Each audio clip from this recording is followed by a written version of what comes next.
Some retirement this is. Rated mature. You cannot steal our Pokemon! Who will save the Pokemon? Gotta save them. Gotta save them all. You can save the Pokemon. Gotta save them. Gotta save them all. Some Pokemon have fallen under the spell of an evil organization, and you need to snag them back, make them good again, and train them for battle. Pokemon Coliseum, new for Nintendo GameCube. Rated E for everyone. There's a place where shadow Pokemon thrive, and the only way to prevail is to get them on your side. Pokemon Coliseum. You can reserve your copy now of this epic 3D adventure and receive a free bonus disc, which includes the key to unlock Jirachi, a preview of the new Pokemon movie, and an inside look at the game. Coming March 24th to Nintendo GameCube. Rated E for everyone.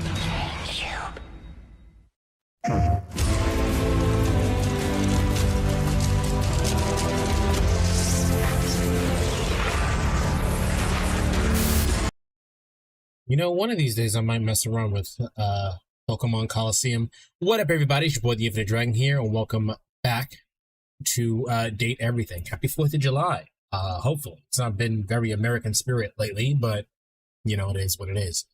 If you're watching on YouTube, we're live currently. If you know, watching the stream of this, or the archive of this, you missed it. You should turn your notifications on. You can talk with me live right now. I'm also live on Twitch if you prefer that. It's whatever's up to you. How's everybody doing today? Pacho, thank you for being first and being here at all. How you doing today? It's not a bad game. Yeah, I might mess around with Pokemon Coliseum at some point. That one in Gale of Darkness wasn't bad for 3D Pokemon. So the reason I'm mostly interested in the Pokemon Coliseum and I think Gale of Darkness was the one with Dark Lugia on it, right? I'm mostly, or Shadow Lugia. The reason I'm interested in it is because that one actually has animations for the Pokemon. Like, it feels like that was the last time they actually gave a shit and tried. Then again, based on information about the new Game Freak game that they're making, that's like a Souls-like, probably got something to do with Nintendo. Yeah. So to the actual game. I realized that while we were playing, I was trying to figure out how to get some of the other characters in here, and I realized that I wasn't realizing people. There are a few characters that we've romanced, and we could totally realize it. You should probably do that. So that's what the first part of the stream is going to be, and then I'll figure out what the hell we're doing after that. I have a couple ideas, but I don't know if they're going to work. There's also Stadium. Pokemon Stadium. I can't remember which one that was. I feel like Pudgy's talked about, like, yeah, I'll look into some Pokemon games. Those specific ones. I don't think probably gonna wait a while for the Pokemon stuff because of the Soul Link that's going on right now. But I wouldn't mind it. Pokemon Concierge is coming out again in a couple weeks. 17. So that'd be fine. Basha, you're gonna have to let me know how the sound is since I changed my sound settings. Sassy Chap Games. Like, is the game too loud? Like, you guys, I should not be the same level as the game. The game should be slightly quieter than me.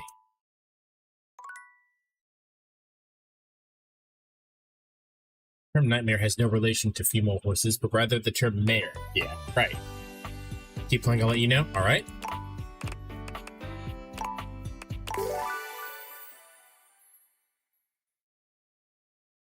Dollar bills, y'all.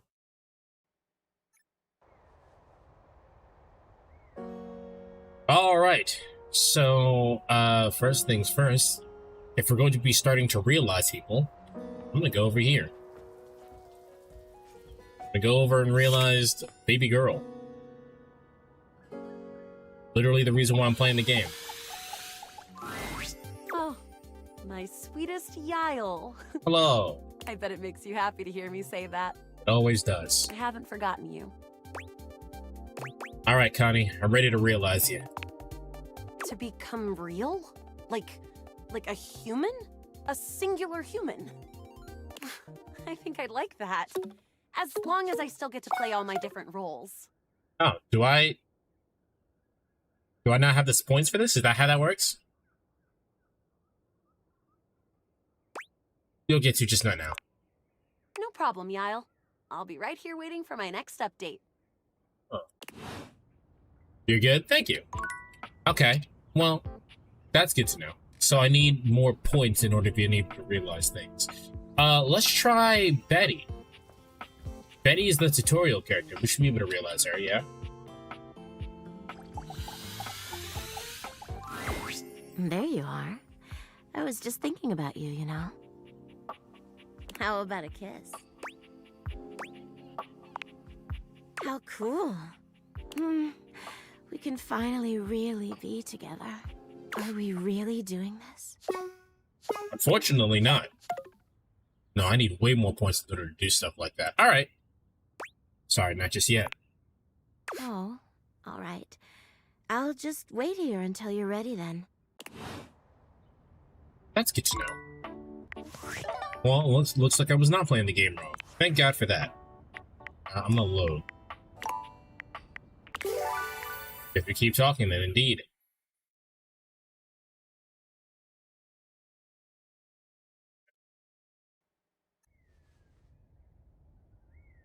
All right. Well, that's back to the morning.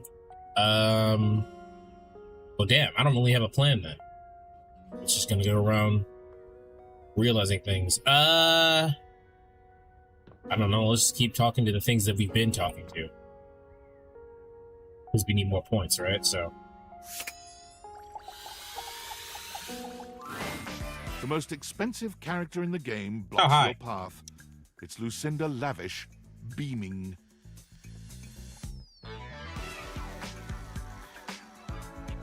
Hello, Lucinda. I'm all yours. Are you?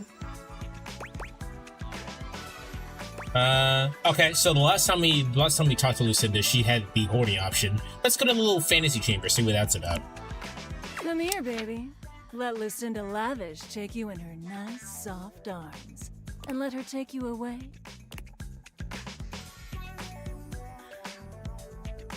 To meet Lucinda Lush.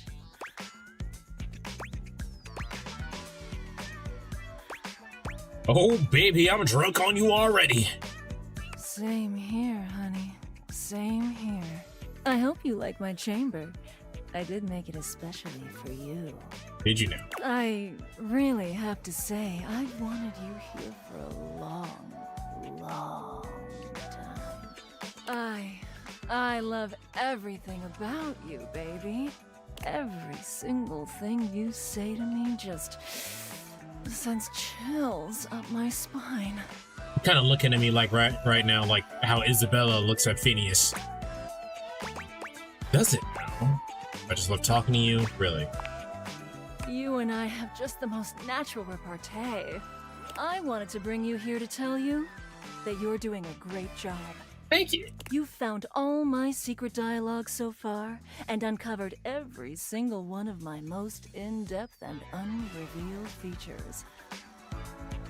Have I actually? Or are you just saying that? Don't tell anyone. We're literally streaming to, like, people, so it'll be our secret. Oh, you know just what to say. And next time I'm able to see you, I'll have something really secret and special for you. And only for you. Are you excited to find out what it is? Okay.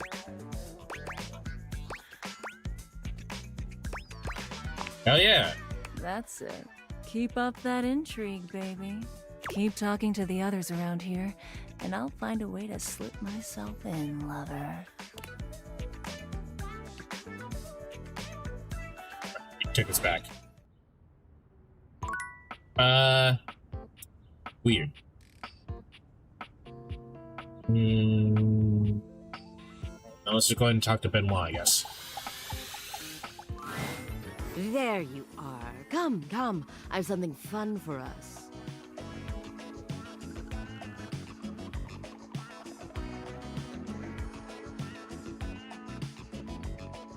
Alright, what's good? Ben-hwa waves a massive bolt of what looks like plastic wrap at you.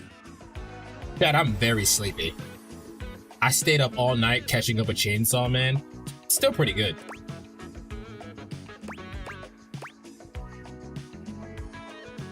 You're not gonna wrap me in plastic, are you? Don't be silly. This is just to protect your bedroom from our activity. Oh. And while I'm hopeful it will end in sex, that's not the activity. They beam at you. We're okay. going to bond over food and the sensuality of the human body. Sounds fun. I saw them do this on an episode of The Confirmed Bachelor. They stripped down to their underwear and covered each other in lettuce, tomato, shredded cheese, sour cream, and ground beef. I'm gonna keep it a buck with you. That sounds like a yeast infection. When it was all over, they rolled up into a blanket-like tortilla. It was very sensual. I don't know. This one doesn't seem for me, man. What's sensual about that?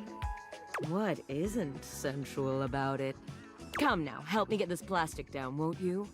What? Can't have sexy fun if you have to do a bunch of unsexy cleanup. Yeah.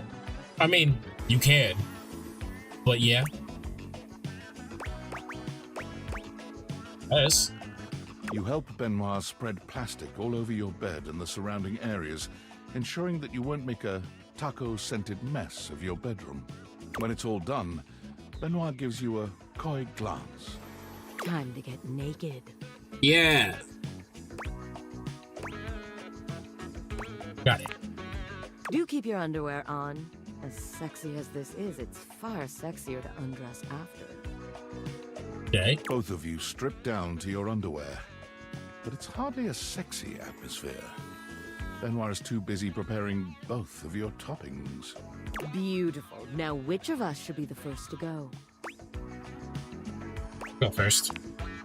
Love the enthusiasm. Lie down then, won't you? Ben-hwa helps you lie down on your bed.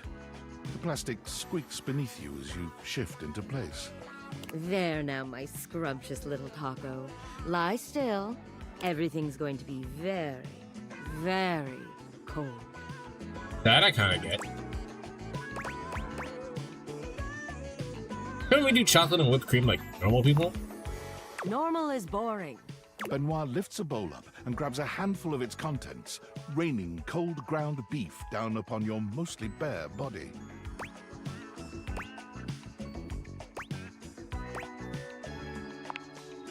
You naughty thing.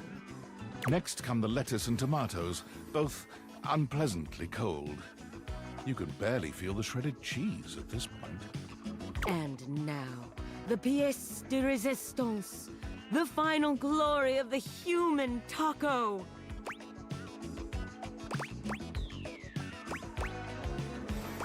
God have mercy on us. The sour cream. Ben-hwa has a distressingly large condiment bottle in their hands.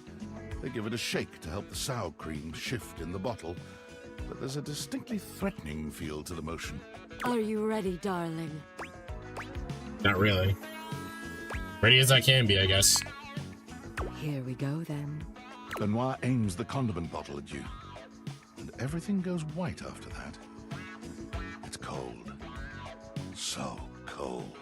But somewhere in the coldness, you feel yourself being rolled up into a tortilla.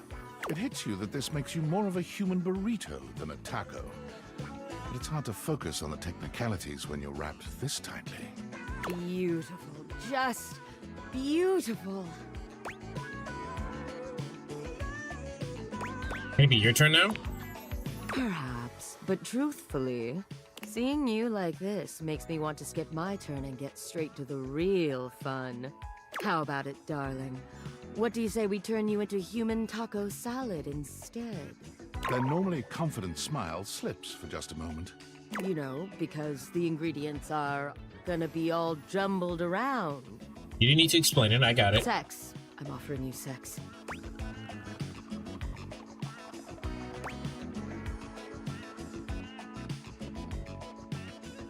I don't know what I want to do here.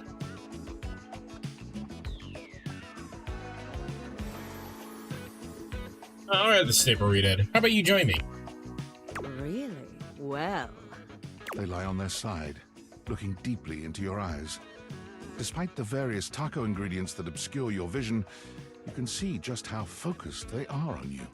This is sort of romantic, isn't it? It's nice. You spend longer than you ever thought possible like this, eye to eye, with both Ben-hwa and taco ingredients. It sounds strange, but it's a surprisingly pleasant way to pass the time. Okay, well that was a weird fucking time.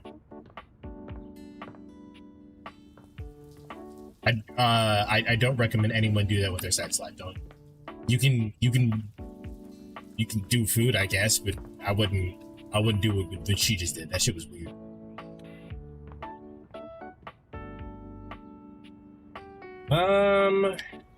Why is my fridge open? Did I open the fridge? The shower is on.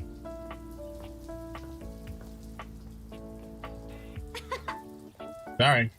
Oh, wait, it's the afternoon, right? I can talk to Chairemi. But it's Wednesday. We're gonna get the same play we got last time. Let me talk to Kopi real quick. It's my favorite customer. Hello!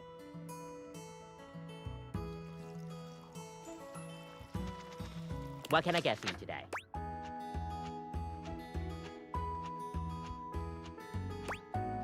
Coffee? Affogato. Okay.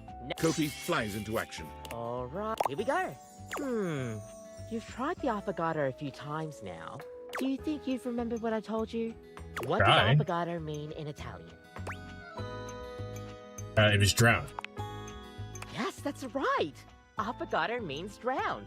Might be morbid, but I like it. Kopi beams at you. I'm happy you remembered. Anyways, thanks for taking my little quiz. Sure thing. Stay caffeinated. We'll see you next time. Alright, that was significantly less insanely sexual.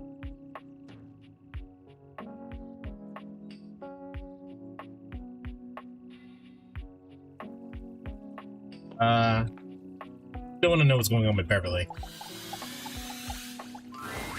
Oh, you actually came back? Didn't we do this?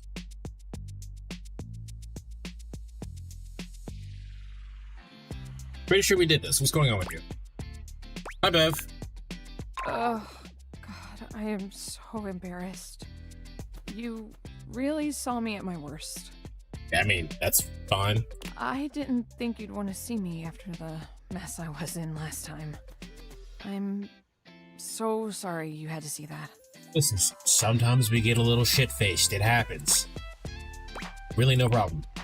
I'm so relieved to hear that. Seriously, I'm glad you're cool with it. I mean, everyone who drinks has at least one embarrassing experience, right? So it's really no big deal, right? Right. At least this one didn't end up with me waking up with my face on the bathroom floor beside Jean-Lou. The last thing you want to hear when you're hungover is him rapping in your ear. Yeah, that sounds kind of annoying. Oh, Bev's drunk again, slumped in a pile. Ain't got no friends, ain't got no style. Ran out of wine, all that's left are the lines pressed in her face from the bathroom tile. I hate him. I hate him so much. Let's do our best to avoid him, shall we? I just wish I had been a better host for you. I'm sorry.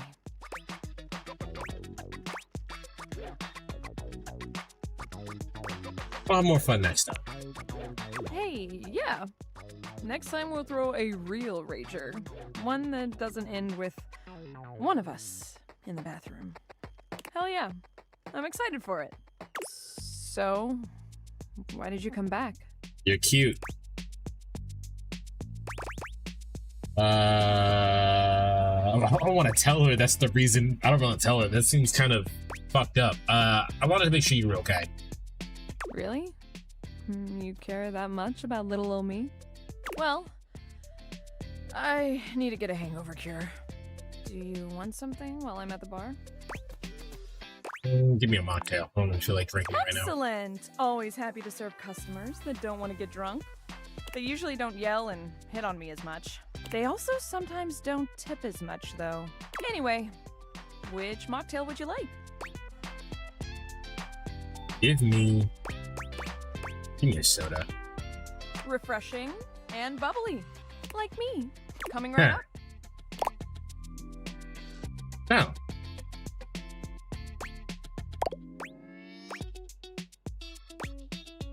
That's good. Glad you like it. I mean, you didn't like physically make it. You just handed me a soda.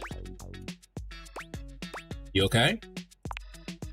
Why do I do this? I mean, I know why, but... Oh, why? A drink? Oh, okay. I guess we gotta talk to Bev more. What happens if you shake her? She gets shaken. But I think she probably would prefer to be stirred. You know? I really do not have the mental energy to deal with this kerfuffle right now, so I'm not going to. And I miss talking to Chairemi. How you doing, Rockapal? Happy 4th.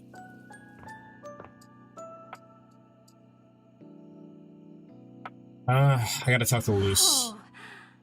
Hi. Weren't they a soda? There were a lot of beverages. Lux is primping for some imaginary audience when you find them, striking pose after pose.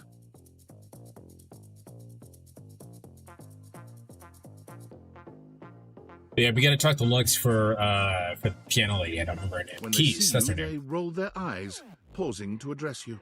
What, you're on a quest or some shit? And then Keys says you've been ignoring her. Oh, yeah? She wants better lighting. Need I point out the total disregard for what I might be doing? Ugh, the utter self-absorption of that request. I will give you that. I mean, if Keys wasn't such a total diva, she might have checked my latest posts. Then she would know that I am super busy with this update on my second snack of the afternoon. That's annoying, but I mean... But fine, whatever. I guess I'm just that essential. Thanks. Bye. Hope to never talk to you again.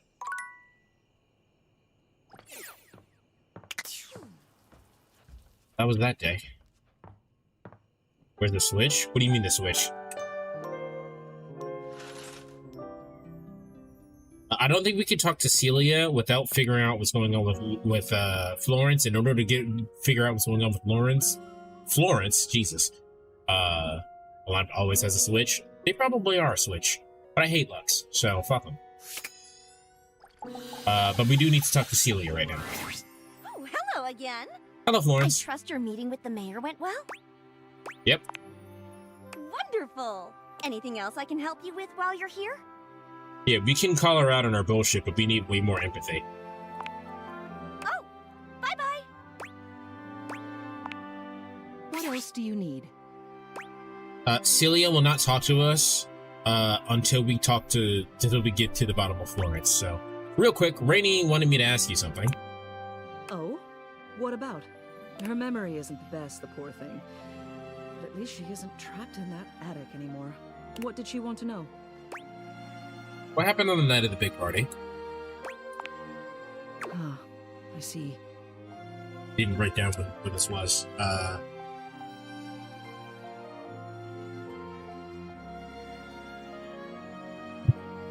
It's a tragic affair, really.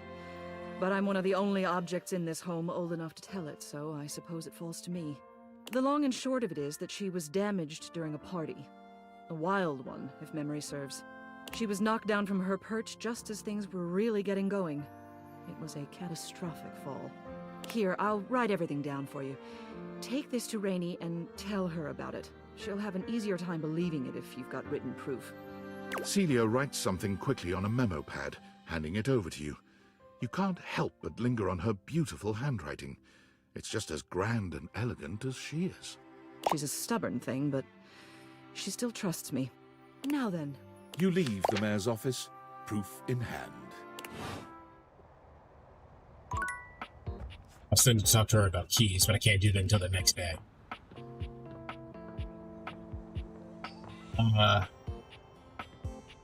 Like the Bev again. Oh, you actually came back? We're still doing this, huh?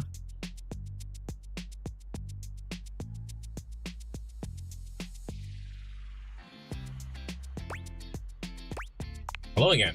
Oh, God, I didn't think you'd want to see me yet. What is going on here?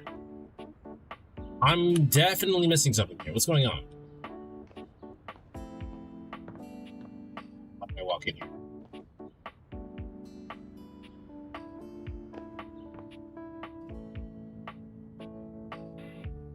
Hoover. That's what I wanted to talk to. Can I talk to Chairemi now, or is it the next section? Oh, coming! Hello. Sorry for any confusion. I'm currently working my day job at all 5 restaurants and bars in the house. It's hard being an actor. So it's the next time section? Coming! Stop by for another night of some theater. So it's this time period that she's mostly free.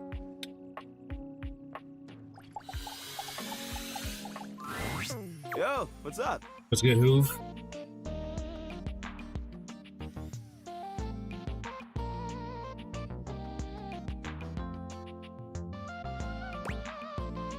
I'm here for keys. She wants you to clean her pedals better. Man, the nerve on that instrument. What's wrong? She thinks she's so fancy that she wants me to pay special attention to cleaning her feet. That's not a vacuum's job. It's her own damn fault no one wants to play her anymore. If she were nicer, there wouldn't be any dust. Sorry, I just get worked up when people have attitude. Listen, I feel it. Tell her I ain't interested. That just leaves Ceilia. Can I get you to hate me yet? As you enter the kitchen, you're surprised to hear organ music.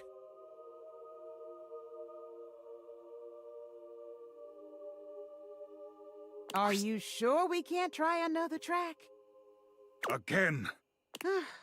You got it.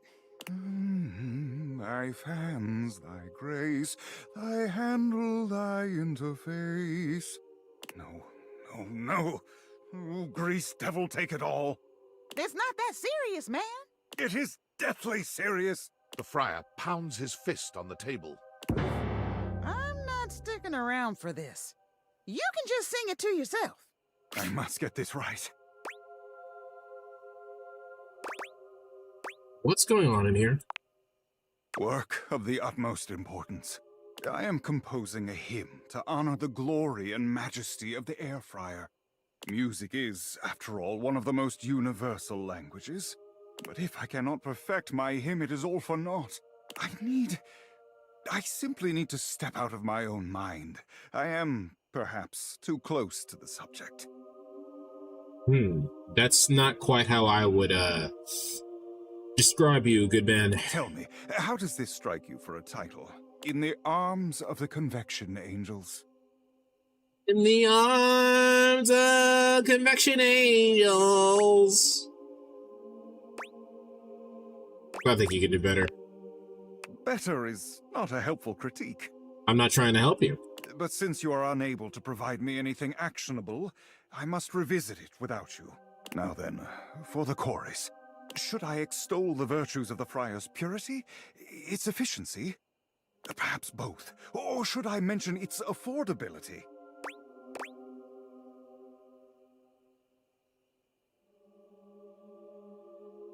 Talk about how annoying it is to clean.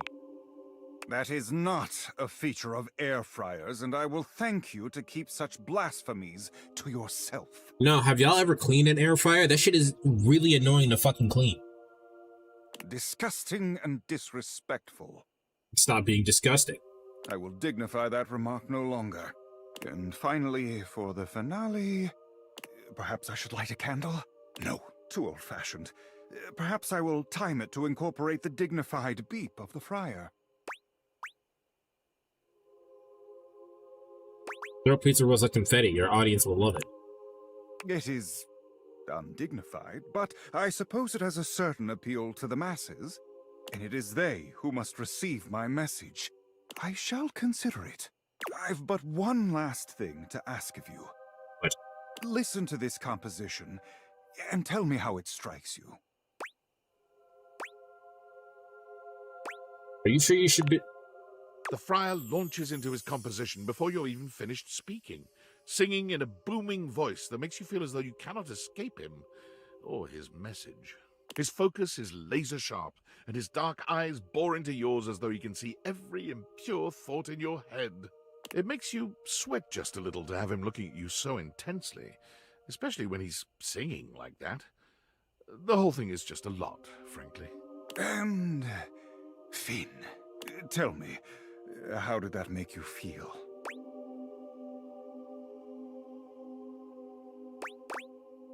Like I'll never be happy again. Well, that is not the goal, so I'm not sure whether I should be angry I've wasted my message on you. Or if that means this hymn does indeed need tuning. I shall have to pray on it. I must track down Rainey at once. I need her backing, and she cannot hide from me forever. I shall have to perform it for you once it is truly complete. But until then, may you walk in the currents of convection. No thanks. The Friar sets off at a fast march, walking right past you, singing under his breath as he goes.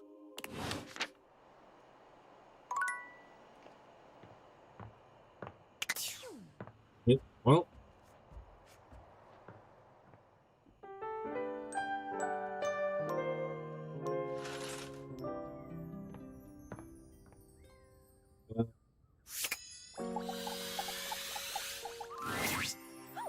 Again. I trust your meeting with the mayor went well? Yep. Wonder anything else I can help you with while you're here? Oh, bye-bye. What else do you need? Oh. I thought I needed to talk to you about keys. I guess I did. Who did I need to talk to then?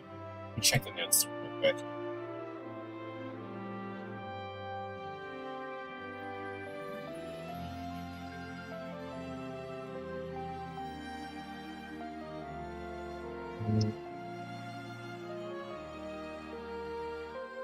Hector. Need to talk to Hector, not you.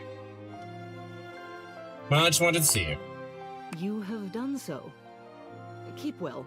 Later. Hector is in basically any room, right? Yeah, there he is. You look like you have something on your mind, my beauty. Yes, Hector.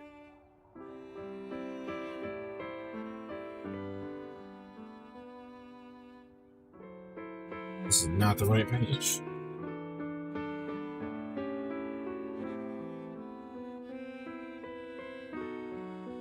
Nice music. Yeah, Key says she needs the temperature and the exact degree for her to play or some shit. Ha! Of course she did. 20 degrees, could you imagine? Actually, I think she means Celsius. What? The nerve. Like, you're American, come on now.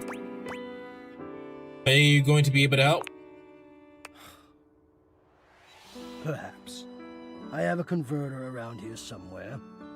But still, she needs to treat us lowly objects a little less like a baroness. Wouldn't call you lowly. I think you're probably one of the more important things in this house. Now then, what was I going to say before this interruption? You see a pair of hands sticking through the air conditioning grate, and the barest suggestion of someone's eyes, but no more. What do you think? Oh, I think of what?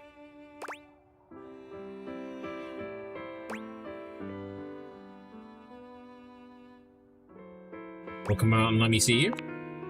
No, this is for the best. Hello, I am Hector Valentino Ernesto Condicionado. Ah. At your service. Yeah, for sure. That does sound like a Spanish name. Well, hello there. Hello, Hector. Ventilation, airflow, sometimes known colloquially as HVAC.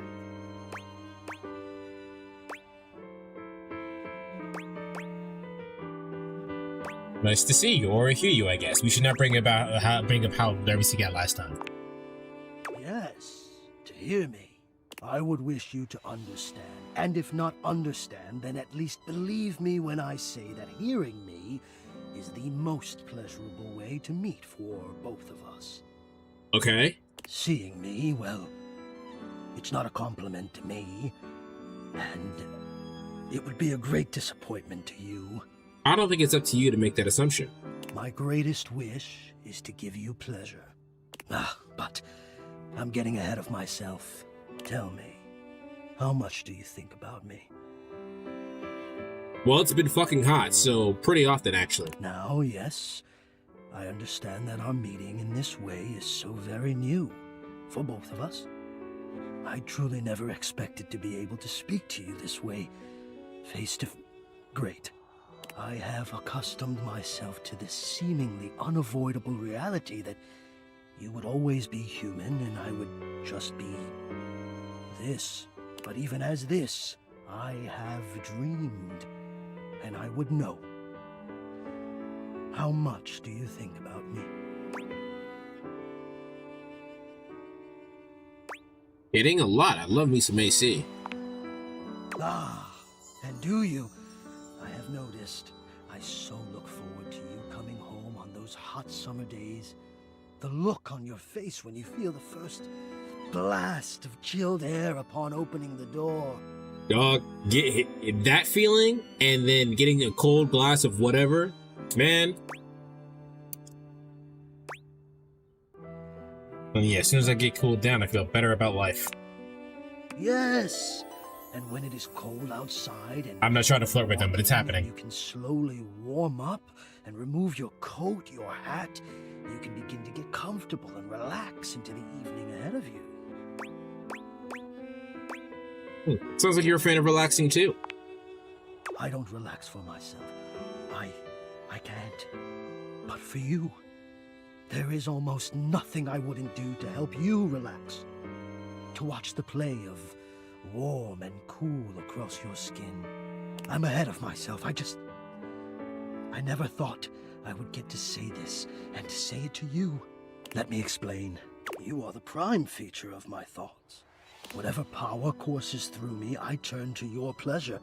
Whatever warmth or coolness I possess, I direct in full to your comfort. I wanted to meet you here, through the grates, because I wanted you to hear my voice. You and Fenton are pretty similar. I want you to hear the melodies and resonance I create through these ducts, and know that it is all and only another gift it honors me to offer you. I watch the play of air over your skin, and I feel deep joy that I have the air to give you. I adjust my own temperature and my intensity until I see the flush of contentment spread across your face. And then I rest in contentment of my own. I never thought I'd be able to say this, and in a way you could truly understand. And now I have, my God. Now I have. Laying on thick here. It is. I know it. My God. You think I don't know it? I who have carried this all inside me on my own this whole time? How long have you been here? How long have I been here? And never to have been able to say. It's a lot.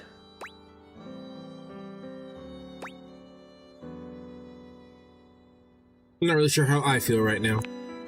I apologize deeply. I will let you go. I will stop. It's not quite what I meant, but that's fine. Sorry.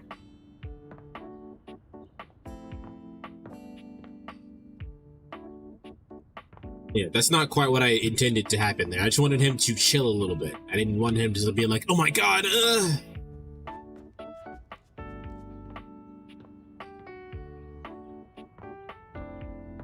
I'm gonna talk to Bev again, even though I don't think that's gonna go anywhere. Oh, you have, oh God, I didn't think you'd want to see me after. What the hell is going on here?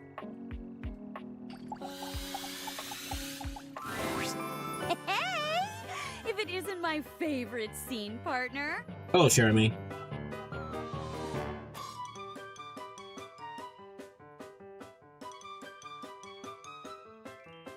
Alright.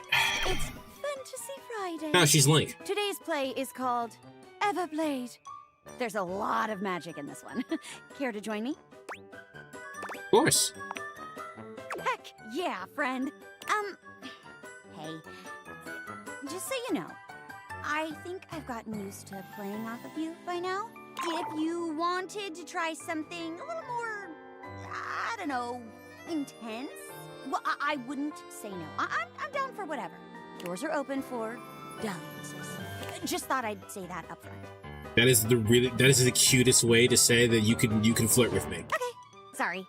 Kind of weird to pause like that. That's not weird. I'm glad you told me.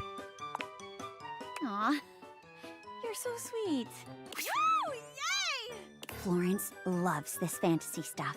She's a great audience, too. Very encouraging. You'll do great. All right, let's do this. Today's play is Everblade. I'll be playing a forest sprite. You play all who I encounter on my adventure. Lights up. Hail, wise wizard! I am Spindle, the sprite. My forest is dying. The flowers wilt and the leaves fall and die in all seasons. I beg of you, look into your crystal ball and tell me what I must do to save my home.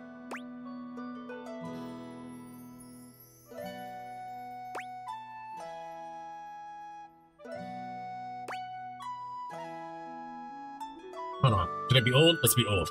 You must seek out the legendary sword Everblade. Only its power can cleanse your forest. And so, dear viewer, the sprite began her quest to seek the sword Everblade. She traveled far, and on her road faced many dangers, such as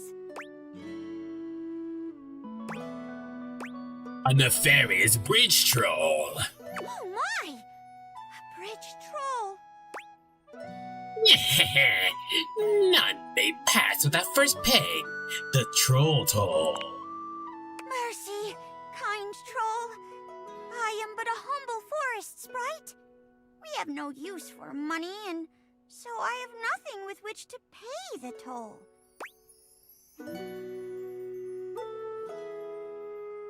Oh, that's fine. The economy's been pretty rough lately. I totally get that. Then you must pay with a little dance. Very well, if I must. But you should know that I come from a long line of powerful dancers. We have 2 left feet, but 2 right feet as well. Your dance is so powerful that I exploded. As I cut a rug, so too do I cut your lifespan. Yay! And so, the little wood sprite continued on her adventure. Finally, after many days and nights, she came to the resting place of the fabled Everblade. There, atop a mountain of discarded swords from days gone by, sat the dreaded Sword Lord, a terrifying warrior, clad from toe to tip in rusted metal hilts. And once a sword entered his collection, he would do anything to keep it. This would be tricky. Hail, Sword Lord! I am but a humble sprite, hailing from the forests far to the west. My home is doomed unless I have the power of the Everblade at my side. So, I beseech you, can you, be cool about this?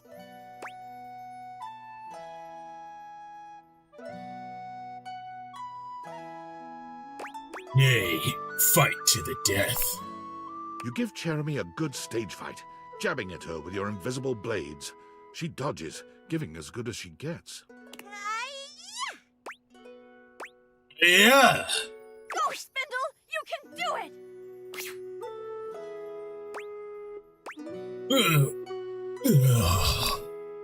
Alas, I am glorious! The Everblade is mine. And with it, my home is saved. But am I saved? This journey, the things I have seen, they have changed me forever. Much like the author who originally penned this work after returning home from the war. So bittersweet.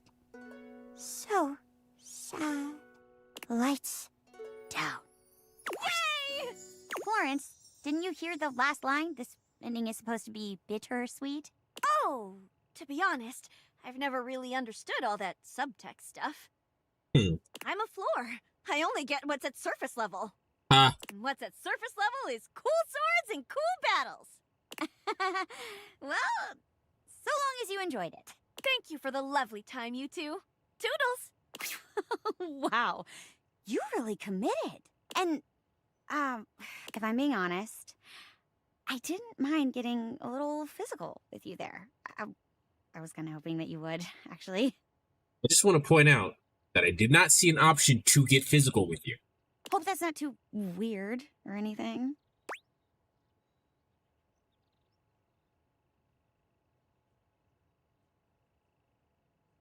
Don't worry, I liked it too. I like performing with you, even physically when it's appropriate. I was hoping that you would say that. I've never had this much fun with a scene partner before. Chairemi is incredibly cute. I like her. Communication is so important to me, and we're so in sync, you know? Are like, they? I actually don't know the I feel pronouns. like I can adjust myself any which way you want to lean. Is there anything you'd like me to do for you? Well, if it's not too much trouble, could you maybe sit on my face a little? Hey, yo? Chairemi covers her face with her hands, blushing fiercely. Huh? What does that mean? You... I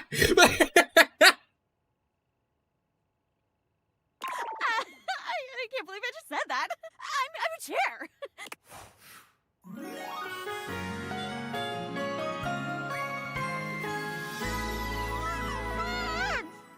Oh my god, we were sitting on her. Okay.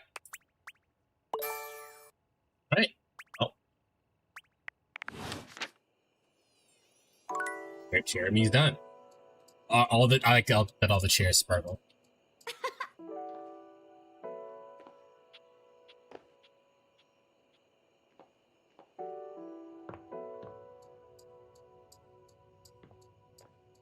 Last point on.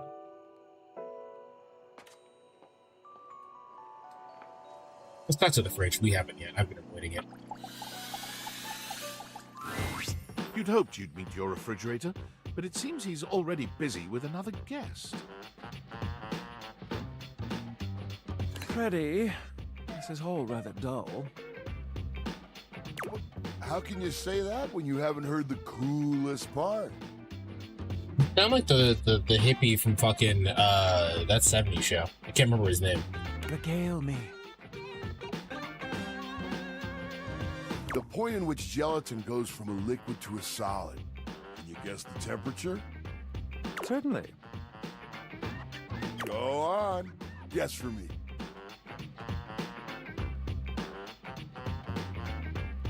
I do not guess. Perhaps the human would like to essay an attempt.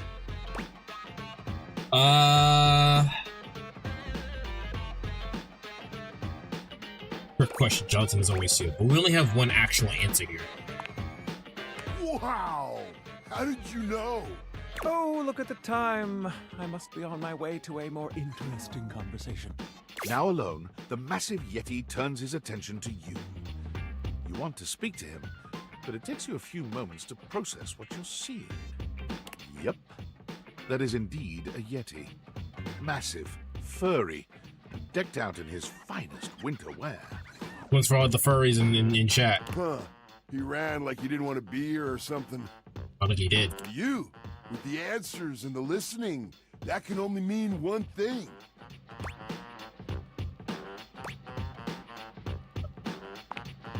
With you standing in the kitchen, I'm no longer the coolest thing in here. That's really nice, actually. It's kind of sweet, yeah. That's me. I try to be sweeter than that chocolate bar you've been hiding from yourself inside the butter drawer for the past few weeks. This is clearly not me. I wouldn't be hiding chocolate from myself. That shit would just be gone. Don't worry. I'll never tell. But really, to what does old Freddy here owe the pleasure of this visit? Freddy Fridge? Freddy Eddie. Got it.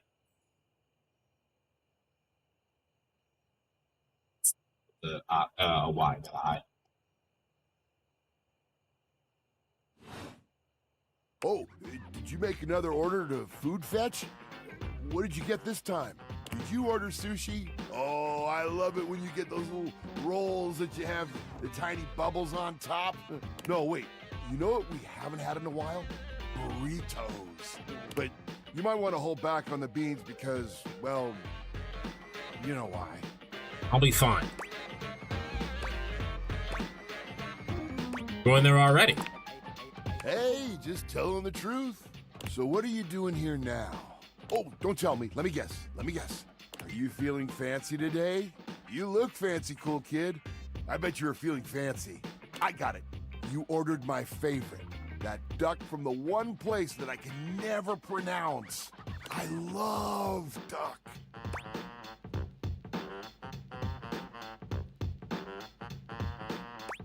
What else do you like? Burger? Chicken tenders? Empanadas? Oh, I love when you use food fetch. The possibilities are endless. As endless as they can be within a 10-mile radius. We have plenty of food here, don't we? Oh, sure. We sure do. You sound so adult, cool kid. We have food at home. But I guess you do still have stuff left over from the last few food fetch orders. Wonder what I get. You hungry? What can we get you? We've got those leftovers from that Tie Me to the Moon place, the slice of cake from I Like Big Bunts, or the pizza from Pie on Life. Which will it be? Let's go for the give me the za, baby. Give me the za. No such thing as a bad slice of pizza. That is not true. I will say I was judging you a little when I saw the pineapple on it, kid. But I'll admit it smelled fantastic. I'm not judging you if you like pineapple on your pizza. I don't like it though. I don't want my pizza to be sweet. I don't want it to be overly sweet. The sauce is enough. I don't want the pineapple there too. Yeah, they made a mistake when I delivered. I hear you. That can happen. Hope you still gave him a good tip. Man, that pizza. The way that cheese was stretching, I get shivers just thinking about it. So good. Za is a way of life. I know you eat it cold sometimes, but I can make a suggestion on how to make it better. Oh, yeah? What you got? Slide that leftover slice on a pan inside the oven on low. Let that cheese get all gooey again. Then the pizza will be perfection. Alright, if you didn't actually know, that is good advice for reheating pizza. Next time you're feeling peckish, you know where to find me, cool kid. I'll be here waiting. Can I close you? Why were you open? Anyway. Yeah, Freddy's a lot cooler than I thought he was gonna be. All the really big dudes are chill. Speaking of, we should talk to Abel. We're just talking to the... Hey there. What's good, Abel?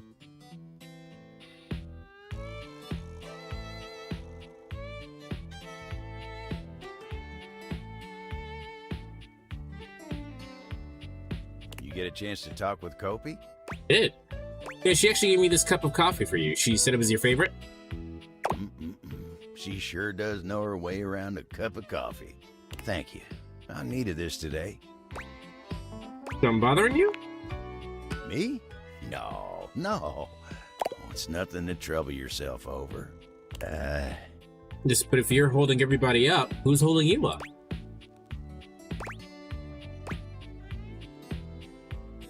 So do you know a lot of others around the house? I know most of the house, yeah. We've got our fair share of characters, but As a whole, I'd say we're a good bunch.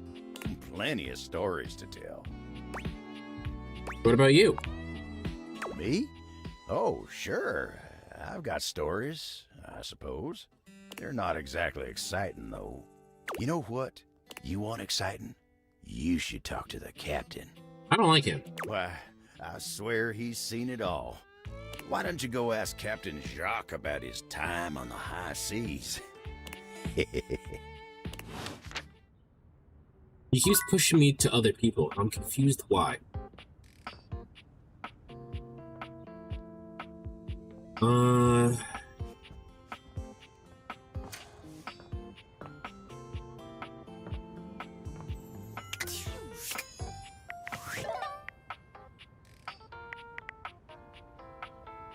It's been a while. Let's talk to Phoenicia. Phoenicia is full on sweating, hopping from foot to foot and fanning herself frantically with her hands. Good?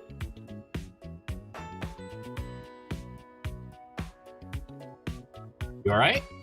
Alert, alert! Ooh, I hope you like your data extra crispy because we're headed for a full-scale meltdown in here. Are you good? What's going on? Finally! I thought it was gonna blow my speaker before you noticed. Hurry up and get me out of this thing before I suffocate!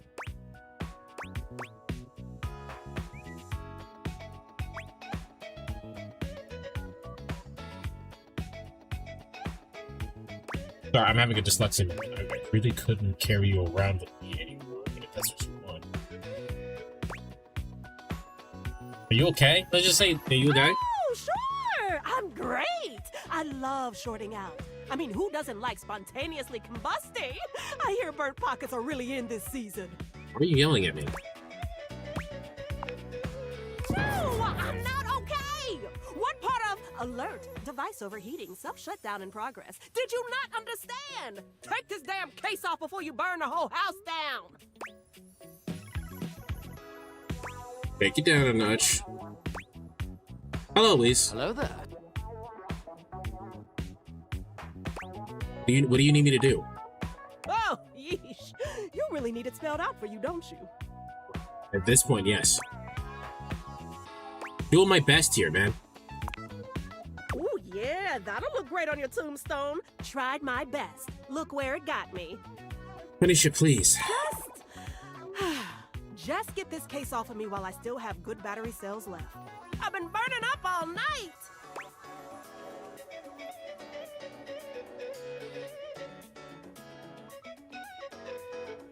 Why didn't you just say that to begin with?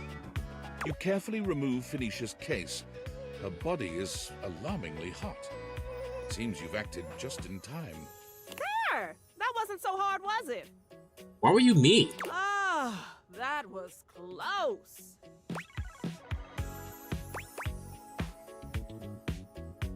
Is this sarcastic? I can't tell if that's sarcastic or not. Better? Now that I'm in good hands, I'm getting there. Listen, you mind if I stick with you for a while? Just in case I feel another meltdown coming on. I'd hate to lose any important save files or valuable passwords or something. Bro, you don't have any of those. Ooh, oh, speaking of which, I need to do another update I've been putting off now that we're back in the green zone. Talk more later. Wait. Bye, baby. Wait, that was... Like, I knew she was, like, irritated because she was, like, literally dying, but, like, come on, man. There's no excuse to be mean.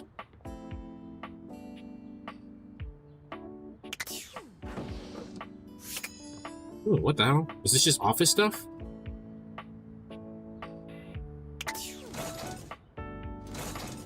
I want to close the drawer. Thank you. Can I open this one? That's office stuff. My bad. Is this stranger your junk drawer, or the physical embodiment of clutter? He's absolutely covered in odds and ends. Receipts, CDs, rubber bands. Even his messy black hair sports a light bulb, a pencil, and a pen. When he catches you looking at him, he startles, leaping back with an undignified yelp. Whoa, Nelly! Fuck fucking Jerry. Chat, let's ditch Jerry. Fuck Jerry. Whoa, Wolf! Cheese and crackers, you startled me.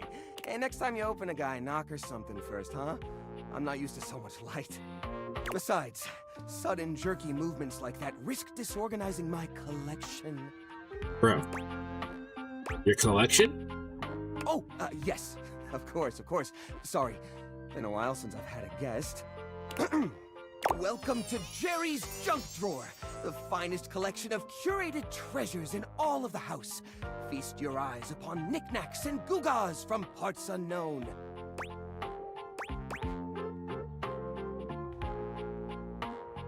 I'm not fooled when I opened you. I'm at my uncle's house for the 4th of July party, but apparently we're 2 hours early, so I got some time to kill. Well, I hope you enjoy me talking to my objects. Oh, that's just Silky. He's my assistant. Or at least he's supposed to be. That's his job on paper anyways, but he spends most of his time chewing holes in our sock department. That's fine though. If I'm being honest, I prefer doing most of the organization myself. So, what do you think? Sorry, but I'm not sure I understand what kind of collection this is exactly.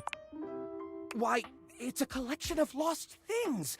Each one forgotten by the world. Each one a story. This button, for instance. Perhaps it was left behind as a clue from one lover to another. A modern-day Cinderella slipper. Take me with you, it says, and know that once you find the collar that matches this tragic button, you have found your love again.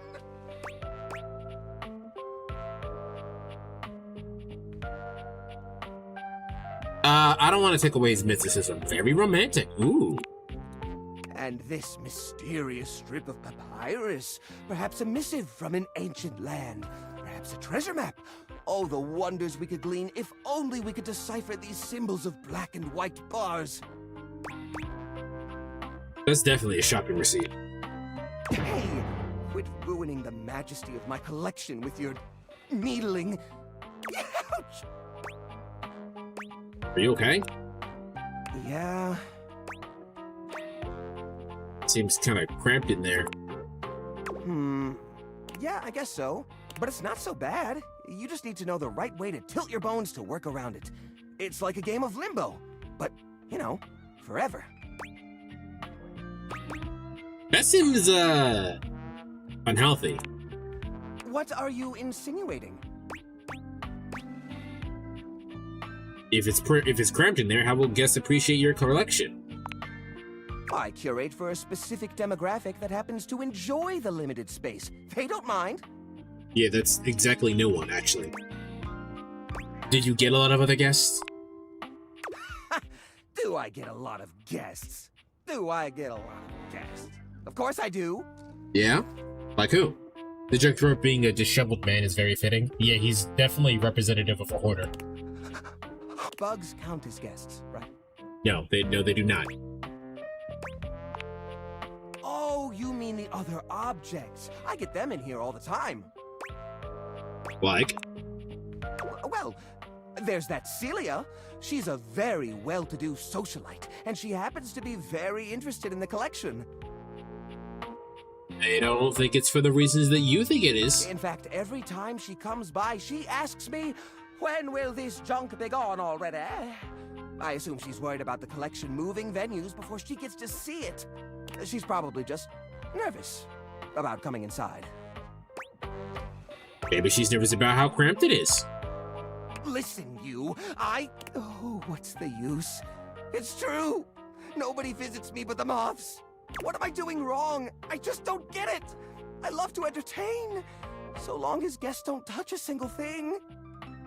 Have you found the D20 or the board games yet? The D20 is right there on the desk. I'm not really particularly worried about him. And the board games is in the attic, and I can't get to the attic yet. I did see that motherfucker has a Yu-Gi-Oh belt, though. Maybe it's time to get rid of some of this stuff. What? You mean throw it away?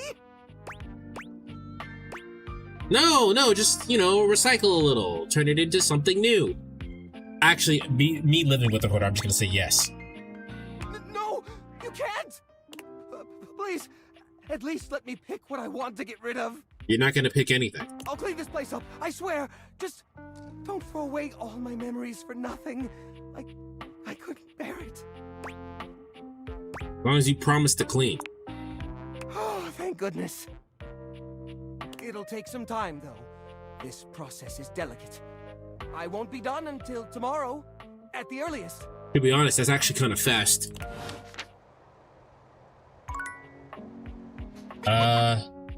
Sorry, Chairemi.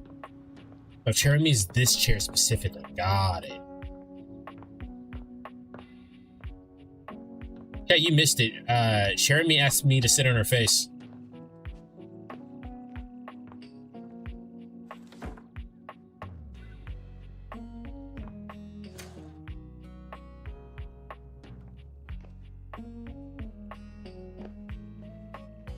Stop the Dolly. I haven't talked to her.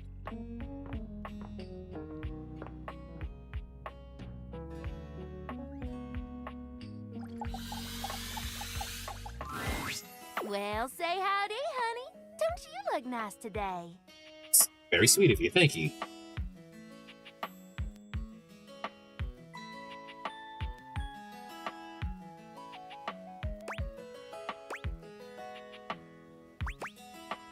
Thanks. I've been working on my style. I can tell.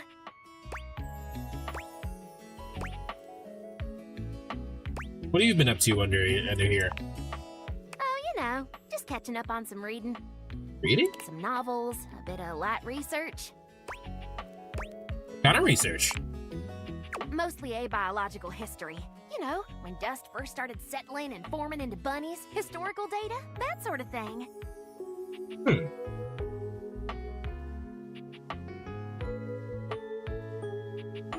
They made the cat clock an actual cat boy. Why did they make the dust bunny an actual bunny girl? Cowards. I think people like the Playboy bunny look way more. I like her hair. Also parsing through archaeological research. Night morphology. Translating timeless, tarnished texts. The basics. Sounds like you're a real academic. That's right. I'm tenured at DIRT, the Domestic Institute of Research and Technology. I've been teaching there for, oh gosh, I finished my first PhD 8 years ago. I like the subversion of dumb country, in which case they've subverted it by making her fucking really smart. I like that. Plus, my time as a PTI during my master's, so... PTI? 114 years? Damn. 114 years. We inanimates don't work on your human timeline. If you have a problem with my age, then we have a problem, honey. No, I don't care. I just surprising. I'm glad to hear you're so successful. It's been a lot of mud, sweat, and tears, let me tell you. Others were already judging me based on my looks. Why not own it? And get paid for it, too. You mean you're a model? That's right. I was Miss May Whoa. in the latest edition of Play Bunny magazine. Was not prepared for this. Congratulations.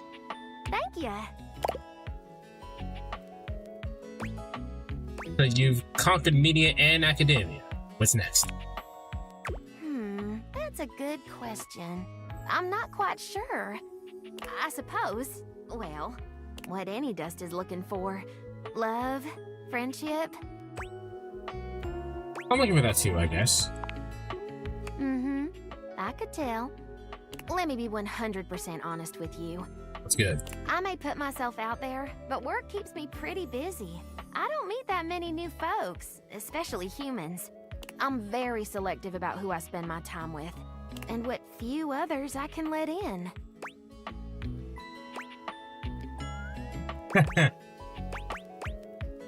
Let in? That's right. I keep myself hidden for a reason. Don't be too forward with me. I don't like it. Why don't we join back up here after a while and try our hand at a proper rendezvous? Sure. How should I dress? Maybe something that can handle getting dirty. You told me not to be forward and then proceeded to be forward. You let me worry about the details. All you have to do is show up. I'll be there. See you around.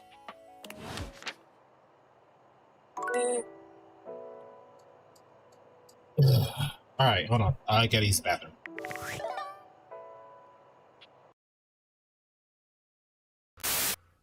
Put the diaper underneath the bottom, take the tab over. You want it snug, you don't want it too loose. You want to take the cap off. Okay, let's strap on some baby helmets. The helmet should just fit snugly right over the head. Yours is on backwards, sir. You have to turn it around. Let's practice some cannon launches. Mario and Luigi team up with their baby selves for double the adventure. Mario and Luigi, partners in time. Rated E for everyone. Don't worry, he's got a helmet on. Two fugitive princes. One wants to free his people. The other, to dominate them. One seeks justice. The other seeks power. The trouble is, they're the same man. One warrior, two souls. Prince of Persia, The Two Thrones. Available December 1st. Rated M for mature.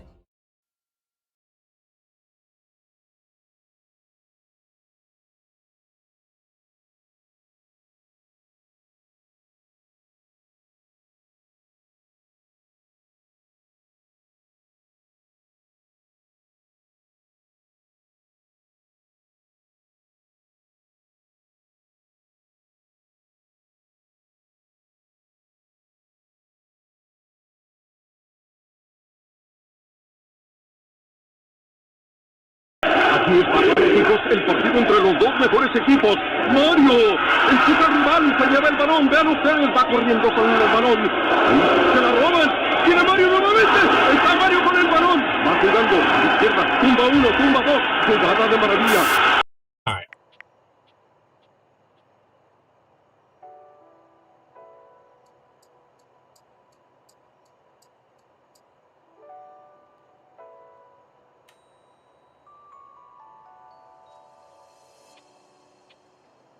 Alright. We don't need to talk to Skylar. I don't want to talk to them. Welcome back. Thank you. I really want to talk to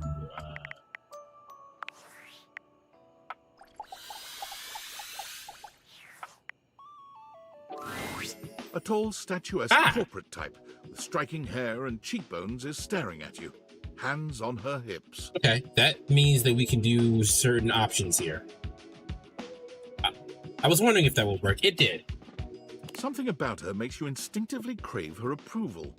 And the way she's looking at you just now makes you doubtful whether or not you'll get it. Joke's on you. I don't care about approval. Come to rub I it think. Huh? This was gonna be my big chance to prove myself. This was gonna be the job that changed everything. And then Valdivian decides that AI is the wave of the future. And why do we need anyone working these jobs at all? And you, large-brained genius that you are, train my replacement. Listen, it's not my fault. I don't have a witty pun for that. God tried to destroy that man. Man, I lost my job too. Am I supposed to feel sorry for you, traitor? Because I don't. Wow. Well, whatever. We're both in the same boat now. Valdivian has no use for either of us. And you got me into this mess, so you're gonna be here to get me out of it. I don't know who you are. I didn't. Time's wasting. Let's start over, shall we? Icebreaker. Your name and a fun fact. Name's Wilhelmina Work. Friends call me Willi. Hello. Hello, Willi.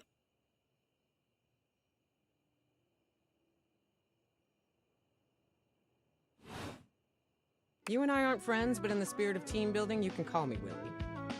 As for my fun fact, I speak 6 languages and am fluent in 4. Pretty cool.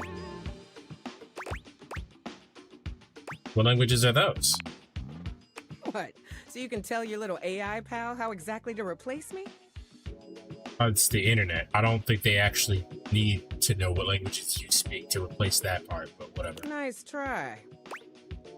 I wasn't. Moving on.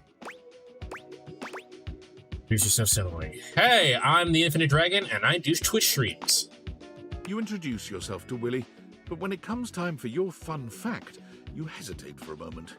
what to choose. Fuck is this dude? This is Willi. She is, something. I climb out Everest and nothing but my bare hands in a dream. I hold the world record for Candy Crush level 34A.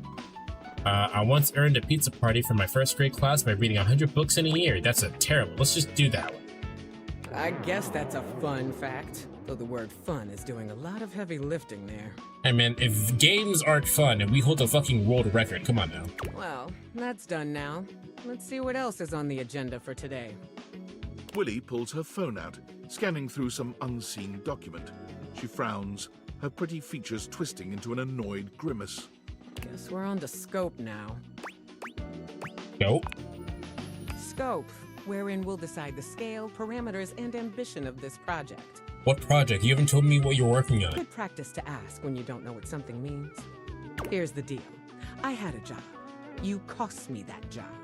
I am your job, so you don't have a job either. Tables turning, etc., etc. So you and I are going to meet every day until we figure out where I'm landing next. Since this is your fault and you have nothing better to do, you owe it to me to be here for this. I don't owe you shit.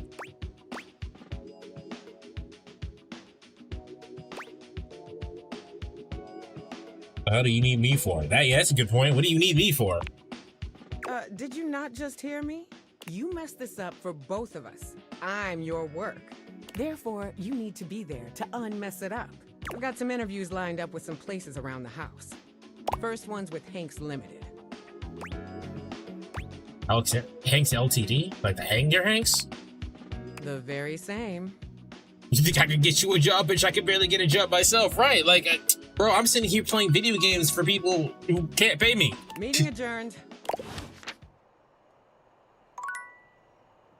So do I talk to her or do we just go to the Hanks? I don't know.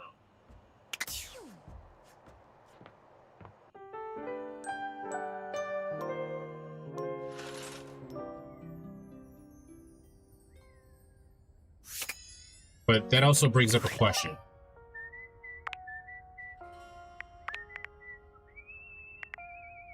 Who's whistling? Is that Abel?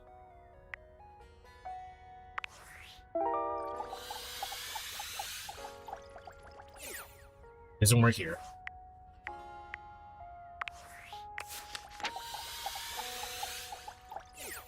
Work here.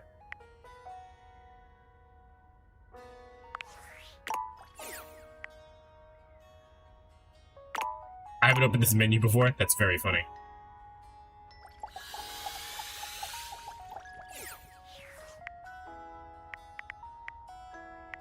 You're ready.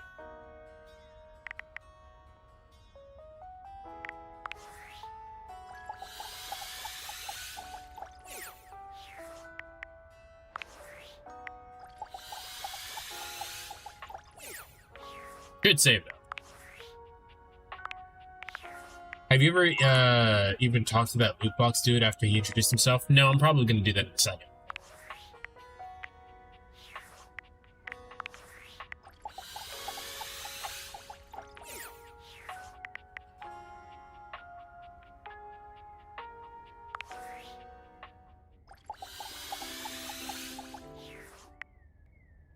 Oh, that did something. There's something so cheerful and jaunty what the fuck? about the figure you see before you, you almost feel like you've stumbled onto the set of a game show. This is truly one sassy chap. Welcome, welcome. I am the Sassy Chap, mascot and possible owner of Sassy Chap Games, LLC. Hello. Sassy Chap Games. Here's where we'll put my greeting and introduction, explaining all the deep lore behind the Sassy Chap.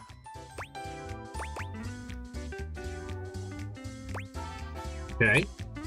I may not be the star of this game, as it's our first, but just you wait.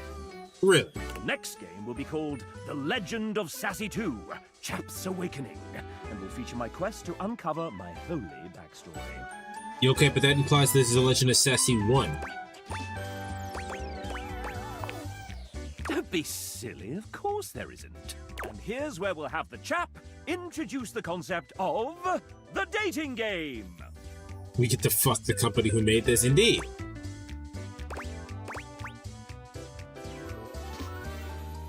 Okay, what's the dating game? I thought I was already playing it. No, this one is slightly different. You have found one of the secret datables in the game. The developers. I'm not a developer myself, merely a mascot. But this is hard work too. I'm considered an asset. I can't say the sassy thing. Seem like a real hard worker. Well, I am excellent at filling a pipe with bubbles. When making this game, we wanted to give players the option to date the devs. But we wanted to sidestep the problematic condition that there are many players and only a small amount of us. And of course, many of us are in happy relationships. There's also the parasocial activity to that, but let's sidestep that for a while. For now. So, we figured a fun way to do this That's would just be it for for players now. to date each of us by answering a question about ourselves. Would you like to play? Sure. All right. We have an awful lot of lovely people who are dying to get to know you. You've been all up in their business this whole time, but now you get to really find out about them. Do you want to know the general rules? Yes. Splendid!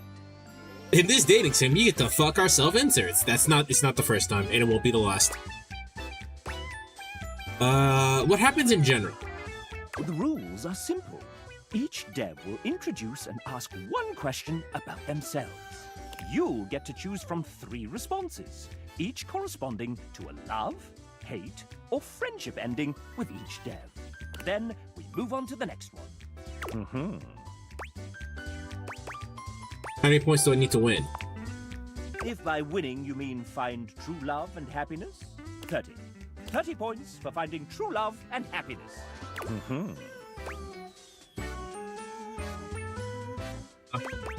Am I just guessing?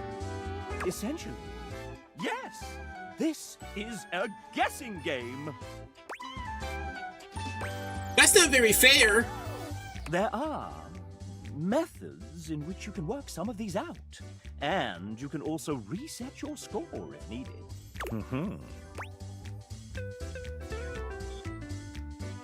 How many devs are there? 33. A lucky number.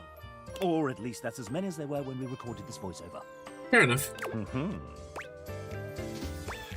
How many points per ending with each dev? 2 points for a love ending, 1 point for a friend ending, and -1 points for a hate ending. Let's see. Quick open the devs' Twitters. Can I have a hint? If I were to offer one piece of advice, if you're looking for love, these are game developers we're talking about. Think nerd. Got it. They aren't going to want to do anything cool. And when does it end? You can quit at any time, and at any time we can tally up the resolutions you got towards your current dev love status. Alright, let's go. Then let's get on with the show! Disclaimer. Developers who happen to be members of the SAG-AFTRA union will voice themselves. The rest, well, will be voiced by the very sensual RPG Beau. That's fine. Not too bad a fate, I suppose. First up, we have... Okay, so, yeah. Hi, I'm Adriel. Did I say that right? Adriel? Sounds very, biblical. How cute. I like the art that they did for it. I was one of the original programmers of this game. I helped create the first vertical slice and set up the groundwork for what this game would become. There it is. Everything is so very different than when I first started working on it. Big shoutouts to everyone who worked on this since then. It wouldn't be what it is without every single person on this team. What an incredible and long journey this game has been on. I met Ray many years ago at Games Done Quick. Games Done Quick. What is this? GDC. I know GDC. Fuck. And one of them, and one time when we were hanging out, he pitched to me the idea of dating sim game where you could date everything. How can I say no to that? I'll never forget the first time I laid eyes on our first two datables, Hoover and Harper. It was love at first sight. I was absolutely smitten with the both of them. While I've also fallen in love with every character created since then, nothing will ever match what I felt towards the first two loves. But enough about me, I'm excited to learn more about you, my potential date. Would you like to take a walk with me? Sure. There are a few places that have opened it up nearby that I'd be interested in checking out. Looks like there's some new electronics shop, a petting zoo, and a hardware store. Petting zoo. Love goods so much. Maybe there's rabbits, chickens, sheep. Maybe you can feed some llamas. I can't wait to see what animals are there and give every single one of them a part of their a pat on their sweet little heads. Adriel is so very much in love with you. Thanks, Adriel. Would you like to date another dev? Yes. I've come up with a new developer. Okay, so that's that's a reference to Final Fantasy 15. I've come up with a new recipe. Okay, so that's 2 points. Next we have, would you look at that? It's Nick Thurston. Hello. He's a writer, voice actor, and creator of the Moonsong Fantasy Universe. I don't know what that is. Huh? Oh, hi. Didn't see you there. Had my head in a book. Hi, Nick. I followed your wife on Insta. Hey, douchebag. Hey. Great to meet you.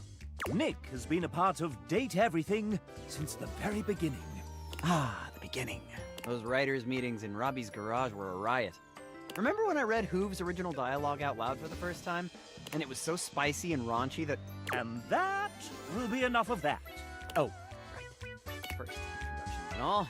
Nick is somewhat prone to putting his foot in his mouth. Is he? I get carried away when I'm having fun. Since you're here, douchebag, why don't we play a little game? Intriguing. Isn't it? He looks like he would be the host of America's Got Talent. I mean, obviously you put on your best outfit for coming on, right? If you win, I'll give you a little kiss. I want a kiss. He leans close and whispers, close enough that you feel the warmth of his breath and catch the masculine aroma of his scent.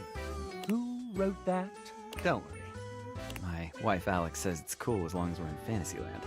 Huh. And if you get the extra credit right, you can have a full-blown makeout sesh. How's that sound?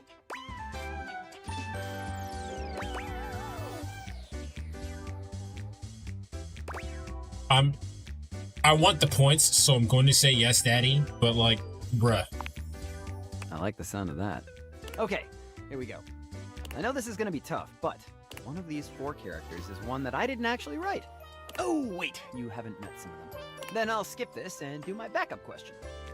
Okay. Which of the other devs did I live with briefly in a London flat? I want to assume it's Robbie, yeah? That would have been a ton of fun, but nope, we met in LA. You've been a good little player, haven't you? Here's a treat. Nick gives you a tantalizingly brief graze of the lips. It's just enough to make you want to beg for more. Not in a dude, sorry, Nick. Now there's a true date with a dev. Nick is in love with you. All right, 2 more points. Would you like to date another dev? Sure. I've come up with a new developer. Next we have Evan Markhort, Amanda Hufford's emotional support, co-owner of recording studio Voice Tracks West, sometimes engineering sessions, sometimes running the dishwasher. Huh? And sometimes fixing file names buried deep in spreadsheets. Thanks, Chap. It's great to be part of You this. are incredibly helpful dealing with tens of thousands of lines recorded by an indie studio. Your assiduous... Damn it. Let's go one more time. Your assiduousness in editing each take is much appreciated. That's a hilarious joke. He takes care of the audio and making sure all the audio shit works, and he had an outtake in the line. It's fucking great. Paradoxical relationship speedrun? Indeed. But I'm not recording voice actors pretending to be toasters. I love her, though. I'm planning my next vacation. Can you guess my favorite country I've visited so far? Well, I feel like that was the hint, right? So probably Spain. I haven't been there, but it's on my list. C. Que Magico. Evan y tu están amigos. Would you like to date another dev? Right, so that was 1 point. We will come back to this. Huzzah! The main menu of me. Like to go home. Very well. You all come back now, you hear? Y'all come back now, you hear? It's like if David Bowie went into computer programming instead of music. All I remember David Bowie is that David Bowie looks like Akashi. I need to talk to Specs. Oops. Welcome! What can I do for you in my main menu? I need to know how to get food. Right this way.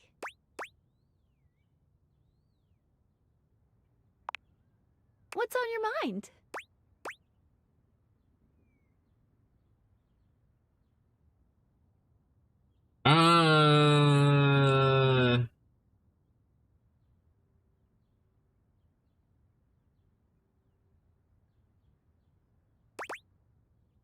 Wait, is this what I wanted? How do collectibles work? Collectibles are delectable. Collectibles are the funny little images that appear as datables talk to you. What are you curious about?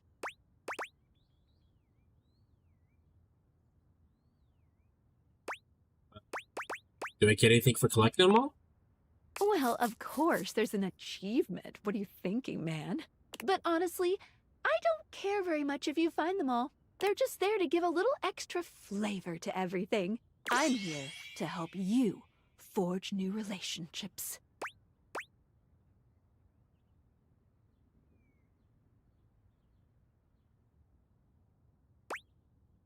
Can I get them all in one playthrough?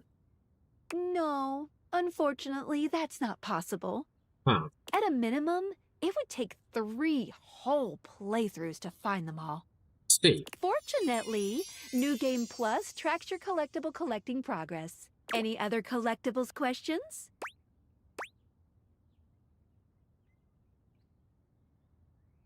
Good on collectibles. Anything else you wanted to know about features? I don't know how specs work, so those are just points. Over here. Cool. What can I do for you in my main menu? Oh, let's. There's lots I can chat about. Me?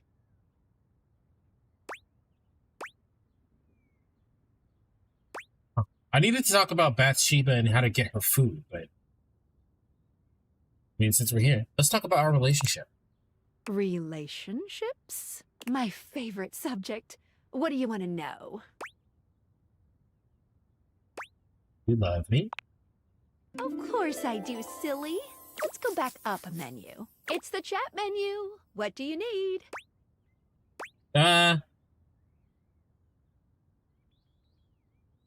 Maybe it's in here? Yes, for you, always. What do you want to know about my lore?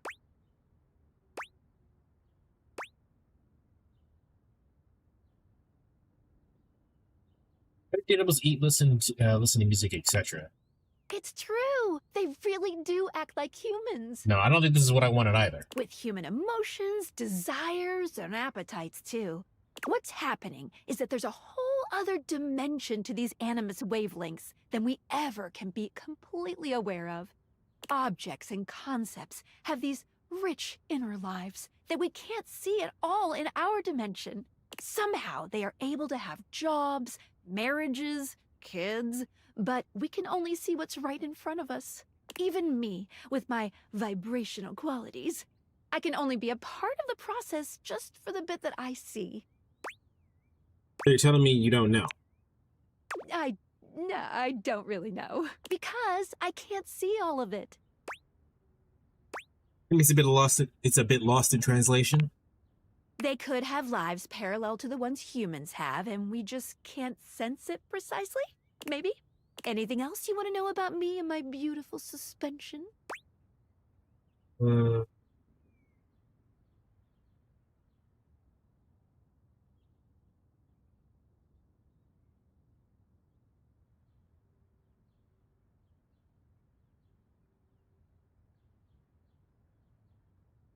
when you use the specs, you get pulled into a different dimension. It's more like we're connecting to a different dimension, is what she said. None of this is what I'm trying to figure out. We're supposed to get Bathsheba pizza. Or food.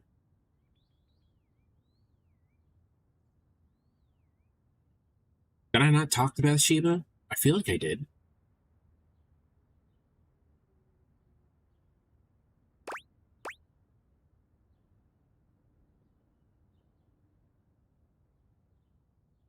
What's so special about this house? Honestly, nothing.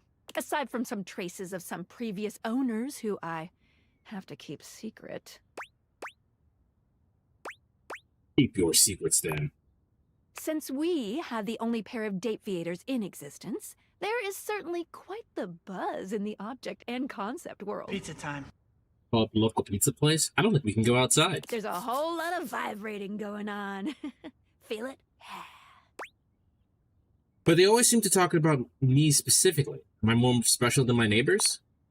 They are always aware of their other forms in other places for sure.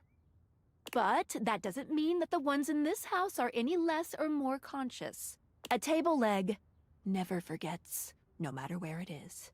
Anything else you want to know about me and my beautiful suspension?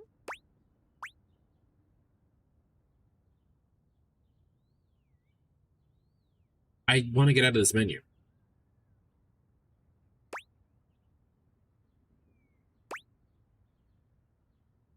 How are you able to bring objects to life?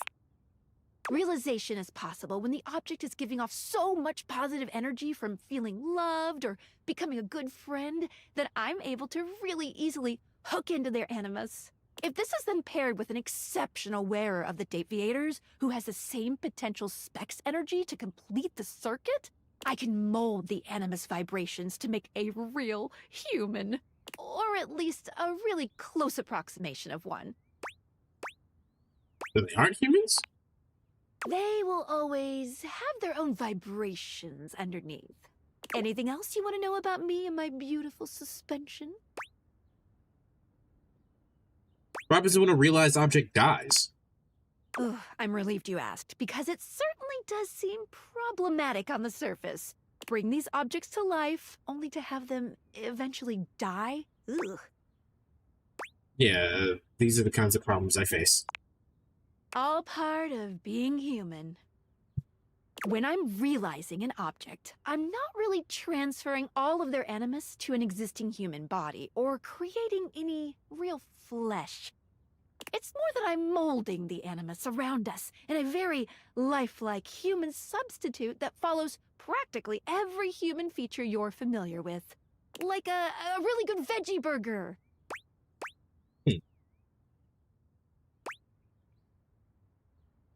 Human substitutes. I guess that makes sense.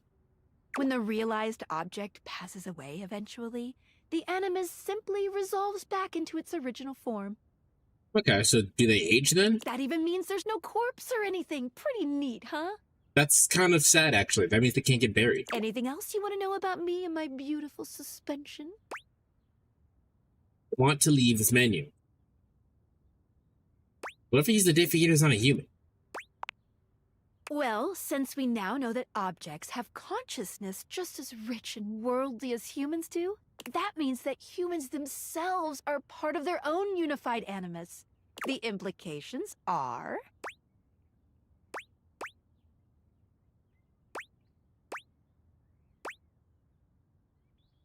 that I'm on my own wavelength called the infinite animus? Ooh, that's an interesting interpretation, huh? The homunculi, more or less. Either way, we when won't I realize know them. until we step outside. Anything else you want to know about me and my beautiful suspension? I want to leave. I guess there's nothing more to ask. Thank you, Jesus. That's all I got for now. Thanks for your curiosity. That's not what I wanted. I didn't want any of that, actually. I wanted to talk about... I'm going to save real quick.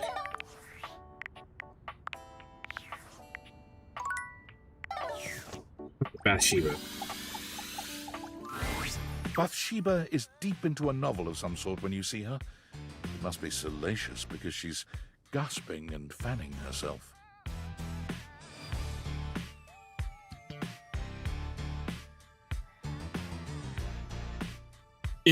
I'm hearing the music. It sounds like fucking Britney Spears. Enough of the will they, won't they? Get you some fangirl. Oh, just kiss her. Come on. Oh, was Bathsheba the other one that we wanted for Tina?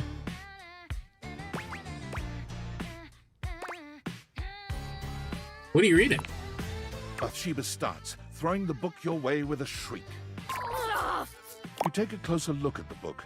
A ceiling fan and a pedestal fan, each with varying amounts of cleavage, stand chest to chest in a pose that lets you know right away this is a steamy romance novel. Ooh. Can I borrow this? I wasn't done with it, but sure. I do have excellent taste, don't I? Bathsheba places a hand on her chest, batting her eyelashes at you. So, we gonna get to making me some friends? Yeah, sure. Yay! Okay, I'm not into walking, so let's just stick around here, huh? She looks around the room, her gaze settling on the toilet. You want to talk to Jean-Loup? Oh, how about Jean-Loup? As you turn your date-viated gaze on the toilet, it springs to life. You interrupt, little crapper's piece. What could you want, you hunk like sick geese? You're... That's enough of that. Bathsheba steers you away before the rapping toilet can complete his verse. Maybe someone a little more beautiful and delicate. You know, someone who can keep up with me. I know someone like that. I know two people like that. Bathsheba looks around the room, her gaze finally settling on someone standing by the counter. You think she would like the bottles of soap? Is that a question or is that a statement? Oh, Barry! Yeah, I was thinking about Barry or Amir. Bathsheba waves at Barry, who gives her a surprised but enthusiastic little wave back. She greets him with an air kiss to each cheek, which he returns with the same sort of energy. Oh, what's this now? Is it my birthday and no one told me? The fabulous Bathsheba come to consort with my humble self? Oh, come on, Barry. I see you all the time. Yes, but do you speak to me, darling? Aren't we, like, beyond words? I wouldn't go that far.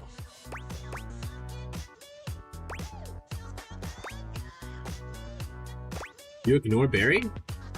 No way. Every day. Barry, sweetie, baby. It's just that I'm, like, so fabulous, it's hard. Listen, Barry, honey. There's no reason you and I shouldn't be close.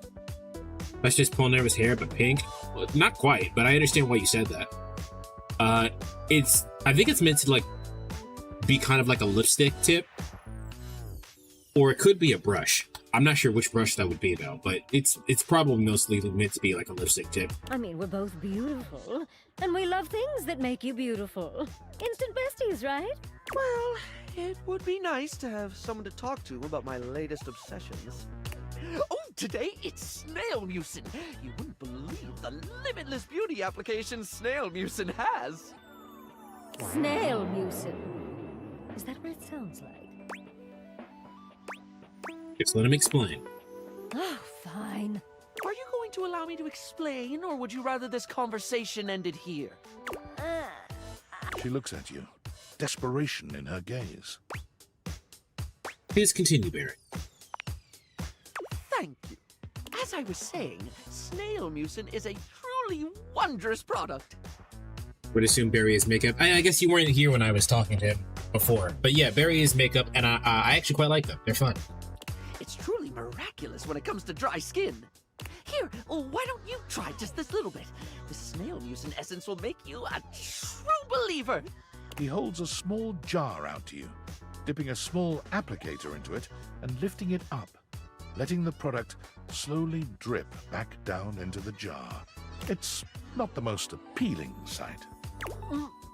I think I'm going to be sick. I'm out. Bathsheba flees, leaving you and Barry alone. Don't suppose you'd like to try the essence? Sure, why not? Well, at least someone around here is open-minded. I mean... yeah, whatever.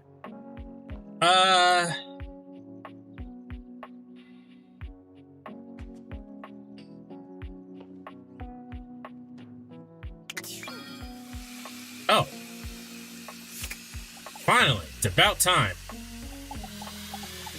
Been looking for you. You wonder for a moment if your sink has overflowed, but that's not it at all. There's just a being made of water standing before you. She's ethereally beautiful, but there's something hard to pin down in her gaze. It almost feels like she's watching your every move, waiting to see what you'll do. Hi, honey. You looking to cook something? Wash your hands? I'm actually here to see you. Me? What could you possibly want with little old me? Please, just tell me if there's anything I can do for you. Nothing in particular. Maybe I can get your name. You see me naked every day and I still don't even know your name. It's sexier that way, isn't it? You're the star, and I'm just me. Besides, it's better you don't know. Keeps the mystery. You sound incredibly... You okay? You got something to hide? Hide? What the hell have I got to hide? Your body is 60% me. Who's hiding anything? I thought it was 70%. That statistic is incorrect. Guess the mystery had to end sometime. I'm River. What can I do for you? You know, water type, throw out a grass type. Do we have the grass? Can we talk to the grass?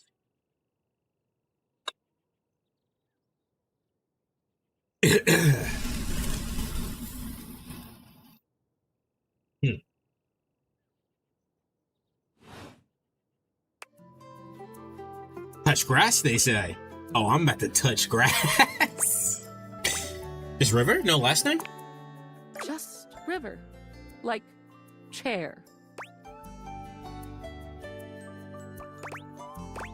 Chair? Chair. World famous pop star, known for her #1 hit, Belief. Oh, Cher. Oh, that one. The one and only.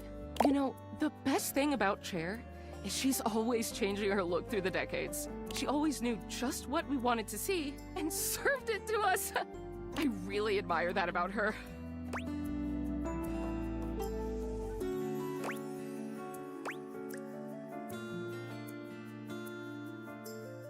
I don't know what I should say here. I'm gonna go take a shower, if you know what I mean. It's never too late to reinvent yourself. I change states all day, every day. I know that better than anyone. I just wish I knew which one was best for me. Is there a version of me you like best? Water? Steam? Ice? Some form in between? Don't make your insecurities my problem. Really putting me on the spot here. Oh, sorry. River wasn't exactly holding your gaze before, but she seems intensely uncomfortable now. She looks everywhere but at you. Look, I've been here way too long. If you don't need anything from me, I'm going to go. Please wait. She is gone.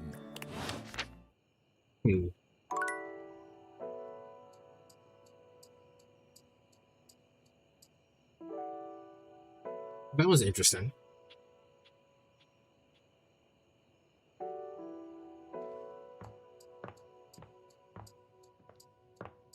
We should probably work on like finishing some of these, yeah. So, because I need more points, I need the glasses.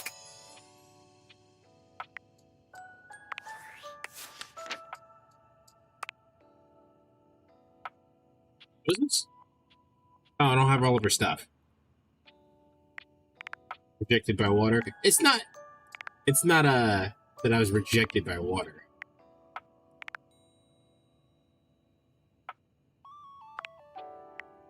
Dislikes meanings.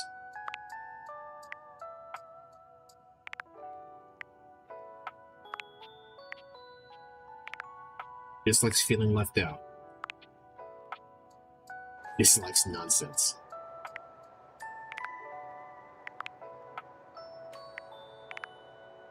Yeah, I guess she would like baseball. She would like baseball. All right, so. All Alright, so I'm seeing that we actually have a thing. Let's go, let's go. This yeah, excuse me. Let's focus on Phonecia for a second. He was the first one around, right? There is also why is this not in alphabetical order? It's in order of who they are. I don't know. I was looking for counting.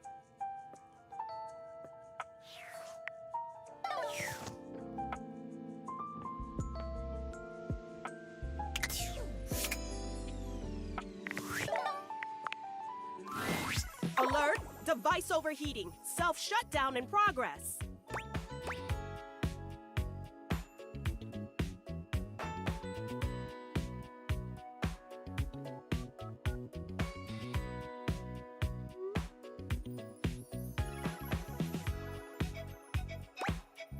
Oh no, not again.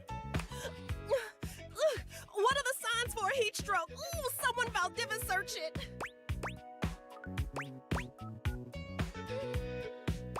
What do I do? What do you need? Ooh, do you have any idea how stuffy it is inside a pocket? Air! I need air! Cold air, a vent, a fan, ooh, a freezer even. Ooh, quick! I can't afford to lose another camera lens. You can lose a camera lens from overheating? Did you fully seduce Nightmare? Nightmare actually hates me. You can go to the fridge, that's the closest thing here. You bring Phoenicia to the refrigerator and place her in the dairy tray, like a piece of cheese. Hey, are you okay? You look like you just ran a mile. And Phoenicia's in my cheese tray.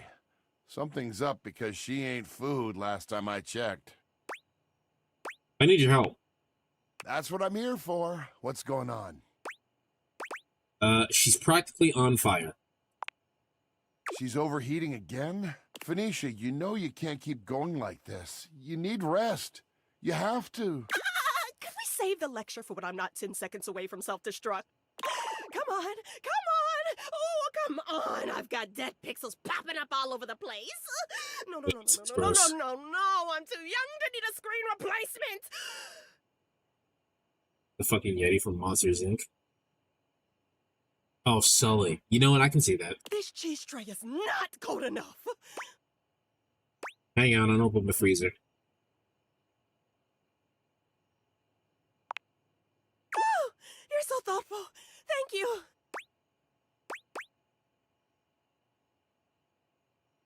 Can I do anything else? Wow, you, actually care, don't you?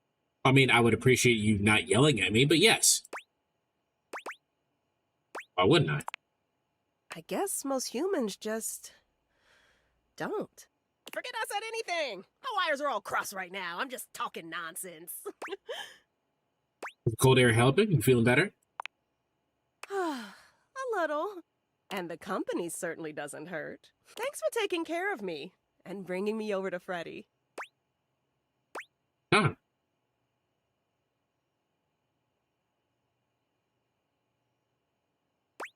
That's just what you do for people you care about. Ooh, careful. I just cooled down. You're gonna get me all fired up again. You better not chance it. I'm already on full blast. Hey, sorry, Freddy. You're right. And I'm sorry I snapped at you. You know I can't think straight when I'm in full meltdown like that. That's okay. I'm just glad you're feeling better now. This has been happening a lot more lately. You need to start taking better care of yourself. You're right. I really should invest in a more breathable case. That's not the issue. Is she so what, chat, what do you think the storyline here is? Do you think she's getting old, or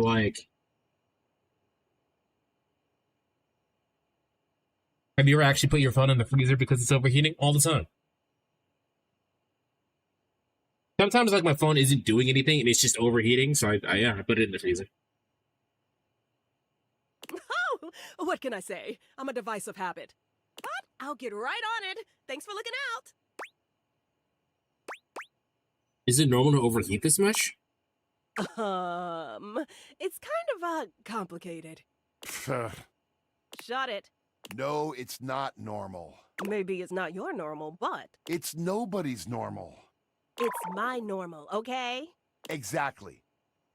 And that's not normal. It is for me. I know exactly this person. Chat, you know exactly this person. It shouldn't be. Well, it is. It doesn't have to be. But do you want to, like, talk about what's going on, or? What? Nothing's going on. Then why do you keep overheating? Oh, come on. I already told you. It's just that damn battery. That's just the lot I was dealt in the factory. We've all got our faults.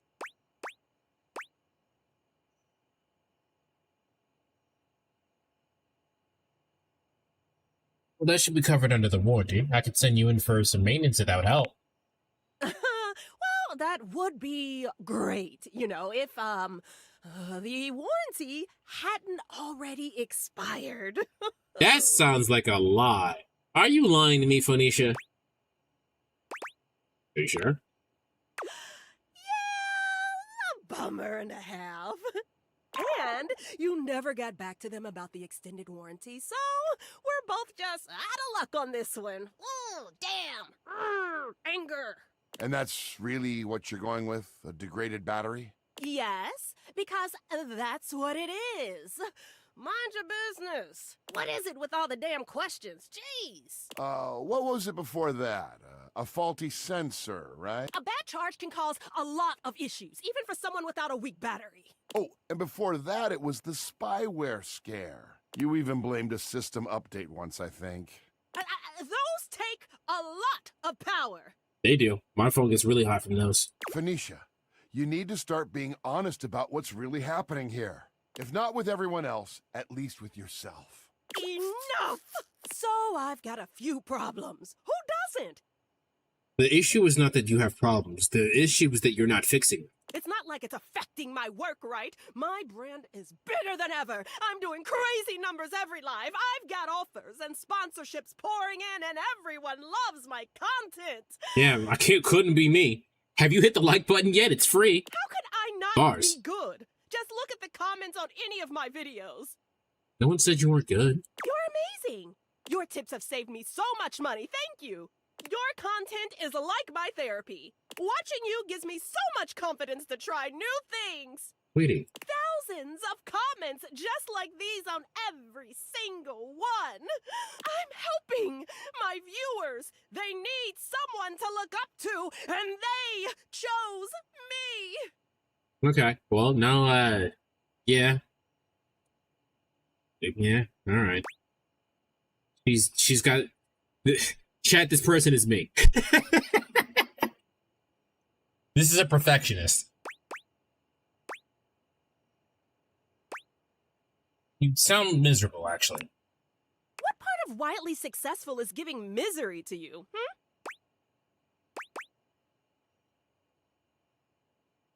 Part of wildly successful is making you happy. I mean, I make people happy. I make them laugh. I help them feel confident. This one hurts, chat. If you guys are watching on YouTube, and you guys haven't seen the podcast episode, the most recent one, as of right now, which I talk about masking and whatnot, this is what I was talking about. This is something that I did for a long time. Sometimes still do. What do you do for yourself, man?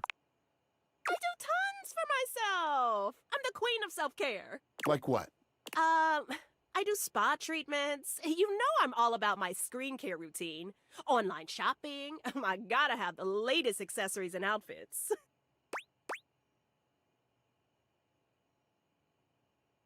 Do you do it because you like it, or do you do it because you think you have to for your audience? Okay, well, I have tons of hobbies that I enjoy just for myself. What? Name one. I do art. I actually just finished a set of new home screen backgrounds, and they look fantastic. Thank you very much. Which you also put up as prints for sale in your shop. got me there, I guess. I do photography. I'm always looking out for great shots. You know, I even started a photography club. Oh, are you talking about that video series where you give tips on how to take the best selfies? Maybe. Any hobbies that you don't also film or turn into content? Realization slowly dawns on Phoenicia. I feel stuck with Phoenicia. I would have talked to you so much sooner if I knew this was going on. Oh my gigs.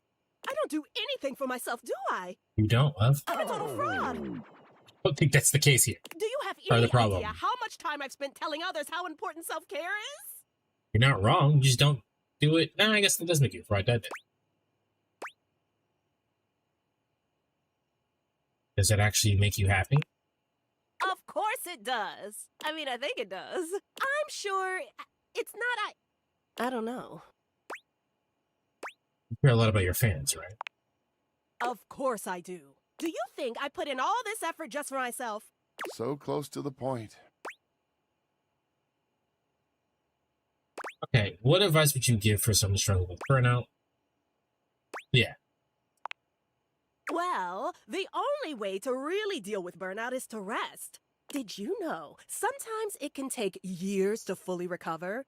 Especially when you're trying to force yourself to just push through it. Love. The harder you push, the longer it takes to come back from it. Love. Your processors can only take so much without rest. Oh. I think we've had a breakthrough. Thank God. Let's get my man Freddy. You're right. About all of it. I just didn't want to see it, but you're right. I've been pushing so hard for so long. My followers mean everything to me. But it can't be my everything, can it? Have to be, no. It shouldn't be. You deserve more than that. I deserve more. I think I need some time to think. Hey, come by later. I'm gonna shut down for a while. Want some grapes? I always eat when stuff gets stressful. Let's grape it up. You grape it up, indeed. I would have come by much sooner if that was the case. I need to talk to Teddy again.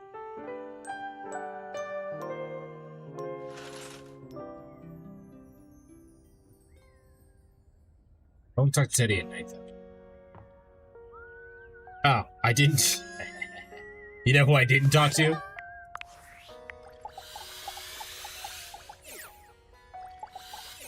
Let's talk to Phonecia first, actually. You're really something special. You know that? Me? I don't think I've ever had a friend who looked out for me like that. I tried to. Abominable snowman? More like responsible snowman. As soon as things get serious, He's might chill. as well I like be talking to myself.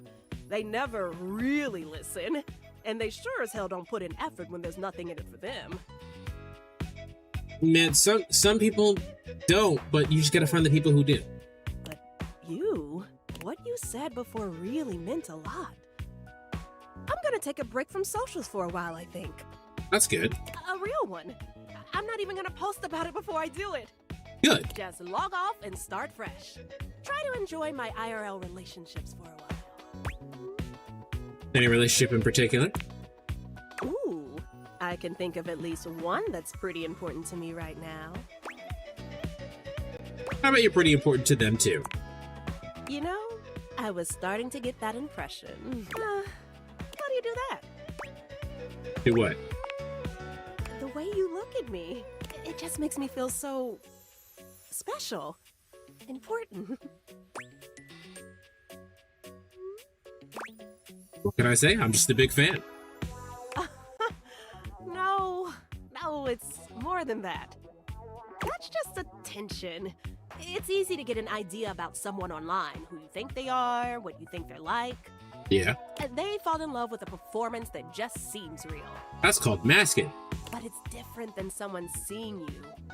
The real you, with all your flaws and faults and wanting to know more. I thought I knew exactly who I was.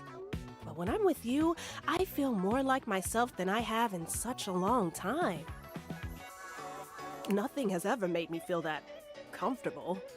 Not even my followers. When you look at me, There's no expectations. You're just here for... me. That is not what I'm used to. Ugh, I probably sounded so cringe. Being real is not cringe.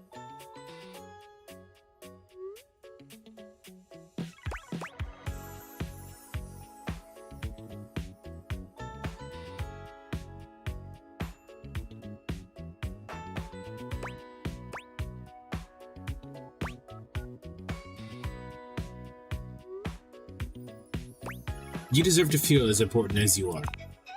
Phoenicia laughs sweetly. Ooh, get over here, you. Yes, ma'am.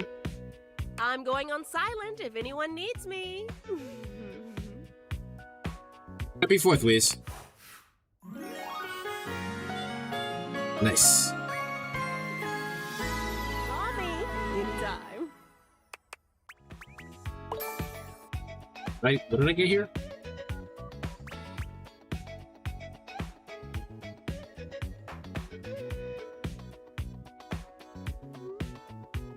Pretty okay at the game with the metal loop and the buzzing. What are you talking about? I don't even know what the fuck that is.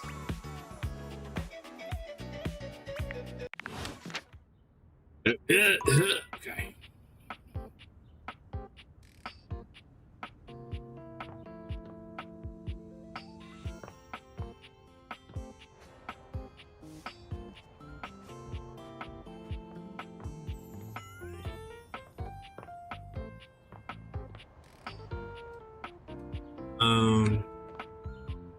Are you still gonna be weird? Oh. You actually came back? Ugh. I didn't think you'd want to see me after. Can I talk to Jean-Lu?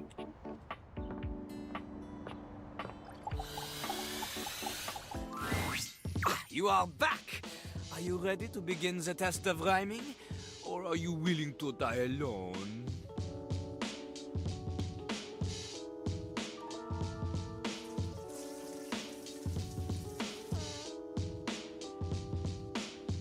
So, that red shirt, c'est fantastique. Forgot the DLC gives me a red shirt. No matter.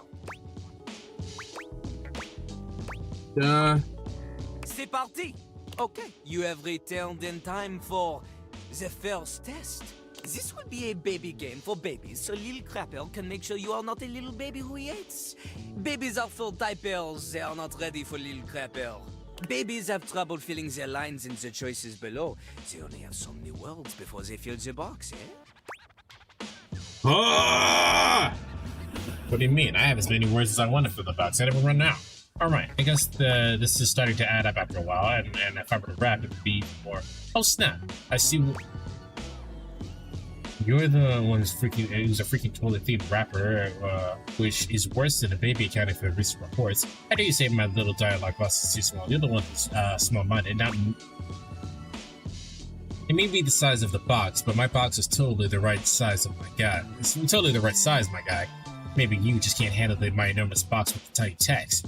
You feel intimidated by my big box that cannot lie? There is no way I'm reading what is in this dialogue box. It's a complete waste of time. I'm definitely not picking this option because it's stupid, it's a bad choice, it probably leads to an instant hate ending. Ha! See? Look how tiny your presence is! A rapper needs big presence. They need to shout! Luckily, Lil Crapper has an assistant for someone with a little baby voice like you. This is Ballcock! Huh? Jean-Lu holds a strangely mic-shaped object in his hands. It's round and black and almost balloon-like. You're sure you've seen it before, but where? No, sure. This is my life now. I won't question it. Look at Lil Crapper's mighty hand. Watch him stroke his own Ballcock as he sings. I'm pretty sure this is the little stopper inside the toilet. Put it near your mouth and witness. Okay, here goes. Okay, here goes. You have a big heart and tiny mouth. Ballcock has a big mouth and no heart. He is ruthless. Together, you will show Lil Crapper that you can be a match for him. Okay, got it. Okay, got it. Here is how the test Why goes. do we have an A accent? name to rhyme with. One syllable, easy. Lil Crapper, he picks for you Jacques. Okay. Okay. Lil Crapper will say the first part of a sentence. You will finish the sentence. The word you choose, she must rhyme, and she must make sense. Example, yo, I know a lad, and his name is... This is the part where you say Jacques. Jack. Jack. Okay, good, good. You are not stupid. We go. Remember, only the best can kick it with the crapper. This is easy baby hours. Training pants stuff. You cannot keep up here? You get out of his face. We begin. Yo, yo, yo, yo, yo, yo, yo. I know a guy and his name is... Jack. Jack. Never in front, always in the... Back. Back. Keeps his stuff in a burlap... Back. Sack. Lives all alone in a tiny... Jack. Shack. In a fight, he'll give you a... Back. Smack. Woo! Okay, okay. You have rhymed one word with 4 other words. This is very impressive. To a normal person? Unfortunately for you, Jean-Louis is not normal. He is above normal, paranormal. He is like a ghost because he is so amazing that only 40% of people believe that he even exists. You have succeeded at the bare minimum. But you keep proving yourself at this rate, maybe, just maybe, you can just barely keep up with Jean-Louis Pissoir, Lil Crapper himself. And maybe someone will want to date you. Yippee. Yippee? Ugh, we have a long way to go. Almost anybody can do the basic rhymes for babies, but it is time for a real test. Meter and flow. Yeah? For clarity, Lil Crapper is referring to lyrical flow. Not the kind that sometimes requires a plumber to fix because you think you can flush any kind of paper down Jean-Louis. Do people do that? Do people shove not toilet paper down the fucking, toilet? Toilet paper is, like, meant to dissolve in the fucking toilet. That's why it's toilet paper. Come on. It's really bizarre having this French white man tell me, a black person, about how to rap. Toilet paper only. He does not want your wet wipes. Those are for the garbage can. Pah! There are wet wipes that you can't put in the toilet, but they will tell you on the packaging. If you need something more to wipe the buns, install a bidet.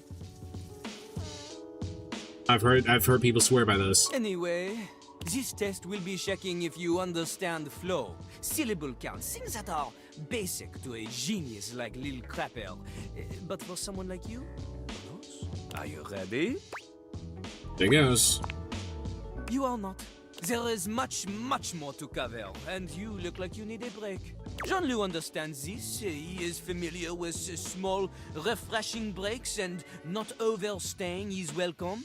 Return again for more crapping. But note, cool rapping. Okay, let's try Scandalabra. Maybe he knows something.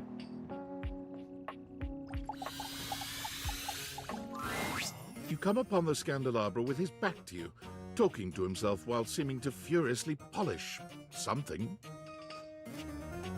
It seems like, no, he does not know whatever I'm about to ask him. 1 part calcium, 2 parts carbonate. Good? Polish until glistening. Yes. Smoother. Smoother. He touching himself? I'll take out those solid smears. Effulge! Effulge! He sets the cloth down on the table, delicately wiping his brow before finally turning. Oh, damnation! Do you even knock, human? You're sitting on the table. What else am I supposed to do? Oh, how dare you! The polishing of my knob is a sacred art. Only the most panegyrical of acolytes are allowed to know of my backstairs ministrations. And you are not that. I know not what you are. My inquests have turned up fallow. Well, you've come to see me, eh? Must be for my brilliant shine. Which is what I was doing. Yeah, naturally. Didn't see anything, I swear. I am made of the purest silver. Born in a small chandler's hut in the Swiss village of Saint-Martin, I have traveled transatlantically to this abode, where I preside over the rest of the objet. I require a great deal of polishing and care, which you do not do. So I'm forced to self-lubricate.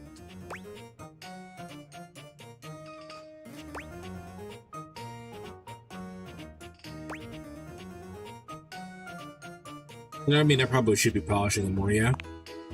I am argentum.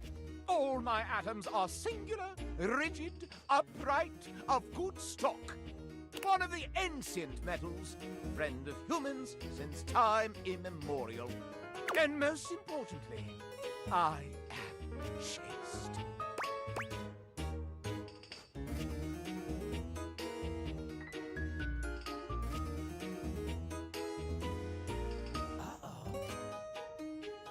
I don't know what to say to this. You don't have sex?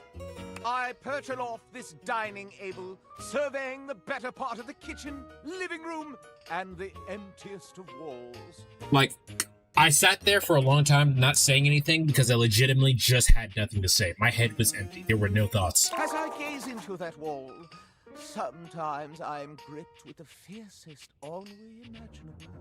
Okay, I know what that is. If you were watching, if you were paying attention to the Discord, I did do a stream with Natty Cake in which she was playing this game, and we did meet the feeling of ennui. We can do that later, I think. Do try it sometime. It's rather addictive. These other objets, these rottish roustabouts, love each other in ways you cannot imagine. Tell me. These things proliferate like the dust bunnies neath the Davenport. Mass-produced, your shuttle creep and crawl through each room, seeking ardor amongst the appliances. Hear them, smell their love. And I rise above it, like an angel over vermin. Gross. Though I do enjoy hearing about it, mistake me not. But to dip my own sconce into the tumescent tumult? Never. Having told you my story, I must away. Goodbye. Regards, S.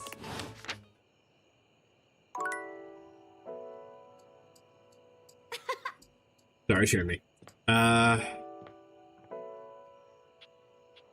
Let's go talk to the Edgelord then. There's a strange heaviness to Shadowlord today. He's not his usual dark, cheery self. Dark, cheery. Dark tidings, Penumbra.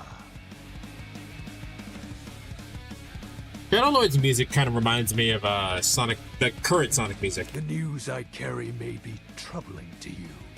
Oh?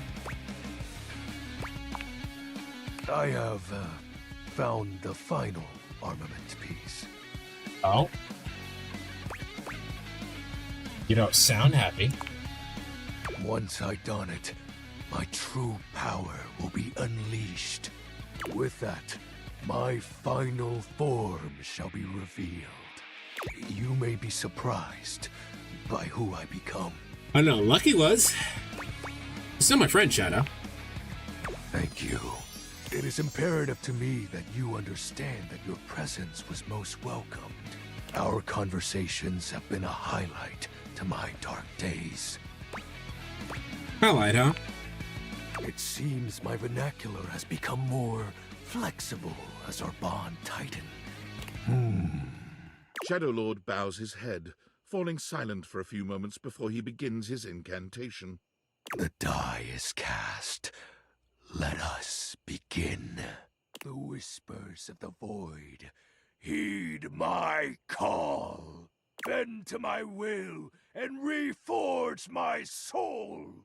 Let darkness incarnate reign supreme once more! Shadowlord vanishes from your view with a flash of black smoke. Whoa. The Shadowlord you once knew is gone, replaced by what appears to be... It is complete. Some nerd? Shadow? As I suspected, you wouldn't recognize my form as it is now. He does more sound like Alex Lee. He actually sounds exactly like what the voice he did for Persona 3. It's me. It's me. It's me. XXX Shadowlord 420 XXX. But my real name is Skips. Skips? Skips? Skips Shadley. I'm sorry for disguising myself, Penumbra. I thought you wouldn't take me seriously if I appeared to you like this. Your other appearance was one thing, but this... It's a lot, huh? You have any questions? I have a lot of questions. Like deja vu? What do you want to know?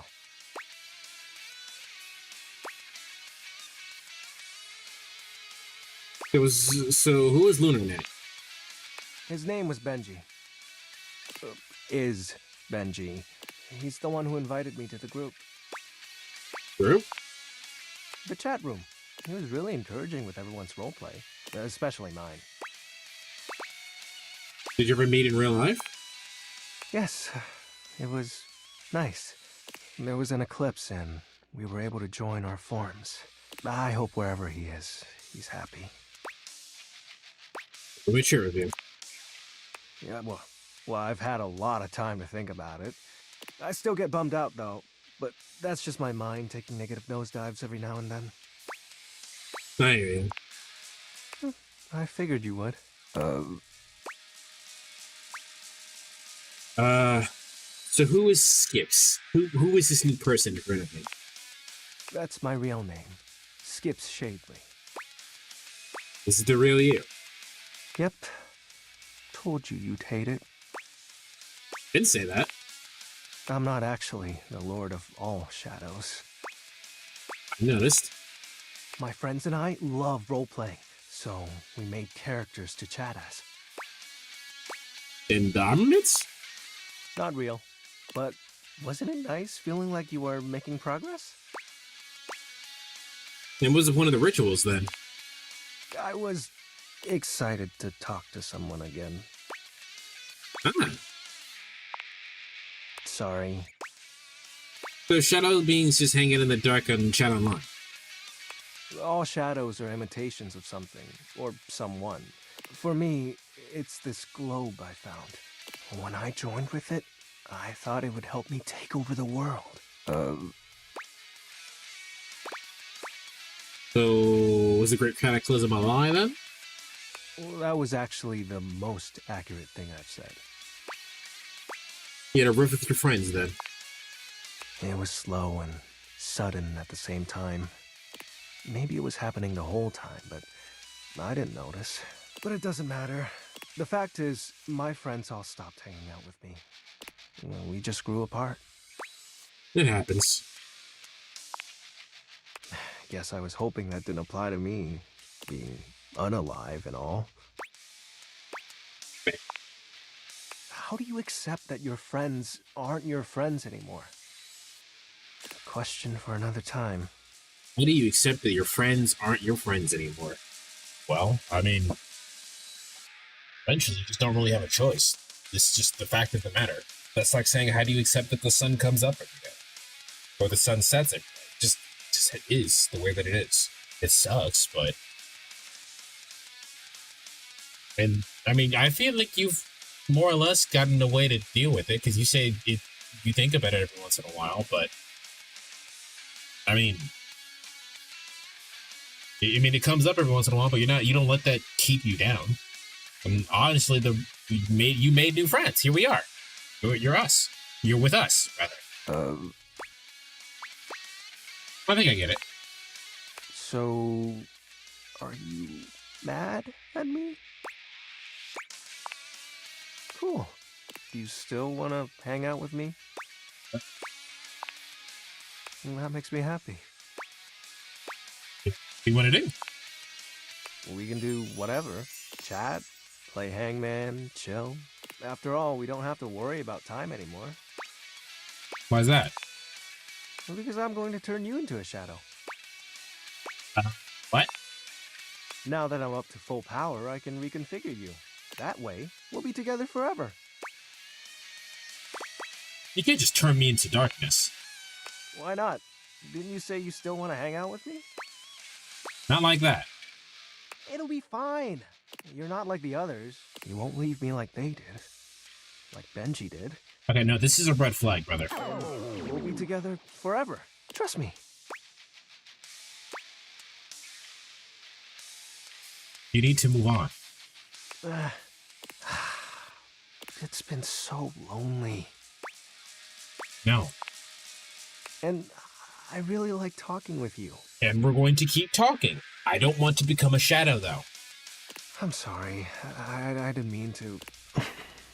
Do you think we'll drift apart one day? It's possible, but I hope not. Yeah, me too. I'd like to be alone right now, if that's okay.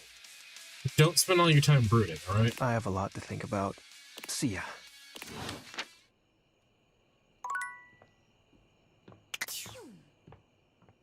Oh. We need to talk to Mateo. See what's going on with that. And I need to talk to the box lady. And I keep forgetting to talk to Teddy.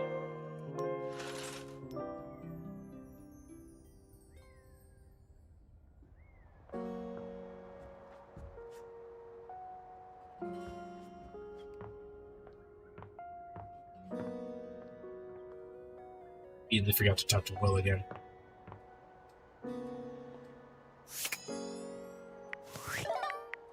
I don't know what I want to do. Hello, Phoenicia.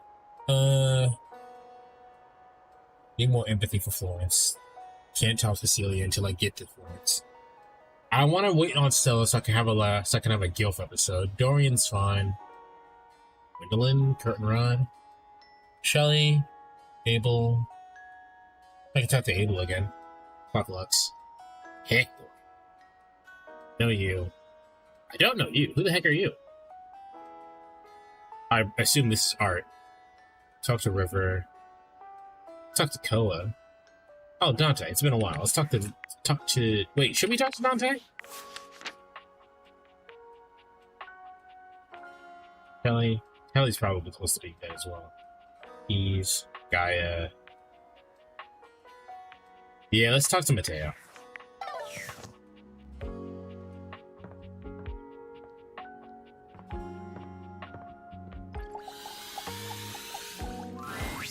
Lint!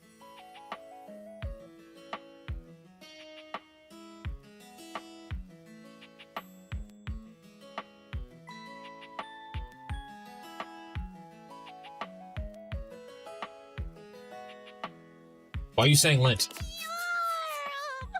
Lint! Lint, come on, buddy. Remember what happened last time? If you don't slow down, you're gonna... Mateo doesn't even manage to finish his warning. Lint crashes into something just out of sight.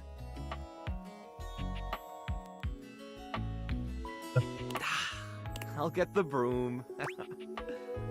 Looks like you could use a hand. It's just Lint Eastwood, Dolly's pet. He always gets the zoomies after a bath. Linty. Speaking of... Linty! There's my big handsome boy. Look at you, fresh as a daisy. I totally forgot our date with Dolly. Dolly bends down to pick up Lint, planting a sweet kiss to the top of his head. Oh, now are you a good boy for our Mateo here? Tell me honest, he didn't give you any trouble this time, did he? Well, he did just break the whatever that was, but... Filo, no, nothing I couldn't handle. He actually did better with the trimmer. I think he's finally starting to trust me. Is that right? I am so proud of you, my fuzzy sweetie lumpkins. Oh. Thanks for always taking such good care of him. I know he can be a handful, but, well, he's my handful. He's welcome back anytime, Dolly. Come on, let's get you home.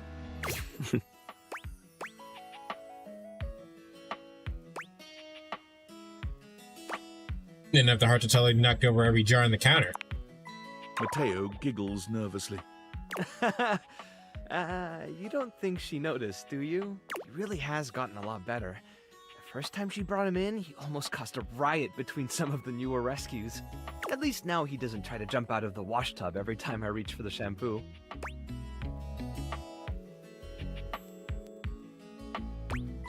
Why don't I help you clean up and you can tell me about him? I like that. I didn't mean to flirt with him, but here we are. My Riz is just too powerful, chat. Hey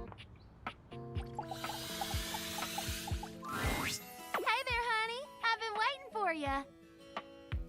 Oh, yeah.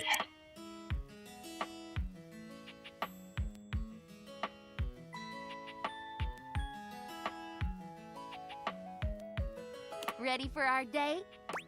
Here I am. That's what I like to hear. Come on. Where are we going? I'm taking us somewhere just a little bit dangerous. She's bizarre because she says don't push too far, but here we are going somewhere dangerous? What's going on here? Dangerous? Well, it's not dangerous, just somewhere a bit naughty. Somewhere we shouldn't be. Come on, I'll show you.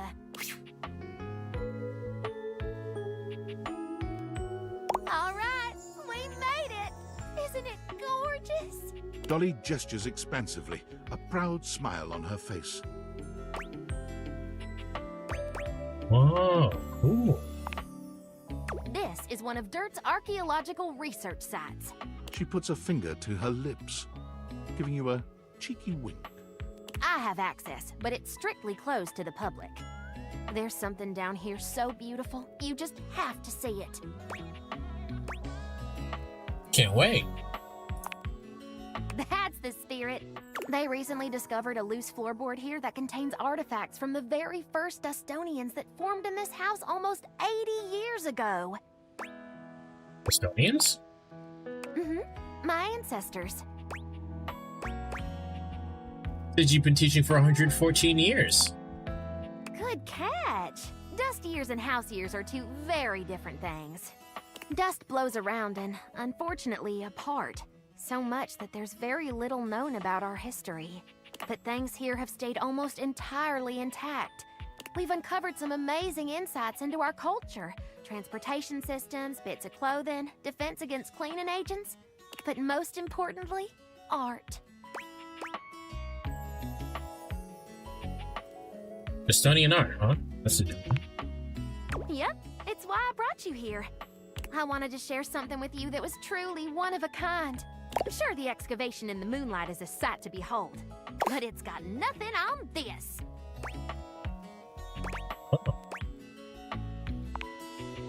Behold, the unbridled beauty of floorboard painting 195K DMT7, or as I like to call it, Ancient Ascension. This artwork reminds you a great deal of historical cave paintings you've seen in your art history classes. Those were never in our art history classes, but yes. Can you tell me about it, Professor? Absolutely. This is perhaps the oldest known representation of intelligent dust art in the history of the house. Scholars previously thought most ancient dust beings to be primarily drifters, hunters and gatherers with no real rituals or cultural endeavors beyond basic survival. I hope you'll pardon the pun, but this discovery paints an entirely different picture.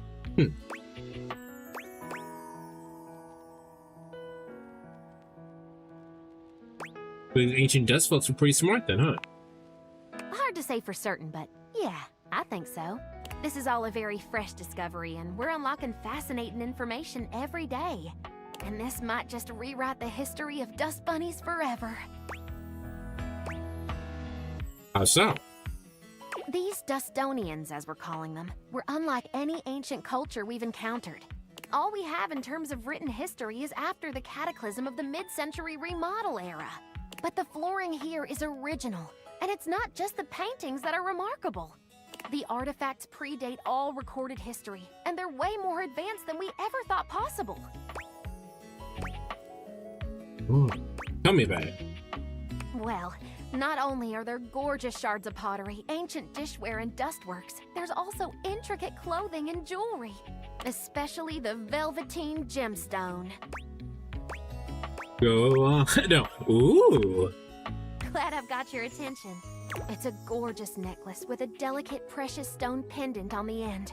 The chain is threaded through a tiny hole in the stone. This particular type of gemstone can't be hammered or carved against the grain. The only way to make such a hole is with a fixed, high-speed, hydro-lubricated drill.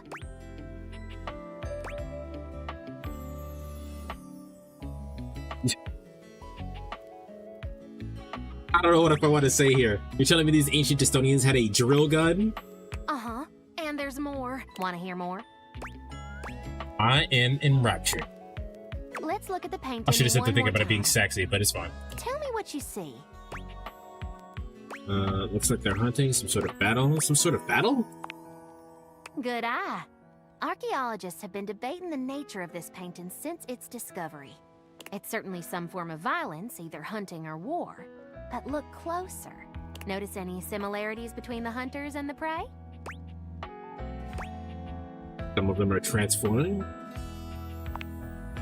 That's exactly right. Therianthropes on both sides.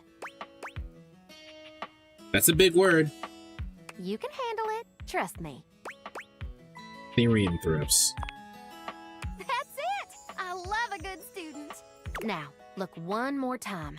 Several of them have spears sticking out of them, and some seem to be bleeding from the nose. But do you see any of the wounded dead or lying on the ground? And do any of the hunters have spears? No. They don't, but they do have headdresses, pouches, and above all else,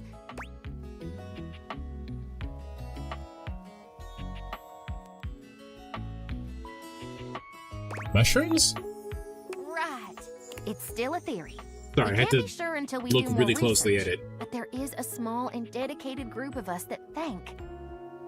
This is the very first example of psychedelic art in the dust world. Oh.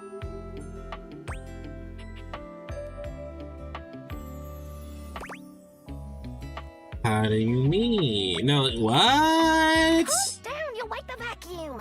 Why would an ancient society capable of living a comfortable and fulfilling existence come all the way down here to make their paintings?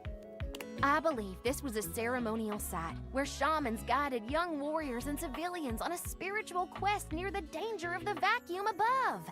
These paintings could be a living depiction of what they saw.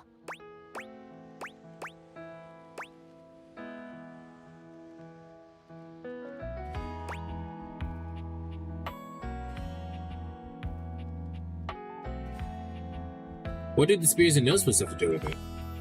Most literature on guided shamanistic hallucinations speaks to a sensation of being speared or run through the head, heart, and back.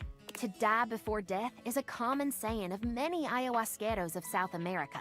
This explains why there are no dead bodies. The injuries are figurative, not literal. Oh, and nosebleeds are a common symptom of early hallucinogenic brews. The research is quite expansive. Intense lore drop, Professor. I love it. Glad to hear it. Well, the road to Eleusis is long and windy, sugar. Why am I not smart? Huh? You're so sweet. Thanks for coming along for the ride. You know it. Well, if that wasn't a special first date, I don't know what is. I'm not sure how much I should be flirting with her. You're really something, you know that? You heard my whole spiel and didn't fall asleep like some of my students. I had an amazing time. I'd like to see you again if you'd be so inclined. See where this goes? I know I could use a rest. I'll gather our things and get us back out of here. If you want to see me again, just give the old sofa a shove and I'll be waiting. Come on back now, you hear? Okay, that was nice.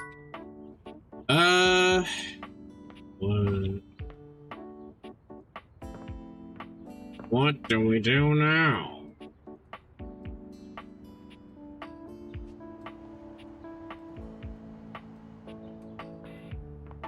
Trying to think who I've talked to. Oops. Oh, you know what? We have not talked to Maggie at all. Let's go talk to Maggie. Hello again, suspect.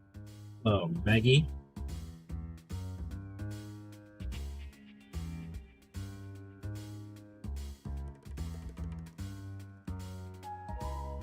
I'm hard at work on my current case. I've been hoping for a breakthrough.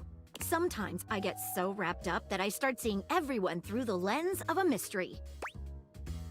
Are you really a detective? I am. Maggie M. Glassbury at your service. Perhaps you've heard of me? I've acquired a modest reputation as a result of some of my previous work. What are a couple of your best-known cases? Maggie puts her hands on her hips, positively radiating pride. Why, it was I who solved the mystery of the missing sock. That was you? A brief interview with the Stackables and a chat with Dirk was all it took to sort that case out. Stackables, The right? sock was in the depths of Harper's hamper. Ooh, someone got to the bottom of it. I also cracked the caper of the self-generating dust rabbits. Sounds useful, but where did they come from? Static electricity. It causes particles to accumulate around pieces of hair. Your hair, to be exact. They form undisturbed, in-dead air pockets. That's why they hang out under the couch. My hair, you say? It matched the evidence, and I ruled out every other possibility. By the power of deductive reasoning, I determined that you were, in fact, the culprit. No getting around you, I see. I pride myself on that. What mystery are you trying to solve? Lately, I've been taxing my lens to the utmost on a very interesting case. I'm trying to get to the bottom of a mysterious love letter.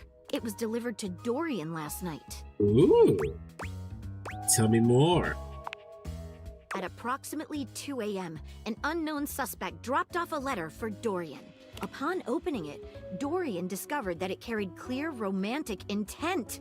That is to say, it was asking him out. It described how his protective yet gentle presence had won over the writer's heart. If interested, he was to write back as soon as possible. What? Here's the catch. The letter wasn't signed with a name, just a monogram. Though he might be hesitant to admit it, Dorian was quite taken by the letter. He isn't certain whether he wants to write back until he knows more.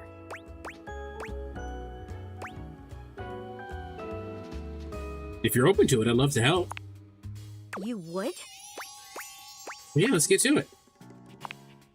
I've never worked with anyone else before, but I think this could be good for the case.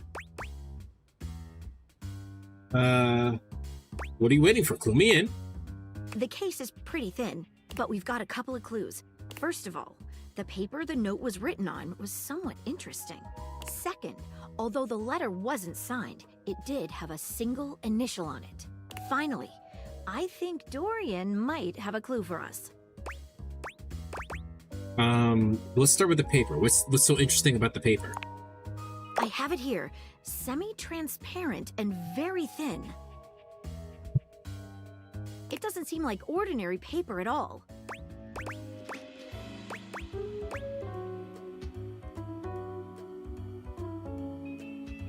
None of this sounds useful. Just try cutting it with scissors. Try burning a small piece. Let's taste it. Let's dip a corner of it in water. None of this sounds useful. Cutting it doesn't sound like it'll be helpful.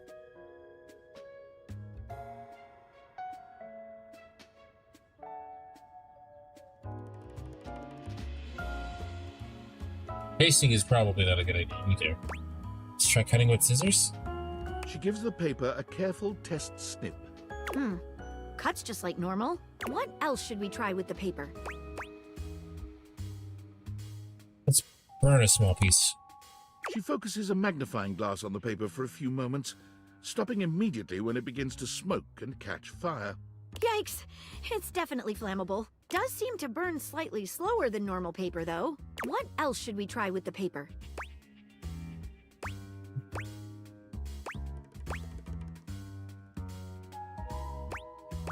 The corner of it in water.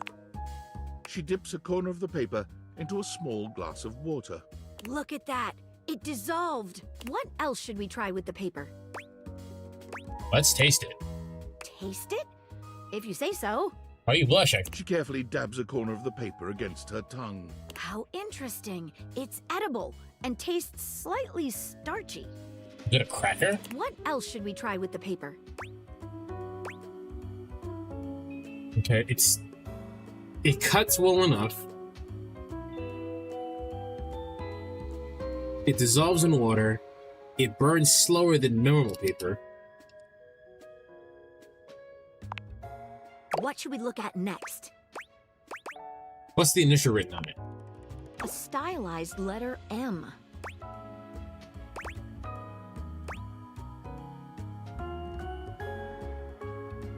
The first initial? Seems likely. What should we look at next? Let's have a chat with Dorian. Hello there, you two. Good to see you, Dorian. I've enlisted our friend here to help solve the case of the mystery letter. Splendid idea. Can you repeat what you said to me earlier about the smell you noticed? Right. Well, when I first opened the letter, I caught the faintest whiff of what I think was truffle. Strange, no?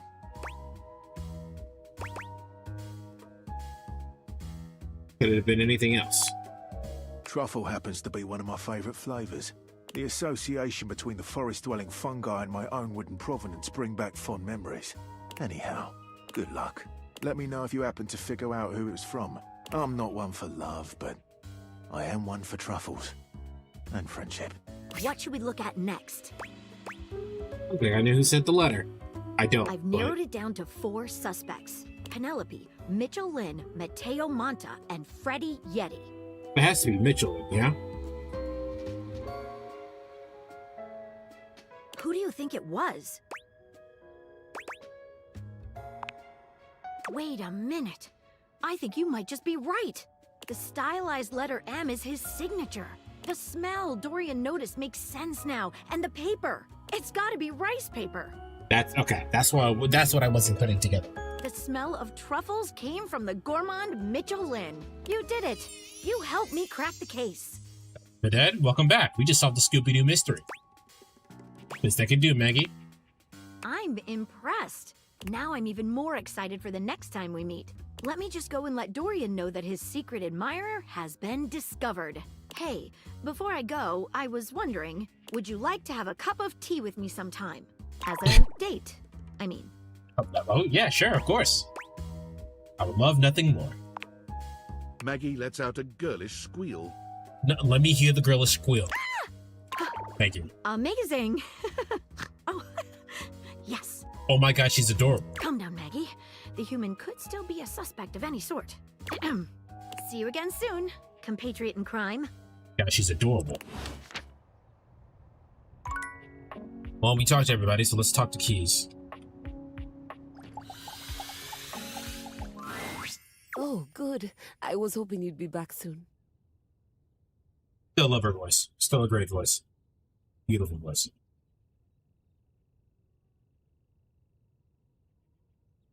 Any progress on my rider? Lots of progress. They've done everything I've asked? It doesn't seem like it. Oh, no, they all refused except for Hector, although he did call you Baroness. You know, this is just like the time I got the lead part in La Vedova, and all the woodwinds pretended they were congested just to take away from my moment. Professional jealousy. That's what this is.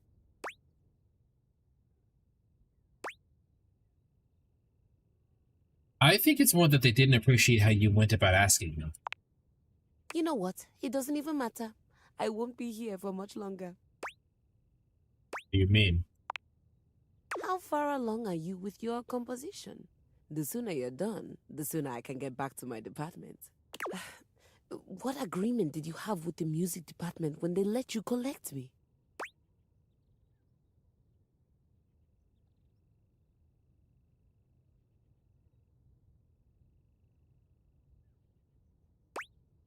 This last one is the most Donald Trump thing I've ever heard. Big agreements, the best agreement everybody loves are agreements. What agreement should I have had? You know, asking for a friend. A friend? You and I both know you have very few of those. My understanding was that they loaned me out to an emerging composer in the theater department, you, to be returned at the completion of your project. Don't actually say that, because I don't think I got that memo. No one needed to say anything. Why else would the music department loan out their star performer? Besides, you're obviously an immensely talented artist. I mean, this space alone is perfect. I'm an artist, but not the kind that you were talking about.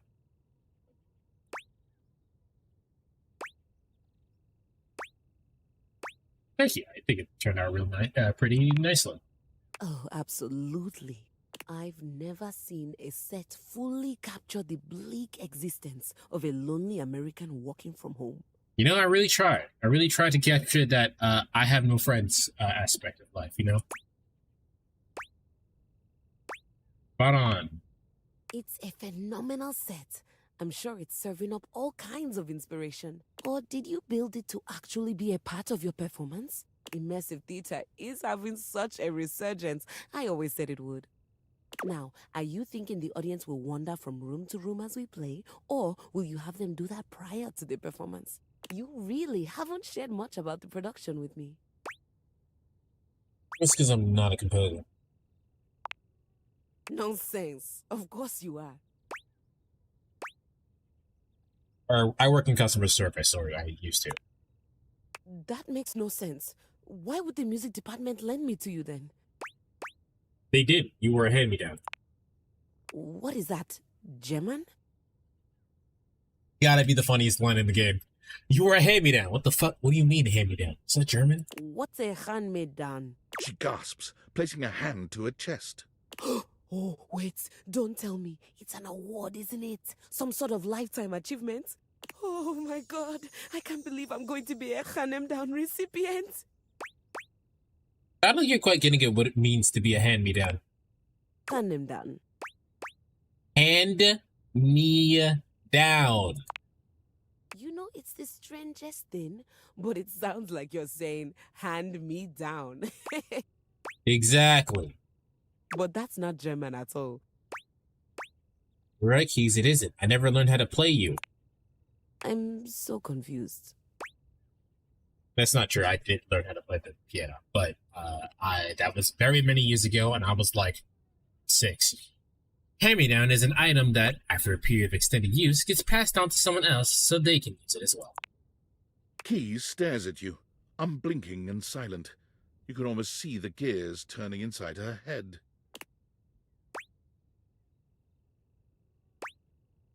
I'll explain this to you. All right. You don't have to be a composer. Perhaps you're a wealthy connoisseur of the arts? Not a wealthy connoisseur of the arts. So, what you're telling me is that not only did I get handed down without my knowledge, I also have no job, no musical prospects, no financial prospects. You're not a composer, and this is my home now. In a nutshell. Are you ready to fall in love with me now? A pleasant smile. Fantastic. Would you please excuse me? I'm going to go scream in the highest octave I can manage.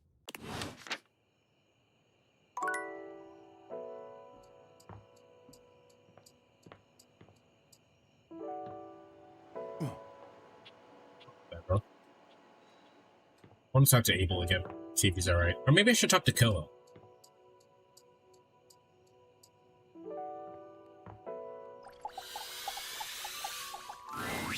Hey there. You want to watch some TV? I think I'll pass it. Honestly, the TV kind of annoys me.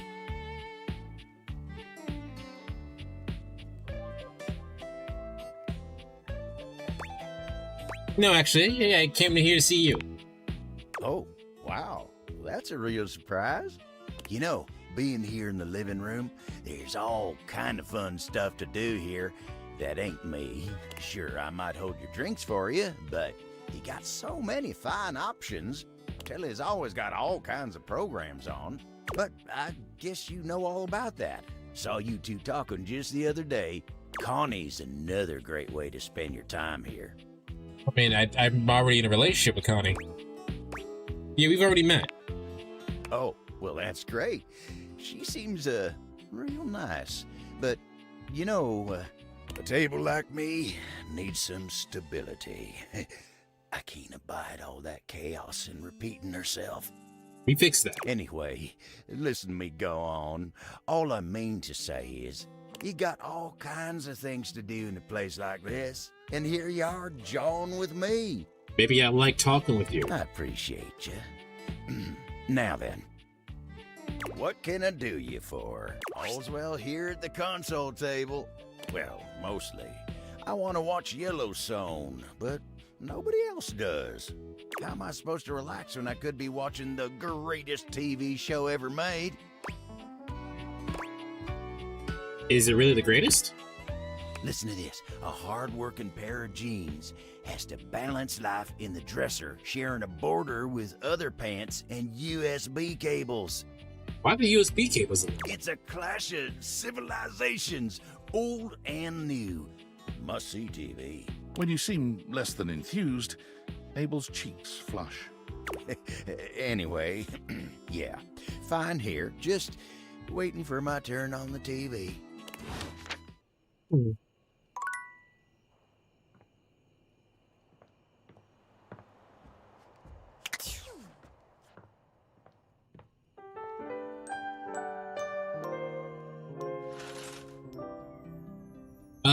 We could talk to Keys again. We could talk to Dolly. Talk to Hector real quick. Hector! Here you are. Yeah. You keep coming back. I can't. It is something of a surprise to me. I've wanted you for so long, even just to speak to you, and now I have it.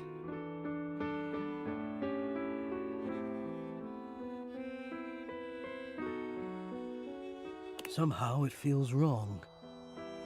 Like I'm going to lose it. Surely, if you're lucky enough to get the thing you've always wanted, you cannot be lucky enough to keep it. How would you lose it? I'm not having fun with you. I would lose it if you left. Why would I leave?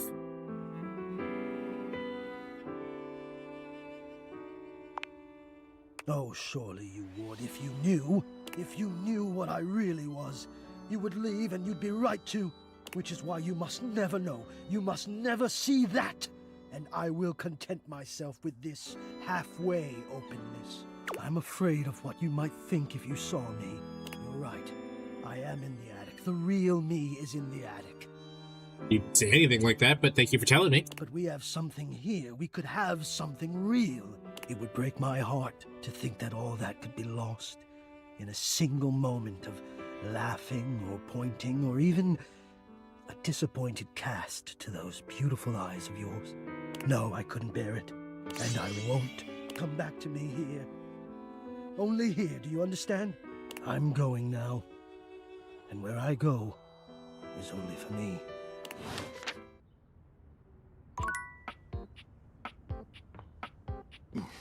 Sorry.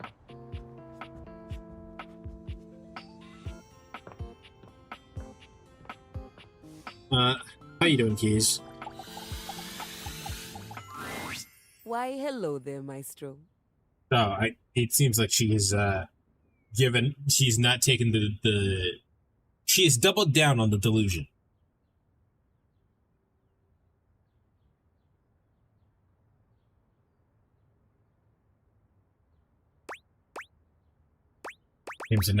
You seem not devastated by recent events. That's because I've chosen to make the best out of a terrible situation. Since you're not the famed composer you led me to believe you were. Never told you that. You just made that up. You made that assumption. Since you're not the famed composer you led me to believe you were, I've decided that I will be writing my own music instead. There's no reason for me to waste away in obscurity just because I was forcibly retired. I'm equipped, I have the training, and I have the discipline. Why shouldn't it be me? I've decided to channel my rage into a program piece.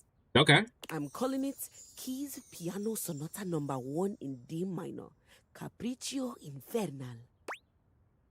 Ooh, sexy title. Merely following classical naming conventions.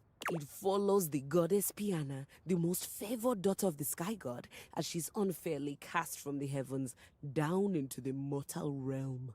Ooh. I just started working on the first movement. That's where we'll meet the characters, establish musical themes, etc. Can I get Chairemi in on this? Right now, Piana has just woken up in a forest to find her wings bloody and broken.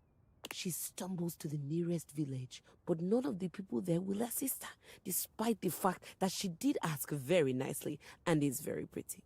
It would appear that they are jealous of her status as a deity.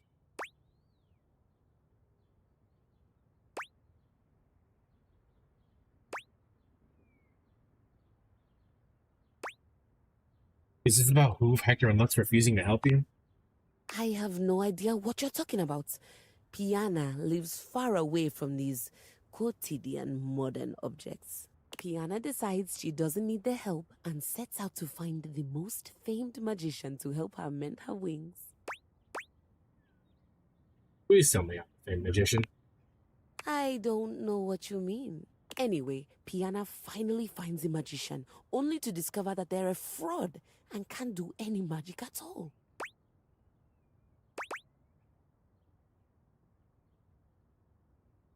This feels like libel, but I'm invested. So now, Piana's trapped in the mortal realm, far away from everyone she holds dear. Ooh, what happens next? This all happens in the first part of the sonata, the exposition. I think I'd like to build on the sinister theme in the second movement. Right now, it's all lacking a bit of bite. Leave me. I have composing to do, and I need my space.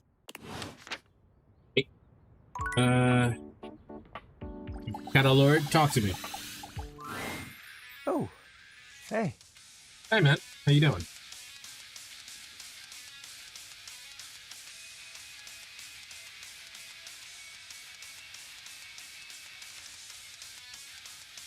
Did you sleep well? It was alright. Good. I was thinking about you. If you've been getting better rest since our first talks, communing better with the darkness.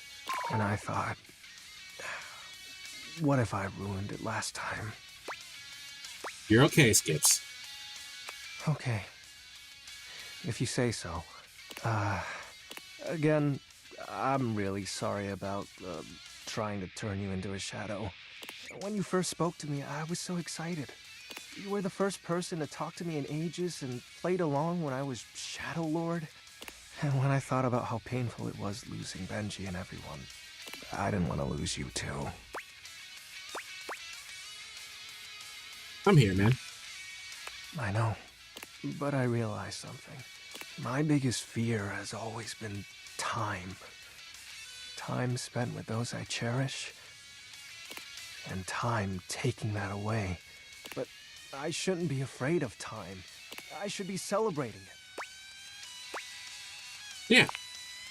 I will always miss the old days, but I've got so much more to look forward to. Yeah.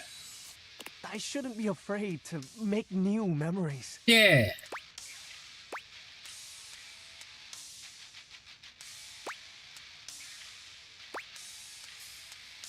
I bet this is a Discord server you could join.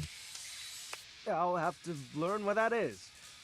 Oh, I really am behind the times, huh? With all that, too, I hope you'll still stop by for a chat. Of course. Sweet. Thanks for everything. Yeah, man. Hey, can I make another confession? It's good. So mysterious. I know. So, sorry, it's just, come on. What would, Shadowlord 240, 420 say? Huh? Oh. Although my dark core is frozen, I admit to growing fond of you by my side, Penumbra. Will you eclipse your heart over mine? If that was a love confession, I'm flattered, but no. I understand. Well, thank you for your honesty. And thank you for letting me step out of the shadows for once. So, can you teach me about your Discord?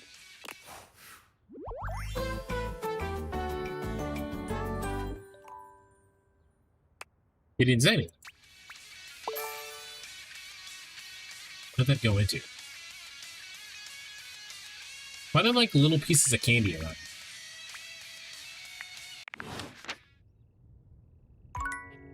Okay.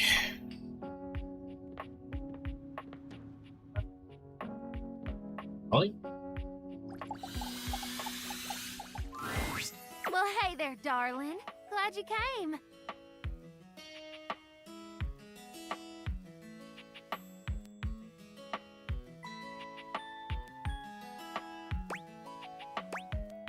That makes me happy to hear.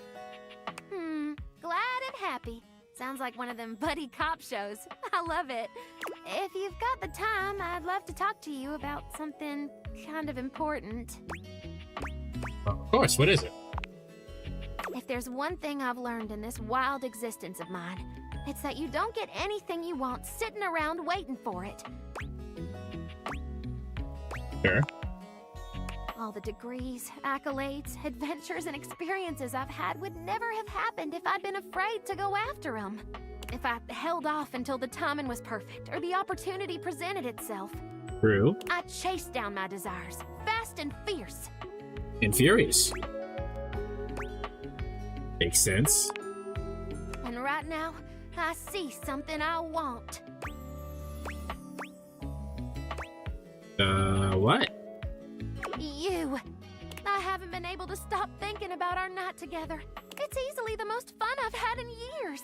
And it wasn't just the archaeology and atmosphere.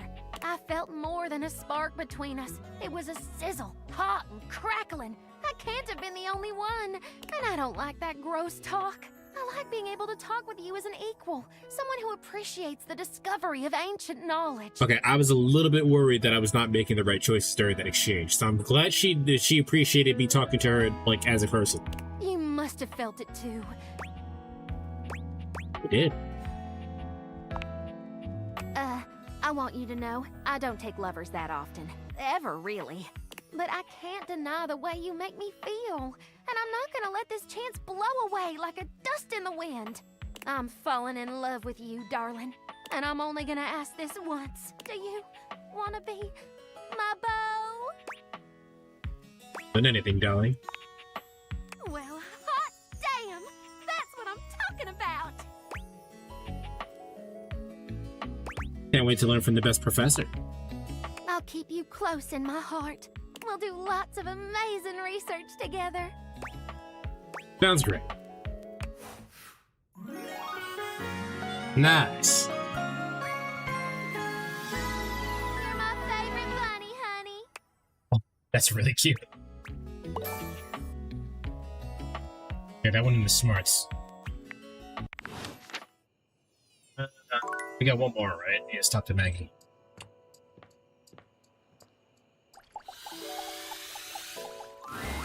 I'm so glad to see you again. You look lovely. I liked the way that she said it. It sounded like she read that off a paper. Like, she just read that off the paper, but it sounds like it intentionally was made that way. I like that. I hope you don't mind. I took the trouble of ordering your tea for you. It's a jasmine green tea. From Kopi, of course. I didn't know she did too. I'm actually drinking jasmine tea. It's actually a mix of jasmine tea and Sprite, but oh, very thoughtful of you. I'm so glad you think so. Hope you don't mind. I went ahead and researched your favorite order. That's too sweet.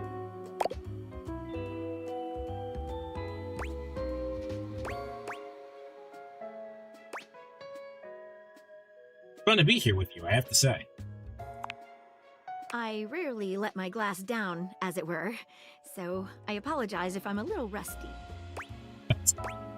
So cute. What have you been thinking?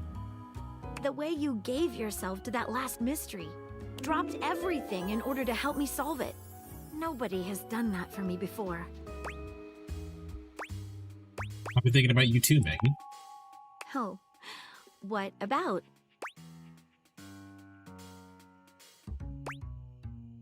Not sure I want to say either of these. I'd like to take this to the next step. Really? I'd love that too, only what? Only there's just this one other case that's stuck in my mind. It's hard to focus on anything else. Would you be willing to help me solve it? If so, I promise we can return to this conversation after. I was hoping you might say that. Let's get to work. It has recently come to my attention that there is a counterfeit object in the house. Oh? Rumors have been circulating about it for a while. At first, I wasn't sure there was anything to them. After all, rumors can be nothing more than loose talk.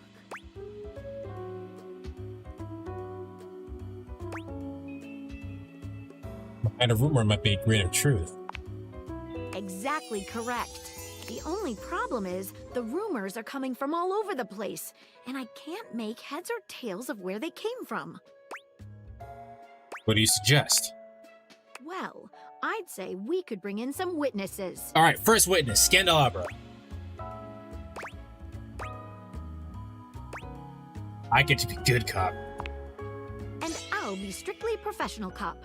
Okay, so I've heard whisperings from Lux, Hoove, and Wallace. All right, sounds good. Technically, we haven't met Wallace, but... Who should we talk to first? Let's talk to Lux first. All right, when you get in touch, I'll meet you there. Oh, okay. We literally have to talk to Lux. All right, then.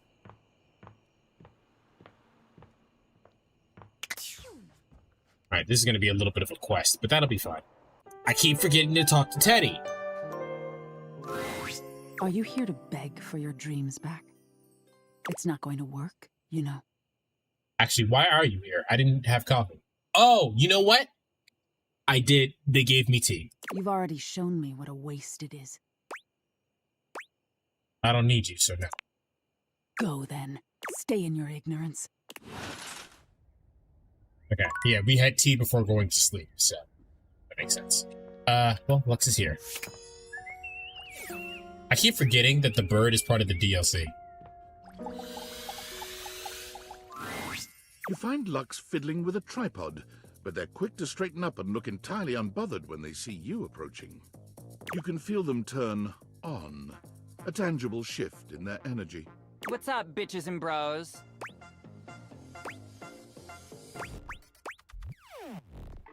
Yeah, we were just wondering if you, whether you knew anything about the counterfeit item in the house. I hate Lux, but this music is fire. Oh my god, seriously? I love that you're even asking me. I am so flattered. Let me just, like, hashtag gratitude that right now. Lux, we really need... OMG, like, just give me a second, alright?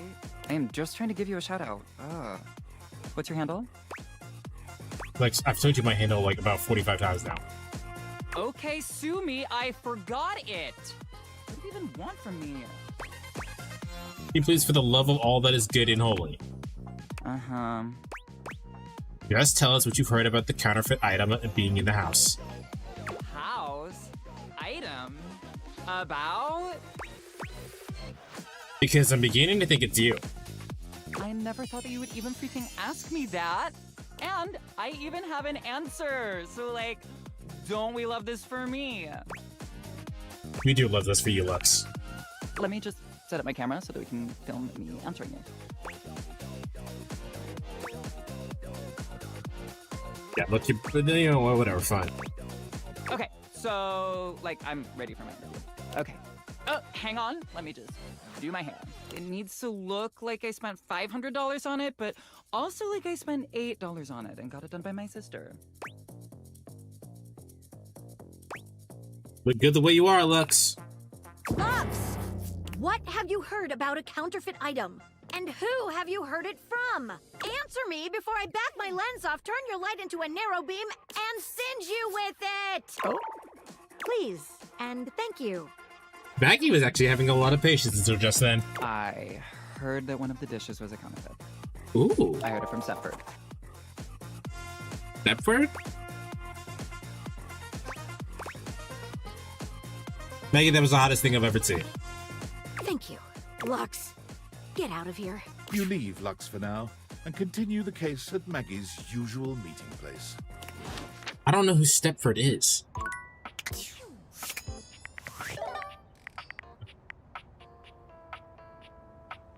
Rumors.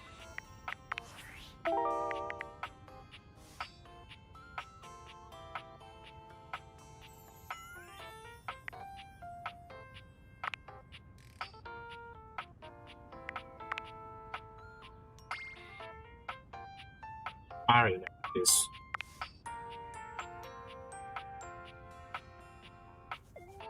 Okay. Monique. Scandalabra says it's a jewel in the house somewhere. Noted to realize Drysdale, it seems you can speak with Stepford. Who the fuck is Stepford?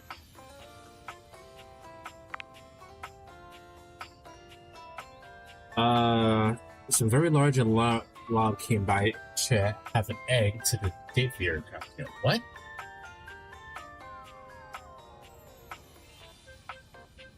The warrior here insulates from the cold, corrupt, and everything in between.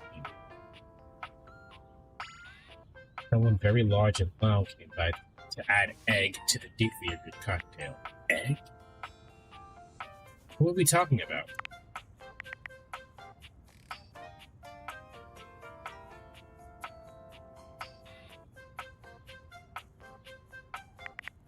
I don't know who. Well, for now, let's just go talk to Maggie.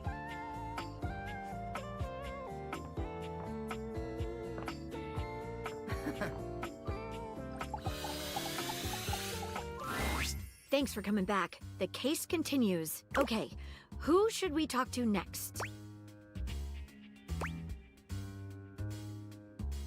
Let's bring in Stepford for questioning, or have a chat with him. All right, when you get in touch, I'll meet you there. Okay, I said that, but I don't know who Stepford is.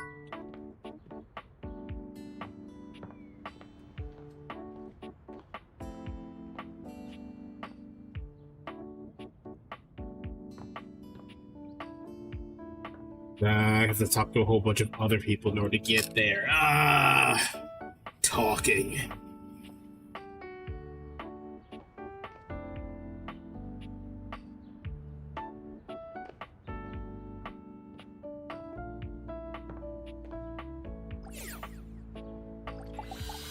You know, give me a sec, Chet. I'm gonna run to the bathroom again.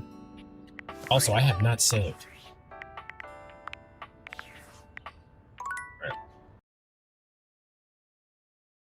Tekken is back with the best graphics, craziest combos, most playable characters, and most modes in franchise history. Tekken 5, rated T for teen. Not everyone has what it takes to be the king of the Iron Fist tournament. Tekken 5, the best graphics, craziest combos, and most playable characters in franchise history. Rated T for teen. Man made fire. Man walked on the moon. Decaf, half calf. Did you do a quarter calf? What has happened, men? I think I have a club card. What have we become? There is a path to salvation. And it begins with just one punch. Fight Night, Round 2. Rated T for teen. EA Sports. Civic game. Is your name Dante? Where did you hear that? From your brother. The prequel to the legendary Devil May Cry explodes with unrelenting action. Choose multiple fighting styles and become one hardcore demon slayer. Devil May Cry 3, Dante's Awakening. Rated M for mature. Sweet dreams.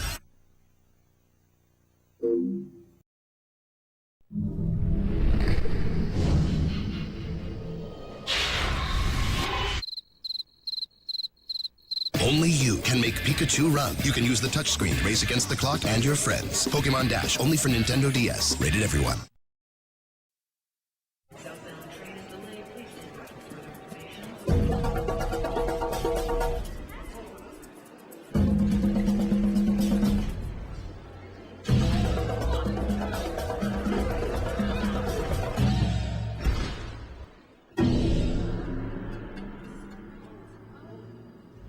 Jump, fight, run. Stuff happens when you beat the drums. Donkey Kong Jungle Beat. Rated E10 for ages 10 and up. It goes where no Dragon Ball Z game has gone before. Everywhere.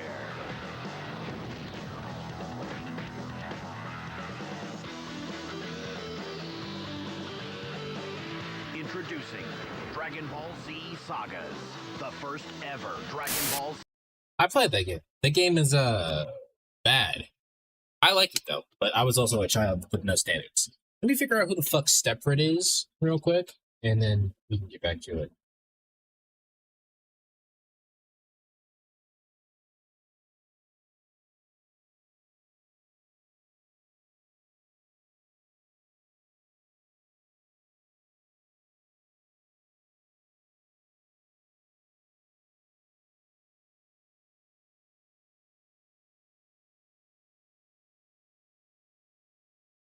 Some awards in the home gym. All right, guess we're going there. Oh, that's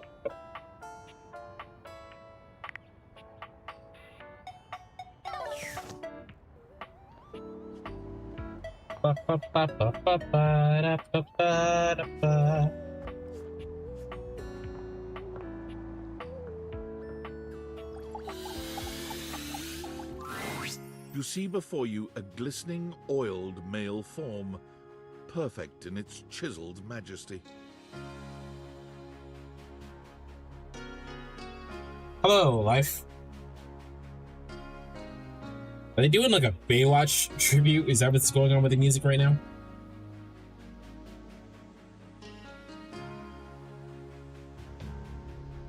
His gold, or is that bronze skin, is perfectly smooth. His features flawless, and his face stunning. Yes. Oh, hello there. Don't mind me. I'm just catching a bit of air. Wrong with Baywatch. I didn't. Did anyone say there was anything wrong with Baywatch Live? Why are you over here putting words in my mouth?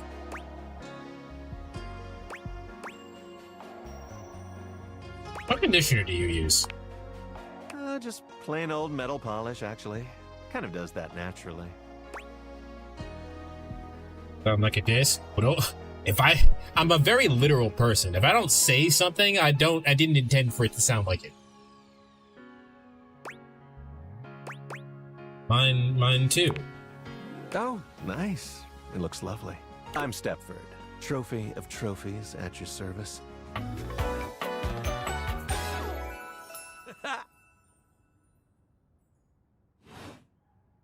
I've just been standing here all covered with oil, waiting for a good sunbeam to come along. I hate you.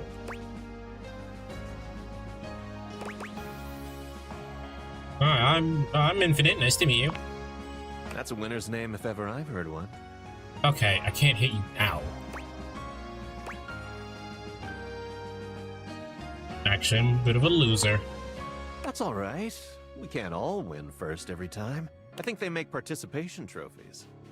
Though, I wouldn't know anything about them personally. Nope, never mind. I hate you again. So, what brings you around these parts? I only unlocked you so I could talk to Maggie more.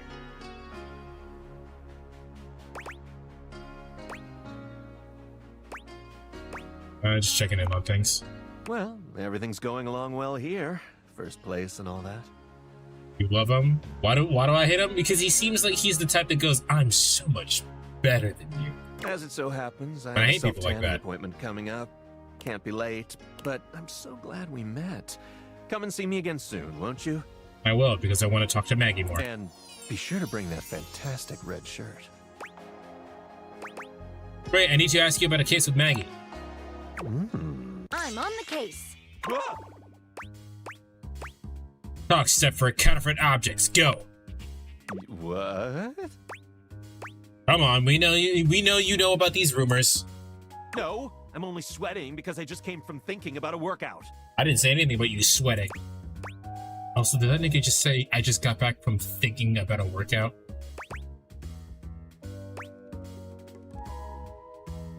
We know you didn't start that rumor, but we need to know who did. Okay, fine. I was embarrassed to tell you because I know I shouldn't have been spreading rumors, but here it is. Last week, the Scandalabra told me that all the supposedly genuine silverware in the house is actually fake. It's high time we got to the bottom of this. Let's bring in Scandalabra. Exactly. I'll meet you at location 1. Which is? Otherwise known as the dining room table. Oh. Okay. I just wanted to make sure we were on the same page. Yeah, I don't want to talk to Stepford anymore, actually. But thank God.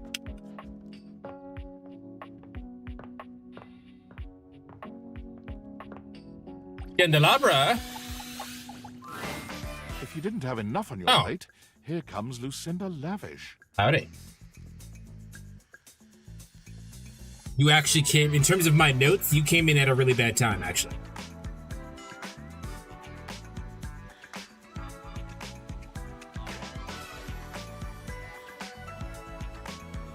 Come on, baby. Tell me what to do. Use me. Girl?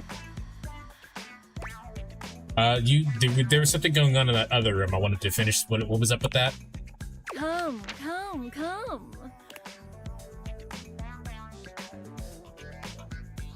I told you I would have something special for you. You did? Something really special. Oh, yeah? I'm Lucinda Lude. Hi. Hubba. Hope you're ready. I put together a treat. Something outside the prying eyes of those who don't want to see us have a good time. It's a feature where you can hear anything you want from me, anytime you want. As many times as you want. Sounds awesome. Where do I start? Right this way. You can pick any option as many times as you like. So, what do you want to hear from me, sweetie? Say something sexy.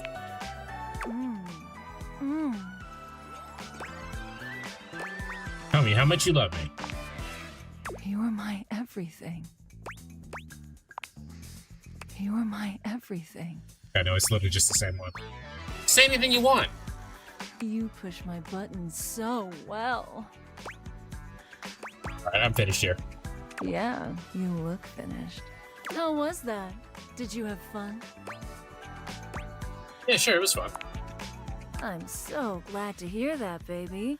Hopefully as glad as you were to hear me. Next time I see you, hopefully you'll like my surprise. Until then.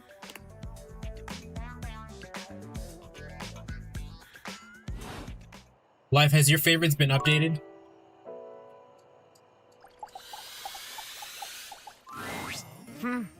Yet you return. What's up, Scandalabra?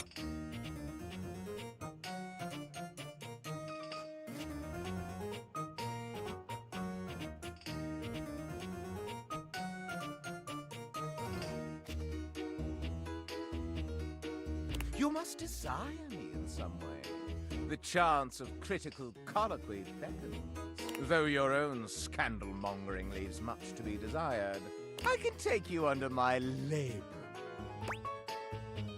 Scandalabra, Maggie needs to speak to me.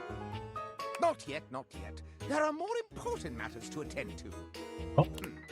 But, tell me, when I spoke of polishing my knob, do you even know what that is? No, definitely not. At least you are honest in your ignorance. It sits above the base and is decorative. Now, where on me is my labrum?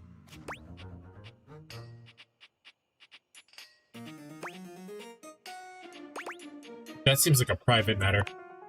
Oh, it is merely my arm, you nincompoop. Last, a capital may mean an uppercase letter or an exclamation for a lovely thing. But where is the capital on my corpus?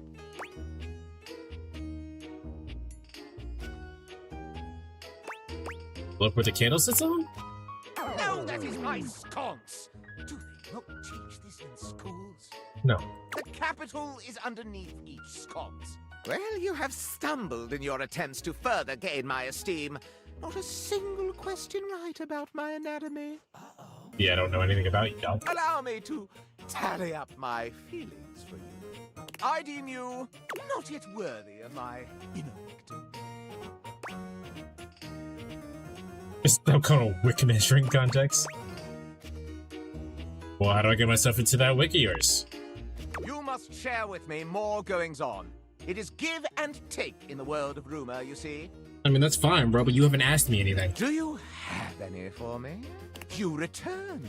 You are rather jejune in your jests. But to become one with a path of scandal, you must give as much as you take.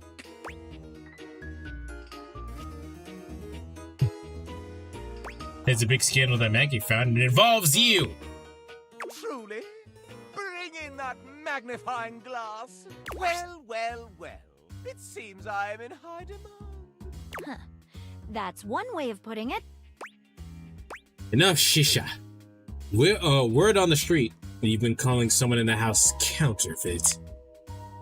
Me? Why ever would I make such an allegacious allegation? We know it was you. We have a witness. I challenge you to produce them. You asked for it. Stepford. Hi, Scandalabra. Scandalabra's face falls. Oh, drat. Remember last week when you told me the silverware is fake? It's not real silver, it's counterfeit? I have a faint recollection of such an occurrence. I remember it clear as day. You started the rumor, not me. Answer this allegation. Yes, well, I was merely causing a stir.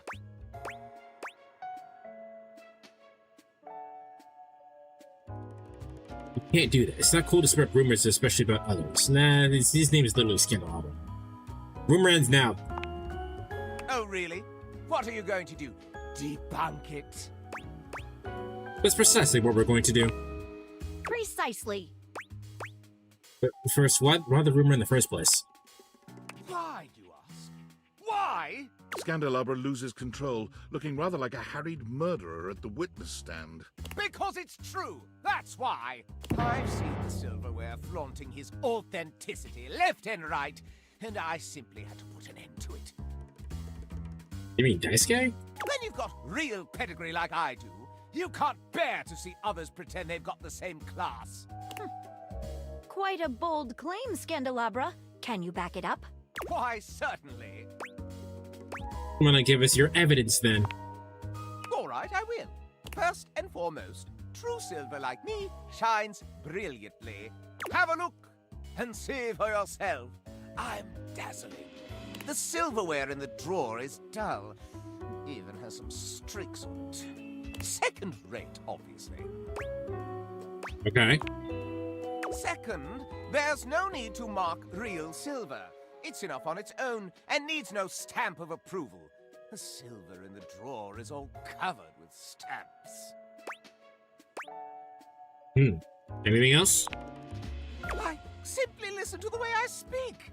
Can you question for a moment that such a delicious degree of diction could be achieved by anything less than a genuine article? Is that all? I also pinky promise that it's true. All right, no need for further questioning. Case closed. Okay, now it's personal.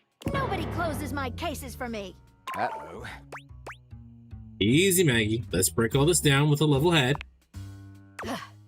Indeed. Let's separate fact from fiction and flush out the fraud. Where should we start? How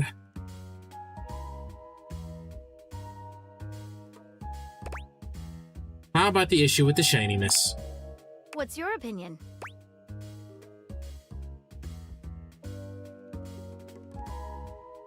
Doesn't silver tarnish? Precisely correct. Real silver must be polished to bring it back up to its highest luster. And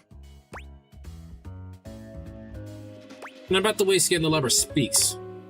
What about it?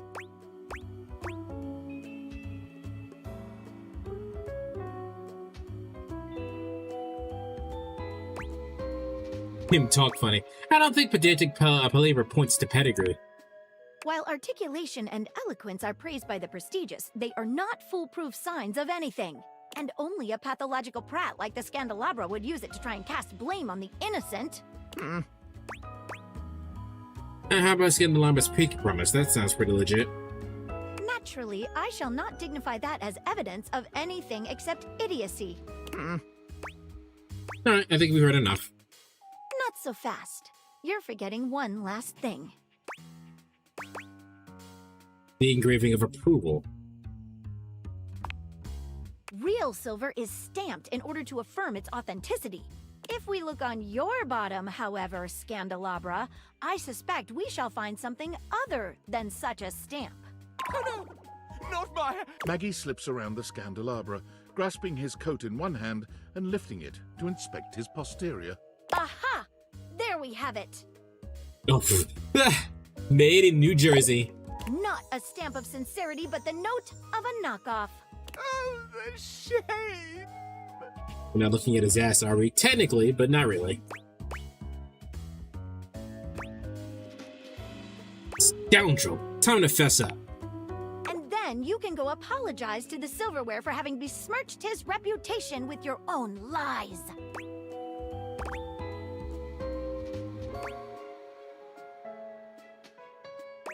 As punishment, you could paste that sticker on your forehead. Scandalabra's expression goes entirely blank. Hello, Ranger. How you doing? All right. I know what I've lost. Well, what the fuck? I'm not really a so-called Scandalabra. I'm a completely ordinary, cheaply made knockoff from Freehold, New Jersey. Hey. I just want to be special, you know? Yeah, but you don't have to...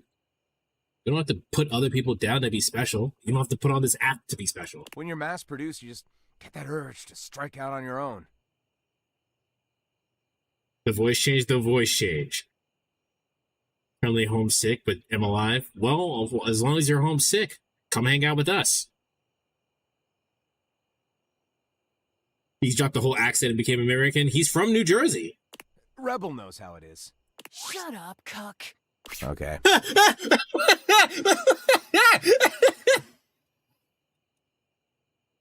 Well, all right, damn. I left a factory learning that I was essentially a defect. Can someone clip that? A bum. There was no need to lash out at the rest of us. You're right, Maggie. You're always right, Maggie. I've tried to dig dirt up on you, but you're squeaky clean. And for all my digging, all my messing around, I'm sorry. I still kinda get off on learning about all the relations around the house, though. He pokes the tips of his index fingers together in a gesture that reminds you of the way he used to present to you. If it's okay with you, I'll just watch and enjoy from here. As long as no one is getting hurt. I just thought his voice would be higher still. Nah. There's no reason why my voice cannot be higher like this and talk in a very pretentious attitude and still not have, like, a deep ass voice, like, as normal. I mean, it is what it is. And you promise to tell no more tales. You have my word. Well then, I'll call this case closed. Stay out of trouble. What is your real name? Oh, just a completely ordinary candle kind of name. John Wick. An utterly ordinary name destined for mediocrity. You're quite certain. I don't want that damn bass in his voice. Well, Mr. Wick, stay out of trouble. I wonder if the conversation that we have with him is going to be him being normal, or is he going to put on the mask again? Maggie, we did it. You were wonderful. You were wonderful. Can't wait to work with you on another mystery. As a friend, or... Girl, when have we ever been just friends? You've just made me so happy. I can't wait to see you again. Goodbye for now, lover. Maggie leaves you, seemingly unwilling to formally resolve your relationship in the presence of the disgraced Candelabra. Yay. I guess we gotta talk to her again to get the official status, though. Hate Maggie? Why do you hate Maggie? What did she do to you? Out of every furniture in the home, what do you feel will fit you as a person? Like, which one? Like, which one I would see myself as, or which one do I see myself with? Breathe, for starters. Oh, that's not an explanation. Which one would you be? That's a good fucking question, isn't it?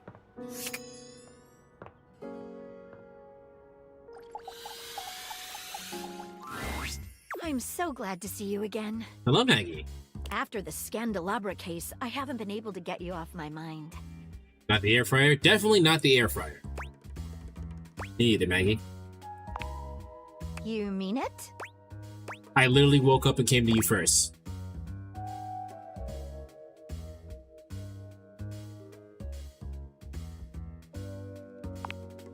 As could I. I actually went ahead and interviewed all of your exes, and I couldn't find anything worrisome about you at all. That's a little creepy, but we'll leave it alone. Nothing to find, huh? I know. It was barely an investigation. Just a matter of sorting through old school records and scraping social media profiles. It was hardly the work of a few long nights.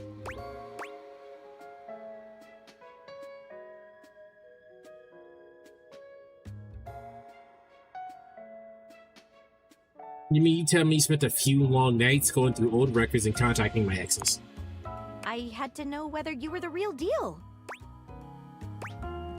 You don't really see how that's kind of inappropriate, Maggie? It is? I think we need to have a serious talk about personal privacy. Well, that's no issue at all. I can change. That's not enough. I need a commitment here. All right. I will change for you. Okay, that's not quite what I had in mind, actually. That made me feel gross. You know, I feel like I can finally trust you enough to share something with you. What's up? I've never told anyone about this before. What is it? Well, there's a case I've never been able to solve. Really? You? Yes, me! In spite of everything I've tried, it's escaped me. It haunts me. Maybe I can help you. All right, but, well, you're gonna think this is pretty out there. I bring back a certain phrase that someone said to me. Those red flags are just fun facts. Okay, listen. We know the nature of Maggie, and so all we need to do is tell her, hey, that shit wasn't really cool. And then that's fine. You can ignore, if they're willing to listen to you, you can ignore certain red flags. Just make sure you know that they're there and that's going to cause issues in the future. To be fair, some red flags are just signs of autism and that's fine. Yeah. Like, not all red flags are actually red flags. Some people are gonna have baggage that you're just gonna have to deal with, right? The issue is when they start actively harming you or other people or things like that. You sure you're up for this? I'm up for it, Maggie. Before we go any farther, I need you to go and have a conversation with someone. Okay, someone I haven't met yet. I'd like you to speak with the Sinclaire. Never mind, I've told you to talk to Sinclaire. Or should I say, Martin Applegate. Just go and speak with him and then come back and I'll explain. Well, we won't be able to talk to her until tomorrow, but let's get this out the way. I do not like Sinclaire. Hello again, wandering traveler.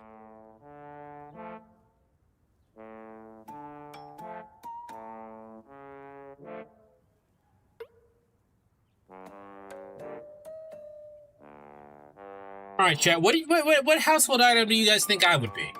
Oh, hello, Andy.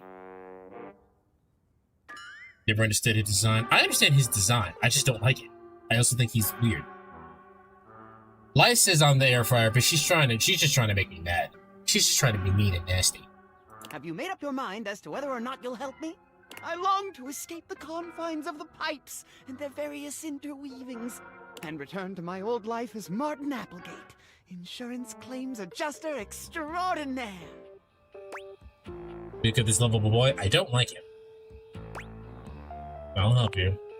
If you want to help to get to the bottom of all this, Landorf to 2-2 is reserved for 42 months with message UBM ... You know, the thing. Thanks for 42 months, Landy. Your constant support brightens our whimsical adventures. Let's continue on our mischievous journey together, spreading chaos and joy in our magical realm. Thank you so much for the resub, Landy. 42 months! That's such a long time, dog. 42 months is such a fucking long time. If you're watching this on YouTube and you have not hit the like button, why not? It's free. I'm still trying to get to 1,000 followers before the end of the year, so if you're not subscribed, well, it's 2,000 subscribers, 1,000 followers. If you're not subscribed, you should subscribe, because, you know, a lot of you have been watching these videos. On top of that, I am on Twitch right now. That's more than 32 days. It's true. I might suggest you seek out someone who is in the business of solving unsolvable mysteries. Or just go see if Vagabond of the Sinclairius is willing to undo her curse for a free shovel. I'll do my best to help you. Oh, yay! Let me know when you have news! Can't talk to Maggie again yet, so let's go find something else to do. Let's get these fuckers out of the way. An acrobat in bright orange evaluates you with a smirk. His hair is streaked with grey, and there's a twinkle in his eyes that tells you this guy is definitely going to keep you on your toes. It's exhausting to talk to. It's just, out of all the things that you can do for theming, you think of, and you decided the only thing you can think of is making the whole head a sink. I thought the piping was, alright for his tie. I mean, I think they did it mostly because it was funny and not because they couldn't think of a clever design. Well, hello there, new face. I may be quite excited to meet you. Yes. We already did this in the demo.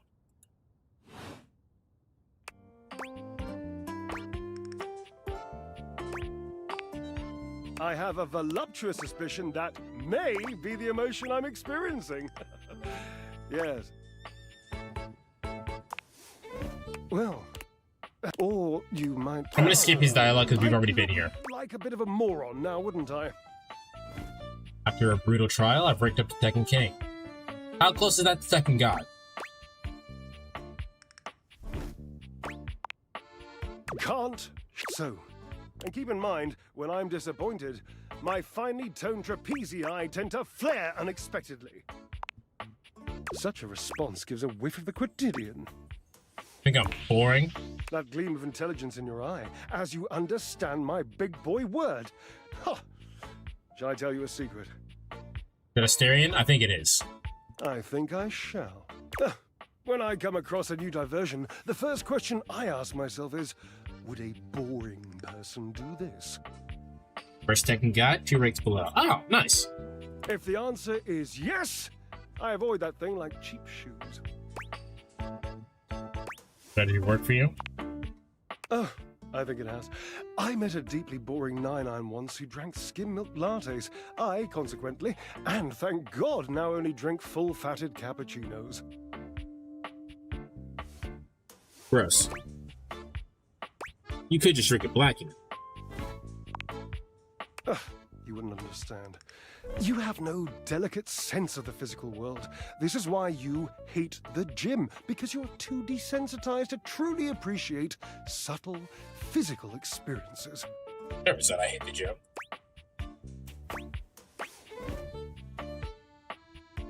You cannot legitimately tell me that cardio is a subtle physical experience.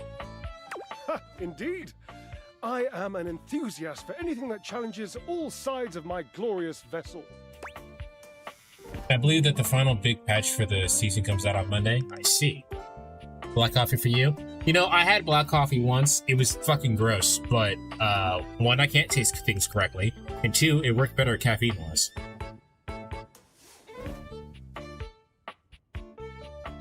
Then Season 3 should hopefully fix everybody's asterisk problems. I feel like no matter what, people will complain about the game. But at least the game... What I'm concerned more is if the game is fun or not. How do you work out exactly? Cherub, I cannot even begin to tell you, but I am nothing if not inventive, fearless, indefatigable. That's the asterisk. I know, that's why I pronounced the asterisk. Devilishly so.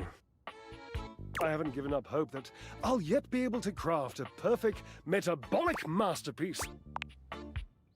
I've had a sudden... Oh, no, wait. I figured, would you help me invent a tango for the triceps, a conga for the core? Awesome! Yes, as incapable of inspiring...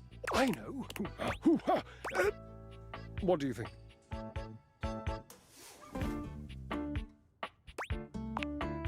Oh, Cherub, you're right. I didn't even think of that. So, you've met her then? Yes, I have. She yelled at me in the pentameter. She might not appreciate being included in my sweat sesh, but Twisted... Let's just say she has some dark and deeply held feelings.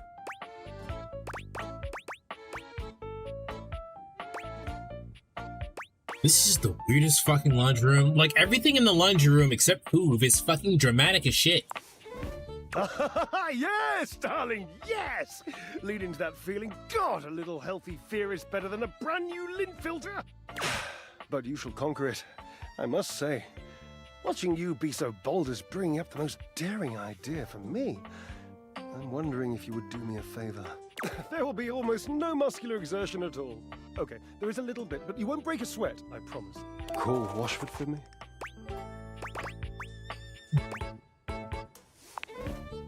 Yes, obviously.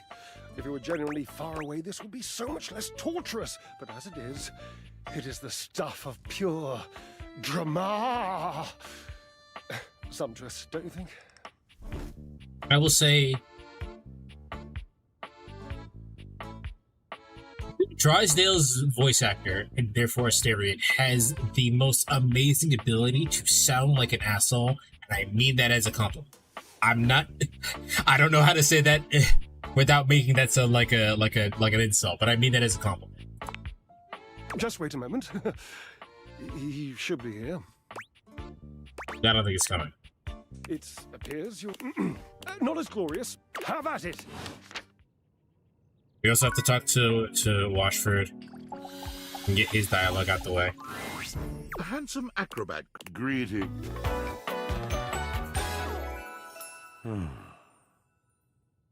We've already talked to him, so we're going to skip this dialogue as well. Greetings. You seem taken aback. Quite natural. It was not my intention to frighten you, though I grant I'm known to be a tiger. Tell me your little gray cells burn brighter than that. Bad bit that. Yes. The longing for this, for everything, we are out of tune. Anything you want to talk about? You aren't serious. You jest. I'm interested. You want to hear my story? For sure. I am a servant to the drama of the heart. Not have enough sass. Good, bad, what's the difference? I am a countless. I am filled with what? It is the sweat. It flows over it is the wellspring of it. I am surrounded by it. Never thought this much about my wife, Shane, and I would continue to not do that. That's just it, but not only that. I hold the blood stuck in death, the makeup smeared. All of this comes to me to be a... It can't... Nothing does. What does? So what happens? I must keep it all. It is a vast treasure house of memories, of senses. And it is safe with me. But how could anyone bear the weight of that much life? Tell me. It is the words. It is language. To be able to communicate. To share the burden. You mean it? And this at last is the dawn? Such bewilderment. I have lost my only friend. My interpretation of these guys is that they read Shakespeare once. He gazes off into the distance. Something clear. Oh. What was that? Yes, my God, haven't I done enough? Yeah, bravo, but I still don't get it. Drysdale. He was a phantom of delight when first he gleamed upon my sight. we are quite forsaken. We were a duo. To the vault, our performances were led and joy. Yes, I know. As wine in a glass. Past but the physical connection between him and me. It is like nothing I have ever known. He does not need poetry like I do. When he talks, it is a breeze to my tempest. And to him my tempest seems but a suggestion. A rumor of rain in another man's country. We both made mistakes.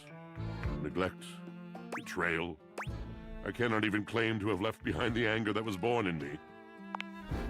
Oh yes, I told it not. My wrath did grow, and I watered it with fears, night and morning with my tears. Yes, it's been years, all moving things. I miss him, yet speaking with you gives me hope that I might be able to move on and accept a new companion. Perhaps you're right. Thank you, Cinderella. Jesus Christ. We have one more point. What should we do with it? Can't talk to Maggie yet. Very good friend of mine survived her surgery today. Her waking up again was not certain. Oh, that's really great to hear. Sorry that she had to have surgery in the first place, but that's good. I have a Dizzy. Dizzy had a surgery recently. Yeah, let's talk to Wyndolyn, sure. I have bad news for ya. What? You do? What the hell?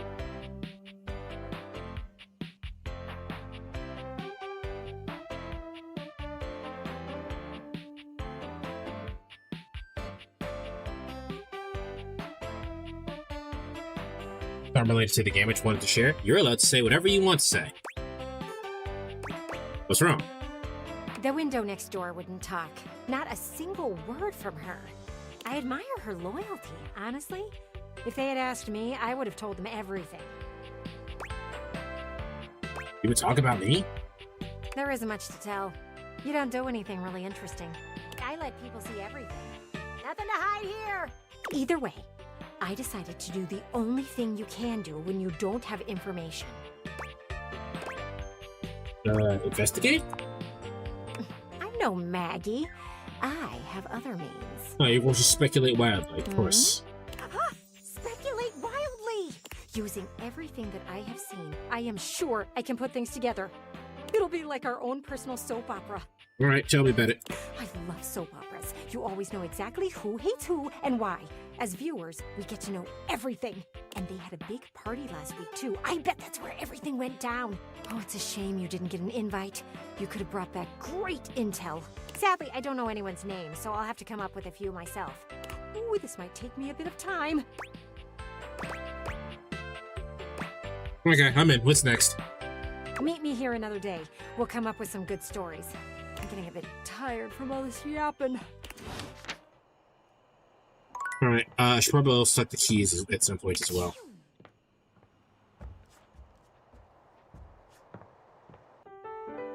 I think the fact that you walk around talking and manifesting characters from furniture will classify as you as interesting. It also classifies us as insane.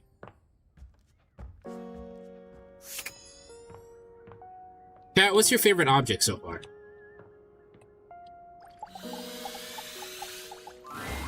It all started with the dandelion. Hold on.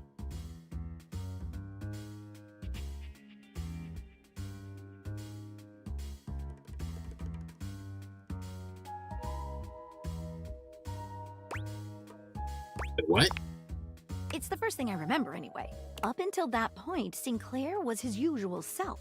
Just a sink and a bar of soap shaped like a dog. Nothing fancy. But then, one day, you came home late with some takeout. And after that, things started to get a bit weird. Bit weird might be the understatement of the century, but go on. He started insisting that everyone call him by the name Martin Applegate. And then rumors started going around about all sorts of strange things he was saying. I heard a few of them myself. I must confess, I can't make any sense of it. What I suggest we do is go and speak with him together. I know he'd like to speak with you. Excellent. If you'll bring me to him, we can take things from there. Let's get to the bottom of this shit.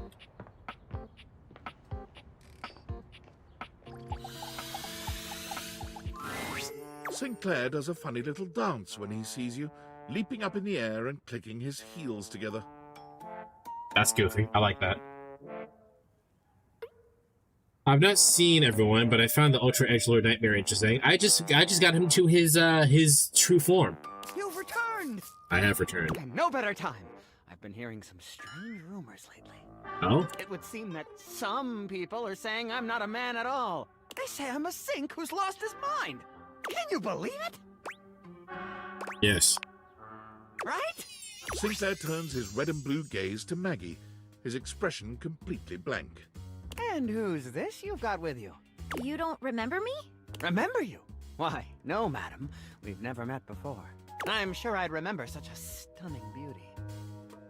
I don't need to be jealous here, but hey bro, back off. He waggles his handles the way a human might waggle their eyebrows. Huh. Maggie bends to allow Sudsy to sniff her hand, patting his head briefly. Hi there, Sudsy. That's a good boy. Now run along to your tray, won't you, dear? Yet my dog seems to know you. How curious. Sinclaire, Mark, listen. I brought Maggie here to help figure out what's going on with you. So that's the name of this shapely glass. Right, and she's a professional. We're here to get to the bottom of this. Let's dive right in. Our mutual friend here filled me in on your last conversation, and... How rude.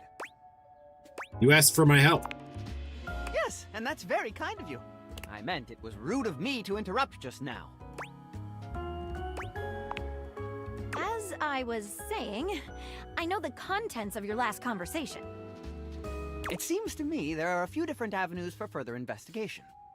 There is my very curious choice of occupation, my journey downtown after work, my incongruous lack of memory with regard to other entities in the house, and my encounter with the mysterious vagabond of the Sinclairius. Why, yes, that's exactly right. I never cease to amaze myself. Let's go through these again and see if we can't collect some evidence, shall we? Let's go. Where should we begin our investigation? Let's get to the bit about the detail of your occupation. I work for Generally National Auto Insurance.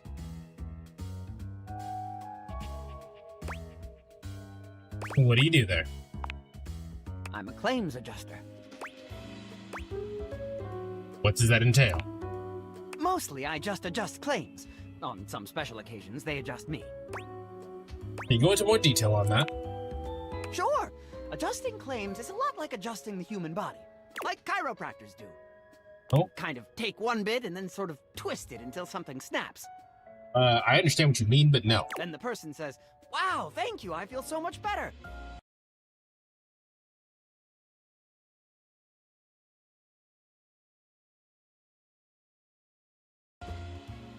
After that, you submit the claim for approval.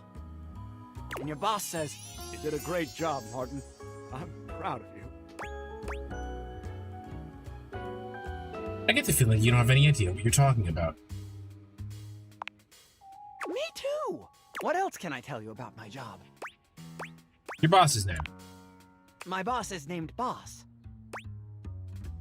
Did you just say that because Jim Boss. That sounds like a fake... Jim Boss Man. His name is Jim Bossman. What else can I tell you about my job? Maybe about your office. Of course. But first, what do offices look like? Never seen one? Sarah Gotham has rated the channel with 5 viewers. Welcome, Sarah Gotham and viewers. Join us for a whirlwind of chaos and magical mischief in our whimsical realm. Let's create unforgettable adventures together and revel in the joy of our journey. There we go, game. Thank you so much for the raid. How are you today? What are you guys up to? Uricon 1, how you doing? More Armor, how you doing? That was hilarious. The way to pronounce my name. Forgive her, she's Australian. How you guys doing? I assume you guys were playing this, but what were you guys up to if not? If you guys don't already know, I am the Infinite Dragon. I am currently playing Date Everything. We're doing this every Friday until I guess I get bored of the game, or until I finish it, one of them. I'm trying to get to 1K followers before the end of the year, so if you'd like to follow me, please do so. Just finished the 3-hour stream. I finally got my capture card working, so I'm able to play stuff with decent FPS. Oh, that's nice. Easy! More, thank you for the follow. Appreciate it. Never seen this game before. It looks amusing. So, since you guys don't know, Date Everything is a dating sim game. I play those on occasion for stream. But this one is very special in the sense that you go around with special glasses, and when you look at things with these special glasses, it turns them into people. I am currently trying to figure out why my sink looks like this and acts like this with my magnifying glass. The magnifying glass is in love with me currently.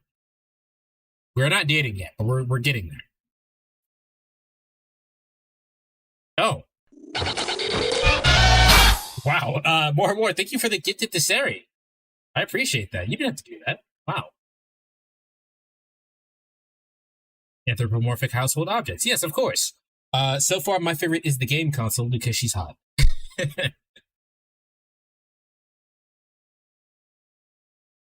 No, but there are a lot of things. The cool part about this is that you can get characters to just be friends with you, and you can get them to hate you. Game has been wild to watch. May check it out sometime. You should. But yeah, I've every once in a while I play a dating sim. I've played some Chinese and Korean dating sims in which they actually just have FMVs in there. Those are wild. Switching computers, looking for a sec. We will be here, continue to figure out why my sync is weird. Got a favorite dating sim? Do I have a favorite dating sim? A lot. Do I have a favorite dating sim? Young Daddy Avi. I did play that back in the day. I'm sad I don't have the recording for that. It was on someone else's channel. But the first one I went to was the Barista Man. I can't remember his name at the moment. He was nice.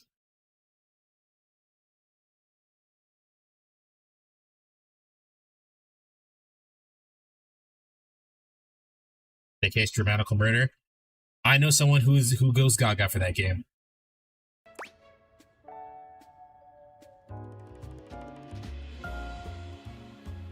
Am I allowed to say Honey Pop too?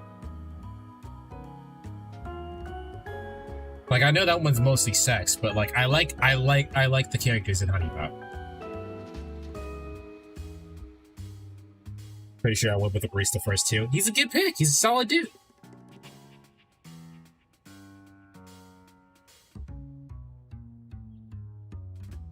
Sari mentioned that they were looking. I want a cat girl dating game that isn't lolly. Wait, Necopara has not lollies in there. Of course, there is one technically lolly, but I don't think vanilla counts.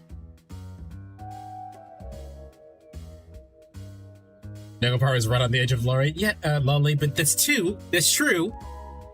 But there is cinnamon.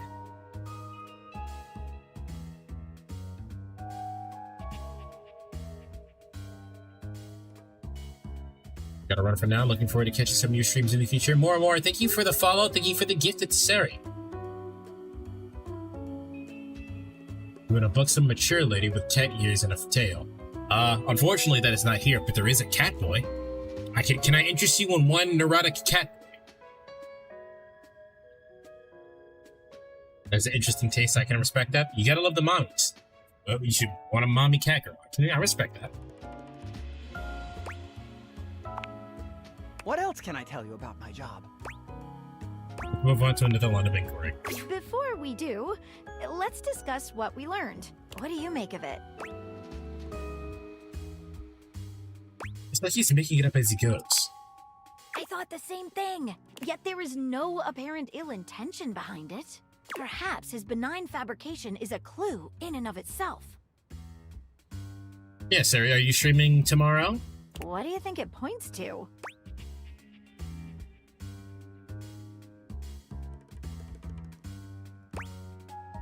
Needs to sink something deeper is going on.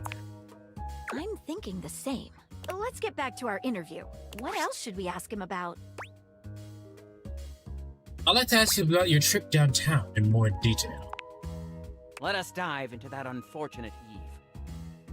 wasn't planning on it, but maybe. Usually I stream when my kids are at school, but they're home for summer. School's F. I don't know why it didn't tell me that you didn't get a notification, but Miracon, thank you for the follow. No stream for 3 months. Sarah, I feel like I've seen your name somewhere.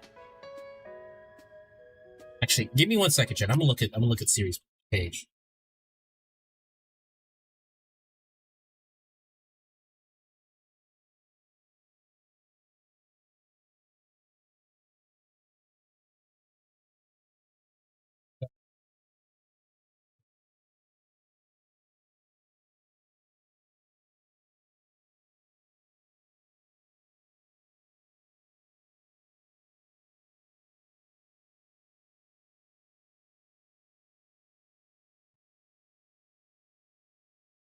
Hades 2, Dragon Age, Noita, Liza P, Just Chatting, Ragnarok, Split Fiction. Do some art streams as well. I did just see the thing in the corner of my eyes that you were already following. I feel like I know your name from somewhere. I don't see who I know that you would know.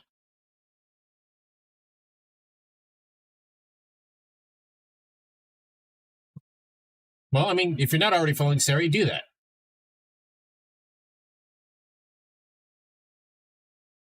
You post on Blue Sky or make YouTube video essays? I technically do that.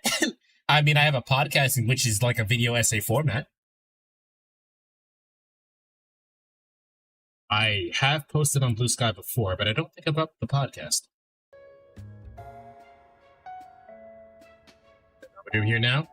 Do I have a podcast?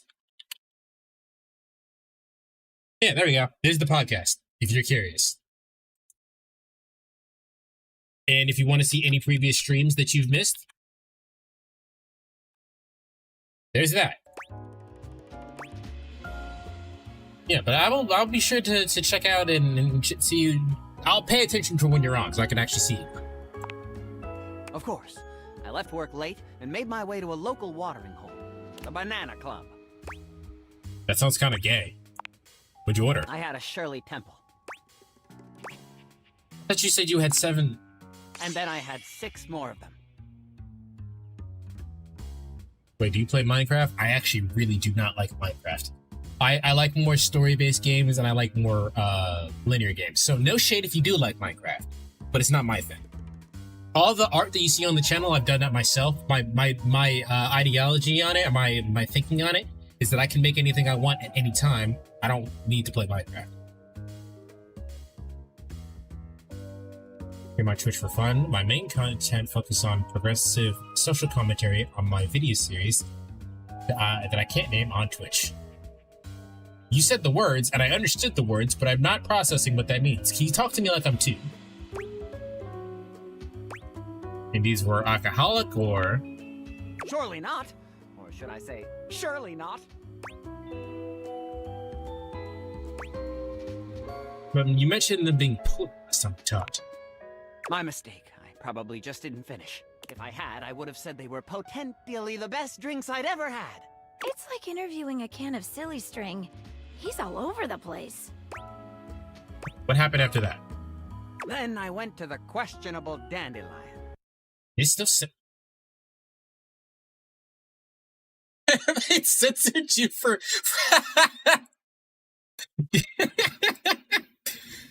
you videos non-sexually topless, so that maybe someday people who look female can have the same right to go out without a shirt online and in public that currently only people who look male can.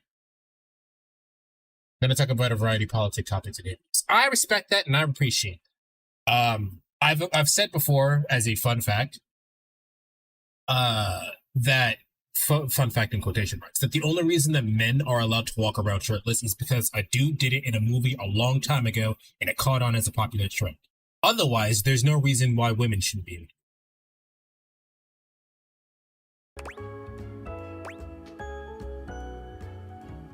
They get into that for a bit. With gusto! Sweet. I had one of their new specials. Jimson weed cupcakes with a side of diplodocus berries. Delicious. Side boobs are against TOS, FYI. Yeah, I think some of the TOS things on Twitch are kind of weird. The story that's usually cited is a group of men protesting on Coney Island in the 1930s to be allowed to be topless in public. But maybe the story is how they started to allow it on. Yeah. I remember in my film class, that's how we did it. It's the same thing with how A-shirts got called wife beaters. Because they saw a dude in a movie who beat his wife wear it, but he was apparently sexy. So it was how like the trend on how movies influence trends. They saw the very hot man in an A-shirt, and people started buying more A-shirts, and that's also how they got to be known as wife beaters. Which is hypocritical as fuck. Did a co-stream with Bastilla. Bastilla! Nope, the person I know is Costilla. Never mind, I don't know who you're talking about. Whose whole thing is almost showing her neeps and jiggling, but I can't sit there motionless with my neeps showing or I get banned. I'll stop before I keep ranting. No, please do. I'm very curious. But you thought about the ridiculous beforehand? Listen, I'm as someone who's non-binary, I think a lot of things that people do are kind of weird. Ipso TOS.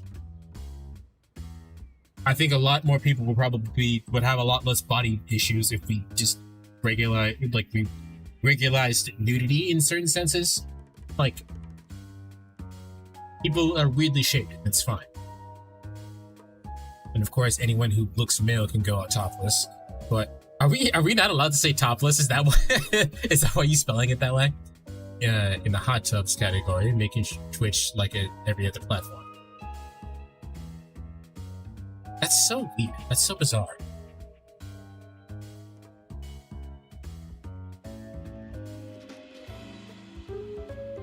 That's really bizarre.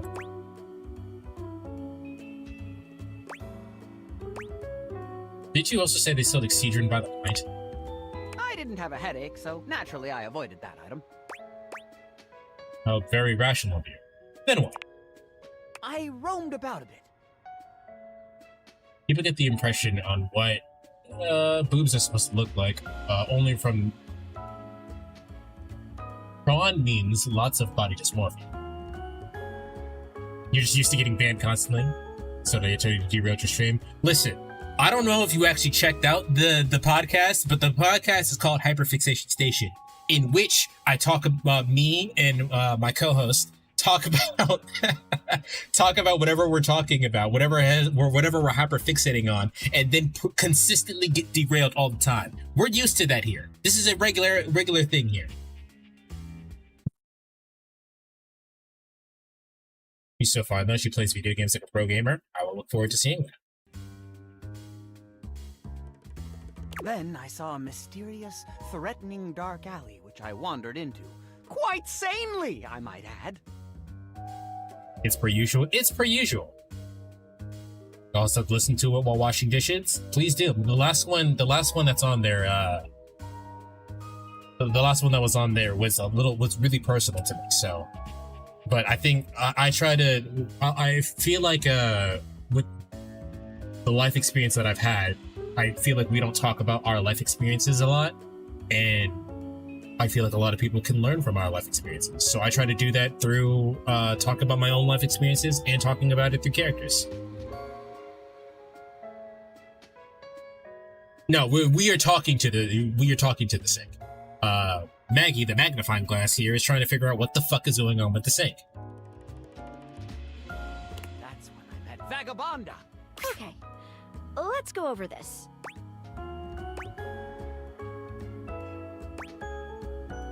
What's the deal with this so-called banana lounge?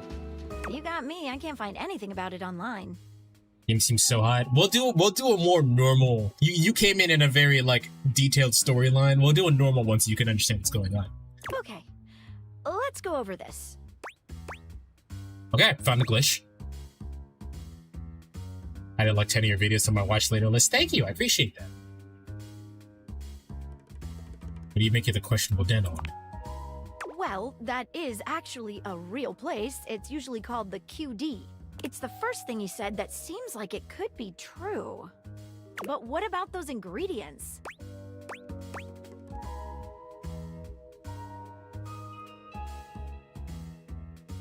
Dilapidated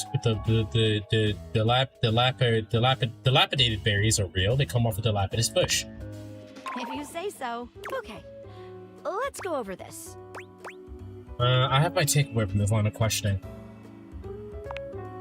What is it? My man is insane. Don't forget to like, subscribe, and share on Facebook, people. Thank you, Miracon. I don't buy what he said about the Shirley Temples. I think he must have been alcoholic. He ordered from a real restaurant. The only thing that adds up so far. Indeed, I thought the same. Guess that's a dead end. What else should we ask him about? Can you tell me a little bit more about this Vagabonda character? Vagabonda! What a mysterious character. What's the deal with her punch card? It was a loyalty card for a free shovel from Ace of Spades. It's a bespoke shovel manufacturing. That's what he said last time. Do you still have it? Why, yes. Here it is. You just handed me a warranty for an instinct disposal. Have I? How odd. Completely unlike me to do such a thing. What else would you like to know? Why did she curse you again? I assume it was because I took her punch card. What else would you like to know? How do I know she's a real person? You don't! I don't! Do we really know anything? Brother. What else would you like to know? Let's move on to another line of questioning. Maggie? Give us a moment, would you, Martin? Anything stand out to you? All of that was weird. The disposal warranty is very intriguing. I agree. One of the most interesting pieces of evidence thus far. What else should we ask him about? I'd like to know what some of the other objects in the house think. Sinclaire, would you give us a moment? I think witnesses are in order. We can talk to Dorian, Arma, or Sudsy? Well, I mean, we could talk to Sudsy, but did Sudsy answer us? Can anyone speak Sudsy? Who should we talk to first? Sudsy. Alright, Suds, gives us the straight and dope. Bark once for yes and twice for no, okay? Alright, is Sinclaire really a sink?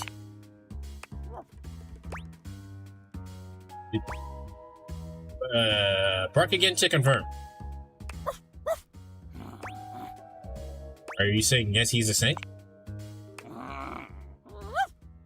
Let's move on.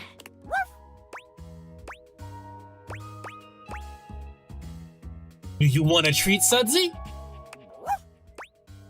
There you go.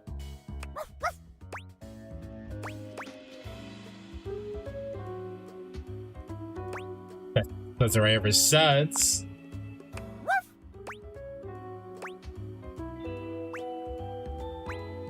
Guess we gotta let you go, Suds. Well, that was... I couldn't agree more. What do you think it taught us? Nothing. Yes, that. Who should we talk to next? Poor Sudsy tried his best, indeed. Alright, let's try Dorian. Dorian's gonna give us a straight answer. He asked him. Hello, loves. What can I do for you? Alright, so if you guys know voice actors, this is Ben Starr. We'd like to ask you about Sinclaire. I'm open for questioning. Was Sinclaire always this way? No. Far as I recall, Sinclaire used to be, well, charming. He was always thoughtful and took great care to have perfect hygiene. Bit of a mess now, isn't he? I'm open for questioning. Does Sinclaire recognize you? No. It keeps calling me names like Walbert and Jonald. Really rather annoying. I'm open for questioning. You notice anything odd about him? You mean aside from everything? I guess he does seem to be getting backed up a bit more often than usual. I'm open for questioning. All right, let's move on. Thank you, Dorian. Who should we talk to next? Talk to Arma. Hey, folks. What can I do for you? Look at how pretty she was. How can I help? Can you provide a medical diagnosis of Sinclaire Martin's condition? Well, I'm not a doctor, but I can speak to it from an emergency responder's point of view. Please do. Here's what I notice. There's definitely an altered state of consciousness. His erratic behavior points toward a head injury, or intoxication due to foreign substances. Or I guess, magic? Who's to say? I didn't want the magic one to be real. How can I help? Does Sinclaire remember past interactions? Not in the slightest. And he's created a bizarre memory of another life. Sorry, folks. That's all I've got time for. Damn. I didn't actually read all those choices, so hopefully those were important ones. Arma's voice sounds familiar too. Who should we talk to next? I think we're ready to move on. What else should we ask him about? All right, let's solve this thing. Sinclaire, could you give us another moment alone?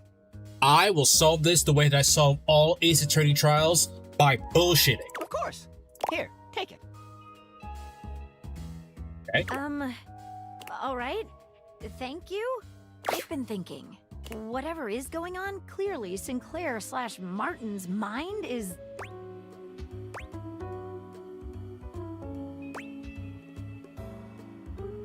It's Sass, so I don't have to worry about this. Unstable? Exactly. I'm a little concerned that given his fragile state, he's vulnerable. I'm afraid that if we make the wrong analysis of the situation, he might lose it completely. Damn, I should have saved before this. I agree, but we have to make some kind of move. I think he's less vulnerable than we think. I'm really confident I know what's going on. We have to make some... We have to make a move sometime. Okay, well, if you say so, let's do this. I've never been so nervous. I can't make heads or tails of this. I've never trusted anyone with a case before, but I'm gonna trust you to make this call. Well, let's hope we don't fuck it up. So what's what? Have you gotten to the bottom of things? We have gotten as far as we can. Well, what's your verdict? Am I man? Or am I sink? Or am I walnut brittle? Definitely not that last thing. Pick up a fight over the VR. Listen, I'm not that old. I'm 27. I just turned 27 recently. But that's just a goofy statement. I had to break up a fight over the VR. Sounds hilarious. My 7-year-old asked me out of nowhere, what would make you more sad, if the VR broke or if I died? What did they even come to that conclusion to even ask you that?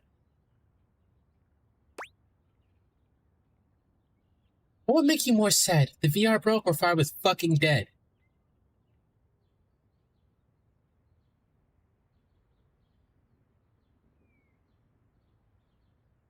Sinclaire, you're actually a sink.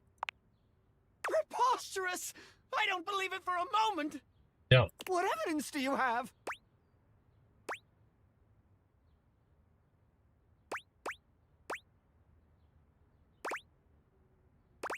Other objects in the house corroborate it. What? That proves nothing! Something happened on your night out. Yes! I was cursed! No, Martin, you got drunk. No, I didn't! That proves nothing! Your encounter with Vagabonda wasn't real. How dare you! The punch card was a disposal warranty. It was? That proves nothing! You clearly never worked in insurance. Dare you suggest such nonsense? I've adjusted 1,000 claims in my day! How do you do that? That proves nothing! No, that's all I got. In the same breath, would you rather live in a ninja cave or a candy house? Okay, but what did you answer? That's the more important part. Is this a dating game or a private investigation game? This is a this is a dating game, but we're trying to date the magnifying glass, in which case it has become an investigation game.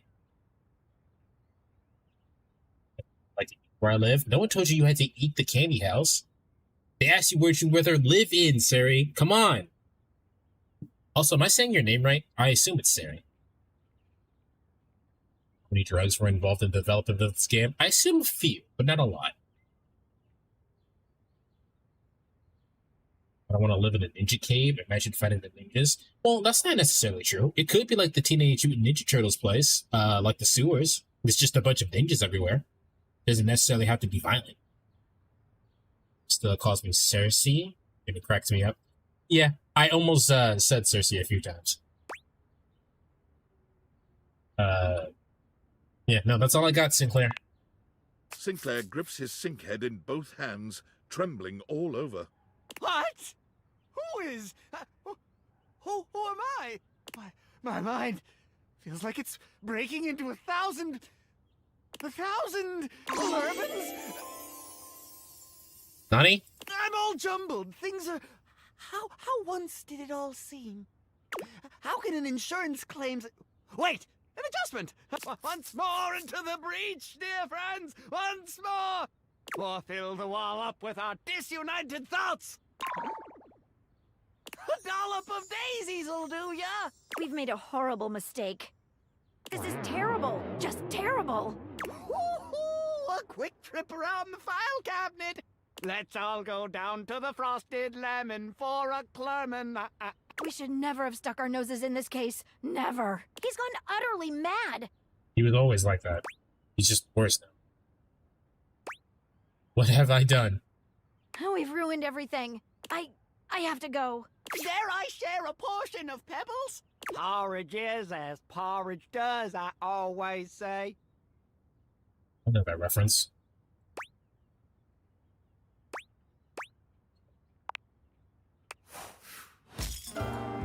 Hell yeah.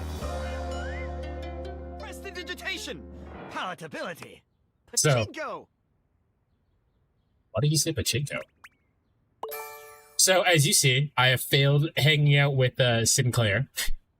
Should have just said not Sir, but I thought I could. I thought the warranty being faulty would lead us to say that something's clearly wrong with him, as the warranty is faulty. But I guess that didn't count as consistent or precise evidence. So, oh well. But as you see, I did not get my it did not work out with Sinclair. And we have now gotten him to hate us. I don't know if that has gotten Maggie to also hate us, but no matter what, we get points for that in this game. Did we get harmed or charmed? We got something out of that. My 9-year-old likes to confidently tell me he's going to be king of the ninjas. Somebody like Naruto. She is a magnifying glass. She's Maggie the magnifying glass. I won't be able to sink to your level if I tried. What's good, Reggie? Nah, just kidding. Everyone hates me. All right, this is Reggie Rejection.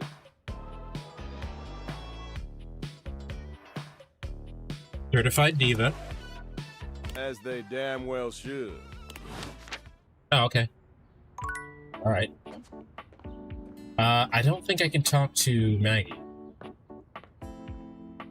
You prefer romance? So do I. Yeah, okay, I can't talk to Maggie. I assume that that's going to ruin my chances with Maggie, so that sucks. You guys want to see something funny?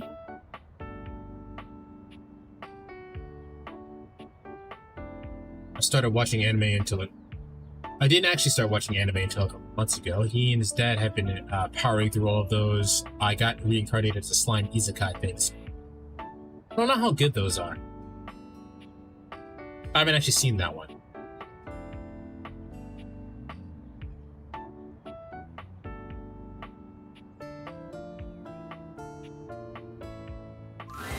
There we go. An expanse of blinding white muscled skin fills your vision.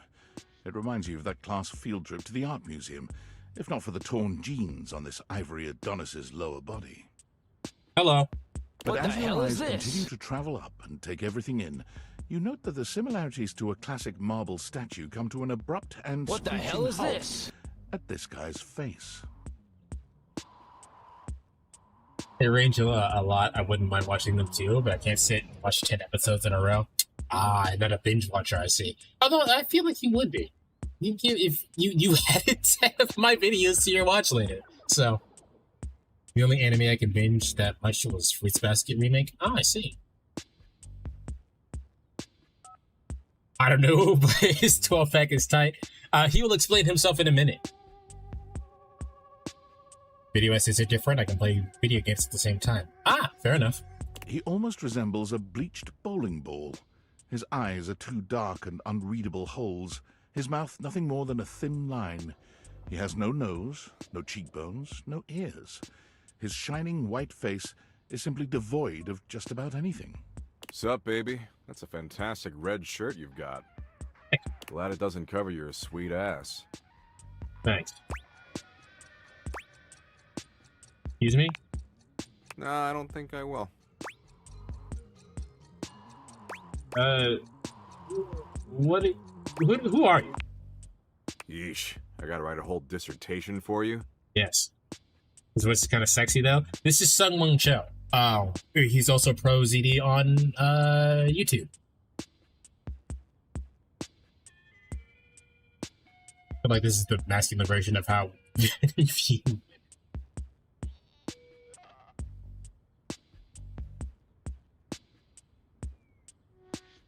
Is a VA?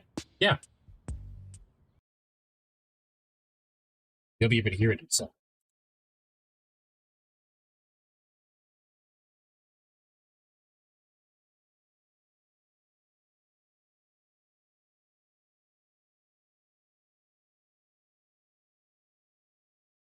It won't let me bring the thing over here. Oh, there it is.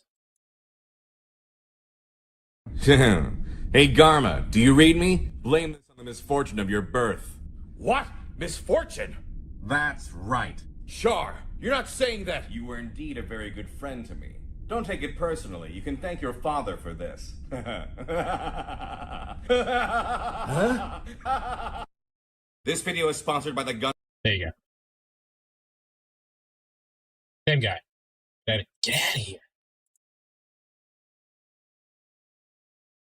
Here's a video about female presenting nipples. You should look it up.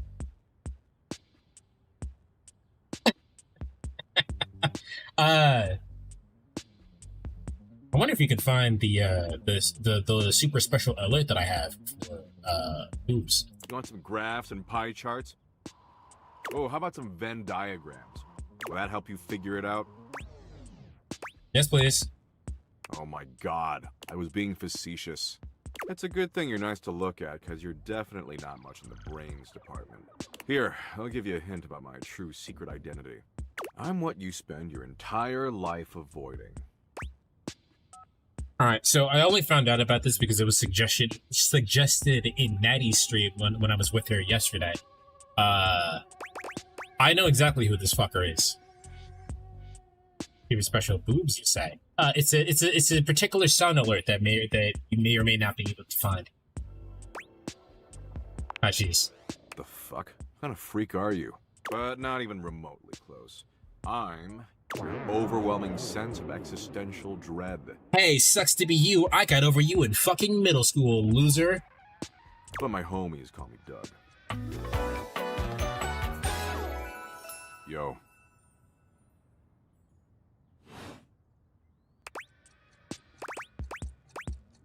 Hi, Doug. Did I say we were homies? I'm gonna call you Doug because I don't have another name for you. You did. Nope. But enough about me. What's your name, baby? Spartacus. I knew Spartacus back in high school. What a whiny little bitch. Yeah, lots of people go by Spartacus. That's the whole thing. That doesn't fit your vibe at all. We need something that really captures your dinner? We will be here. Immutable essence. Fighting with my apparent existential dread. I'm gonna call you Dork. You didn't move there, Doug. That? Please. Maybe grow a pair? That there was child's play. A real dick move would be to get you stuck ruminating on the heat death of the universe. The thing is that I don't care. If I die, I die. I don't really care about the heat death of the universe. That's kind of too far for me to conceptualize. You know what I mean? Yeah, that was also a dick move. I'm kind of an expert on dick moves. I give classes on Thursdays to the other dickish concepts. Paranoia's been making a comeback lately. He got soft for a second there, but he's back, baby. Anyway, dork, since you're here, you might as well make yourself useful and help me out. So I'm doom-scrolling Share Bucket, okay? Share Bucket, the fried chicken joint? No, that's Bucket Share, the one that tastes like poor life decisions. Share Bucket is Valdivian's 8th most addictive social media platform. I've been doom-scrolling for hours, and even my totally ripped finger is tired from swiping. So why don't you scroll for me for a while? I think it's a task suitable for your talents. I use that term loosely. Plus, you get to keep hanging out with me, and I'm dope as hell. Kinda sounds like a waste of time. Waste of time? Let's get one thing straight, dork. Time spent with me is never wasted. I'm legit. Are you? But since you're somehow not convinced, I'll incentivize you. How so? You swipe for a while, and I'll reward you with, a Doug point. He holds out what appears to be a sort of badge. A golden image of his iconic blank face framed by laurel leaves. What's a Doug point? It's a point with my sweet face on it. You collect them, and then you have a bunch. It's really self-explanatory. Man, it's a good thing you're acceptably attractive. Who's gonna point this? Yeah, I made a point. I pipe. Dork, your consciousness is an electrical charge powering a meat suit made primarily of dirt. Okay, and what's your point? Who gives a shit? Anyway, enough yammering. Read me some viral Share Bucket posts, would you? What are the top 3 most popular posts right now? Oh, I don't have a choice. Wow. This guy says Mexico is a psyop, which is hilarious. Oh shit. Totally makes sense, right? No, it doesn't. Rebucket that stat. Man, this is great. Way better than just scrolling and reading by myself. And only 357 billion hours of premium content to go. We're making great time. This does not seem like premium content. Are you for real, dork? Or else am I gonna learn that cats secretly built the pyramids? The lamestream media? They're captured by the cat lobby and you know it. That seems like a waste of time. You think I waste time? I think that's all you do, actually, yes. I give you so much to think about. Look, you came around here and asked to spend time with me, so I graciously invited you to participate in my kick-ass activities. I didn't do that, I just kind of spaced out for a little bit. But I don't have to doom scroll with you. There's plenty of other moderately attractive humans or concepts I could be doom scrolling with. Okay, do that. I mean, I should just text Abby. She is super hot. She did things even porn won't show in some states. Who's Abby? Abby? She's the unceasingly empty feeling of abandonment. Oh! Yeah, you should, let me see Abby. I have some things to work out with Abby. Right up my alley. Yeah, you're right. Go after her, not me. Damn straight I am. I'm always right. Tell you what, maybe our interests aren't 100% aligned, but that's okay. A lot of power couples famously were opposites. It's not the end of the world. Nope. See, the end of the world happens in 7.59 billion years when the sun engulfs the Earth, destroying our planet and everything that ever existed. See, the thing about this, Doug, is that you just told me a cool fun fact. That does not affect me. I will not live for just 7.59 billion years in the future for that to matter. As long as it destroys Bakersfield. Wow. Kinda fucked up to single out one specific city you want obliterated. Fuck Bakersfield. Like, what did Bakersfield do to deserve that? But you do you, I guess.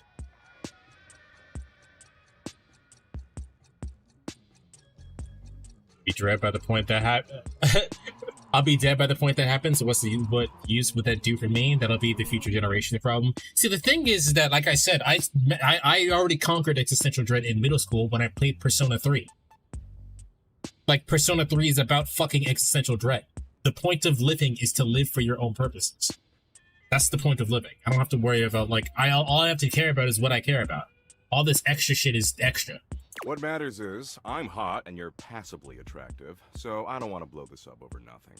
Especially since Abby isn't returning my texts. Right. Stop texting Abby. Why?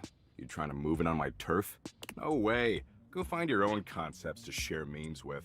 Tell you what, why don't you come back around here later and I'll try to find us a new activity we both like. Cool? Or whatever. Anyway, I gotta go find some school children and explain to them that no matter what they do, their parents will eventually entropy and die. Thanks. And the reverse is even worse. Parents outliving their children. Good shit, good shit. We're gonna learn eventually. Exactly. You get it. I'm doing a benevolent service. You aren't, but and don't worry on. if you can't stop thinking about me tonight when you're all alone in your bed. That's totes normal. I tend to have that effect on people. God. Oh, and don't text me. I don't do clingy. I don't think I can text you. Later, Dorcas. But yeah, that's what happens if you sit in front of this wall and space out for a little bit. Let's tuck the keys. I'd like to be upgraded to another room, please. I'm not sure if you realize this or not, but you're fucking heavy.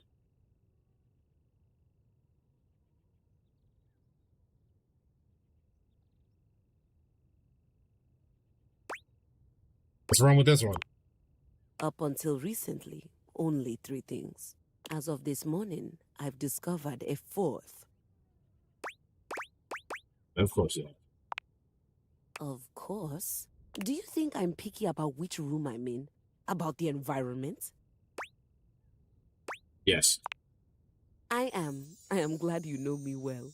No, the 4th wrong thing here is... well... Swear to God, if this bitch says me... It's Telly. Okay, I was about to say. Because I was like, I don't have to keep you. You were a hand-me-down. That does not mean I have to keep you. I guess it makes sense that you two would clash. He's in my direct line of sight, and that simply won't work for me. That's kind of mean, isn't it? He's a menace, a distraction, and he's sabotaging my sonata. Do you know what he did this morning? No, but I'm guessing you're about to tell me. You try holding a tune in your head with all of that color and sound flashing at you. Before I was even fully awake, I'd been subjected to a breakfast show. Not so bad, is it? Subjected to a breakfast show? That's very bad. Yes. There was quippy banter, a cooking segment, and a human interest story about a 3-legged crossing guard dog named Champ. That last part sounds badass. What the fuck? Then came the local news, where I learned that apparently there's a cat burglar on the loose. Oh, in our neighborhood? I doubt it. It looked nice. No, alright. Well, as long as it's not our neighborhood. There's no shame in being poor, darling. What was I saying? You were ranting. Right. After the local news, I had to watch a game show, then a 2-dimensional cartoon. The game show I can understand. What's wrong with the cartoon? Nowhere was there any of the classics being played. Nowhere was there a piano, cello, no harp to be found. Alright, I've decided that I don't like Keys because Keys is extremely elitist. In fact, the entire time this was happening, there were non-stop commercial breaks for the same payday loan company, which can only mean one thing. You've got the jingle stuck in your head? It is the lowest form of musical composition I have ever heard. Oh, I like her angry ass sprite though. She's fucking pulling her strings. I like that. If you hum the mattress jingle, it'll get rid of the payday jingle. But then won't I just have the mattress jingle stuck in my head? It's not a perfect science. It's fine. Because that wasn't even the worst part of my day. The worst part of my day happened with the opening notes of that inane soap opera, Sands of Time. Dun dun dun. The wrong key, dearest, but I understand the intent. Listen, my voice cracked, all right?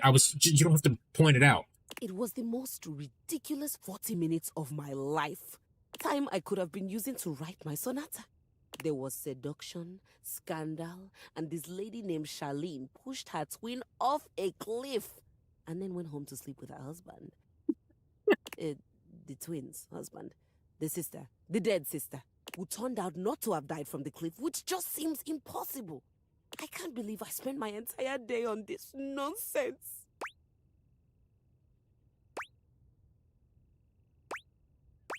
Okay, but what happened with the husband and Charlene? That's what I'd like to know.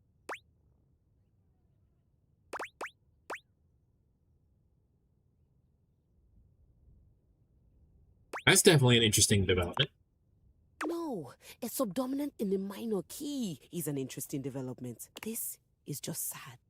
And now I'm going to be forced to watch Sands of Time tomorrow as well to find out what's going to happen next. It sounds like you like this show. I feel hoodwinked.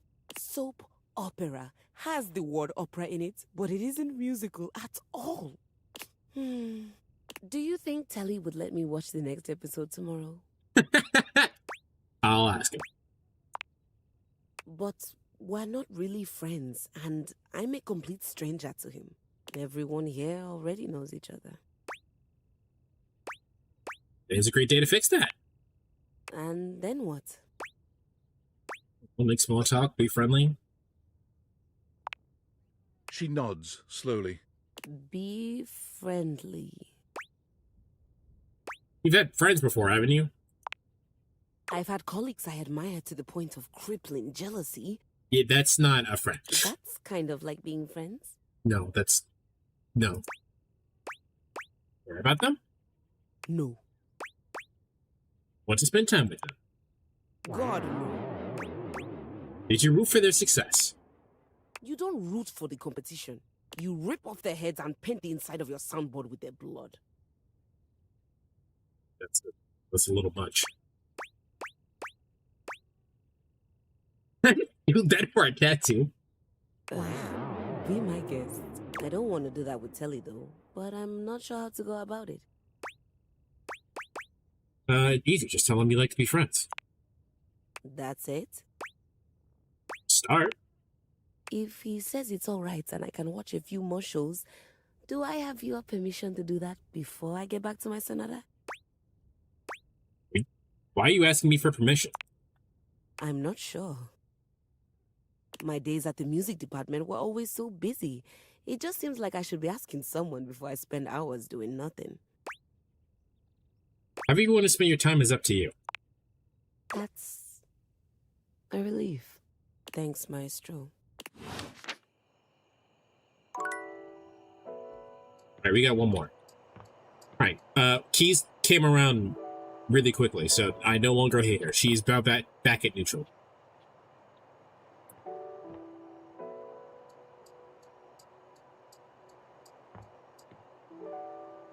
Teddy. Oh, Teddy. Let's go talk to Teddy.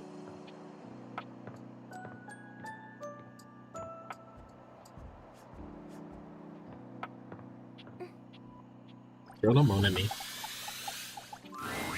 Okay, buddy. Get comfy. It's story time.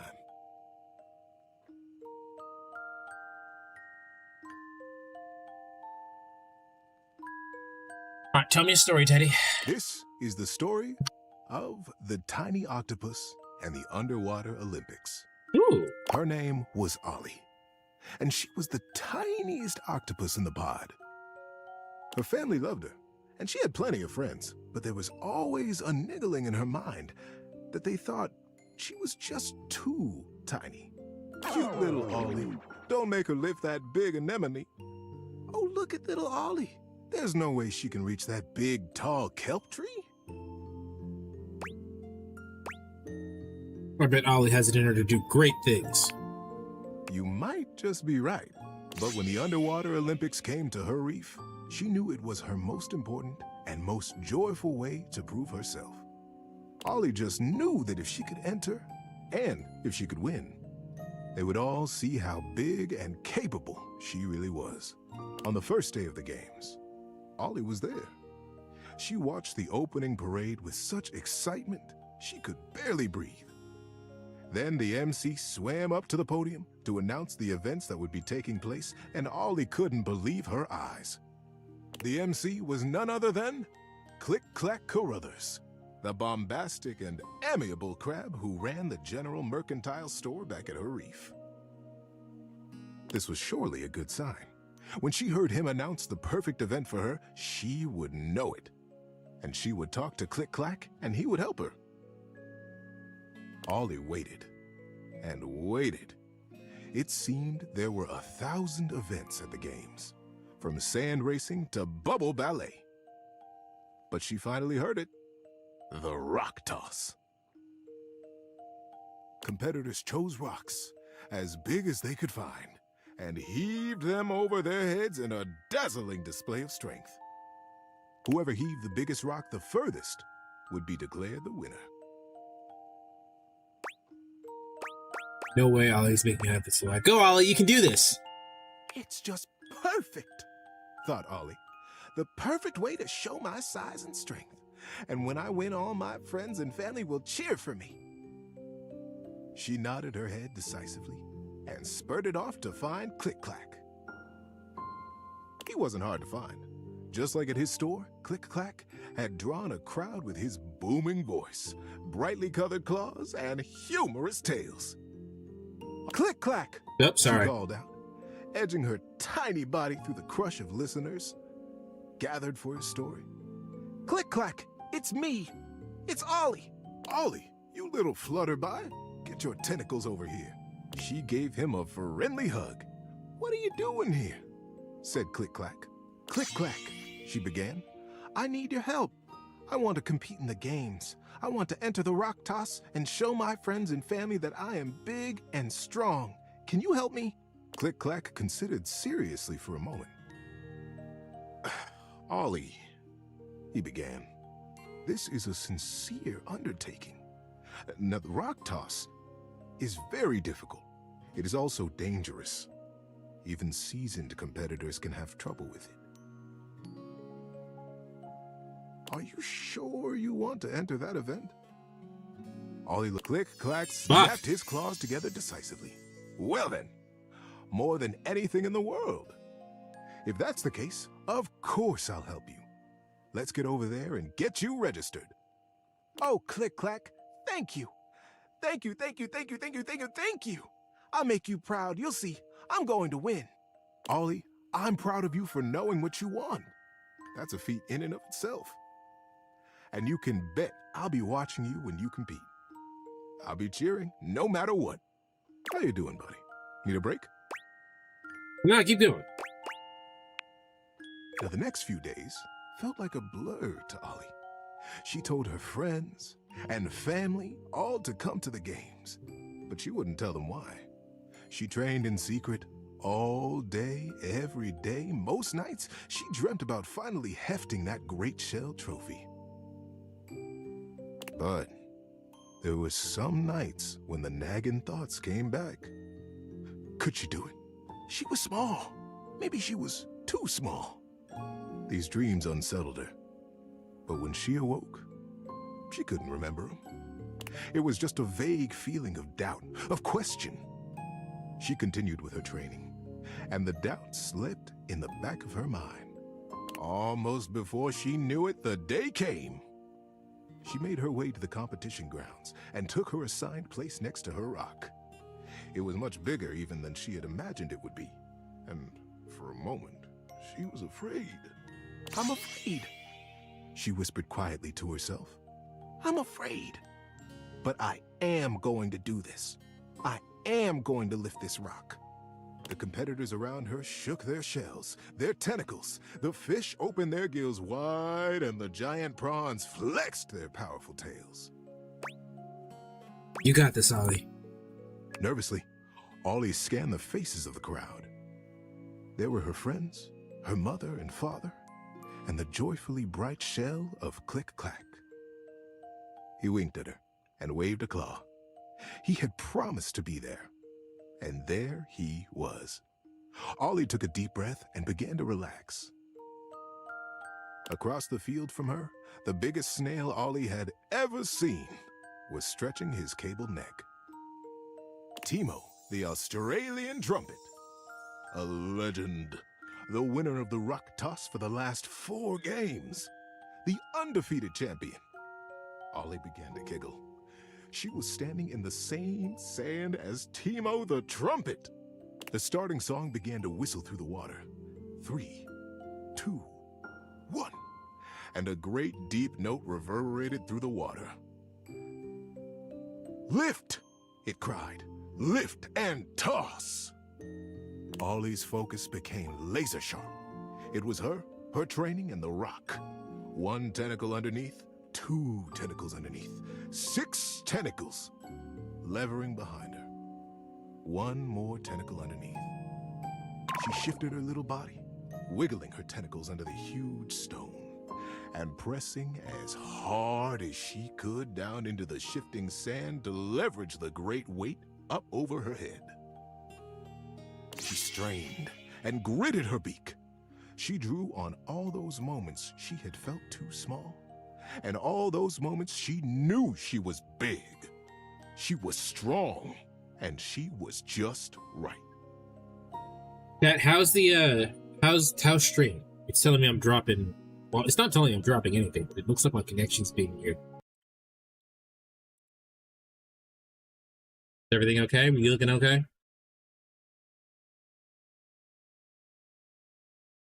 Looks fine on my end, at the very least. Looks like it's still fine on YouTube, too.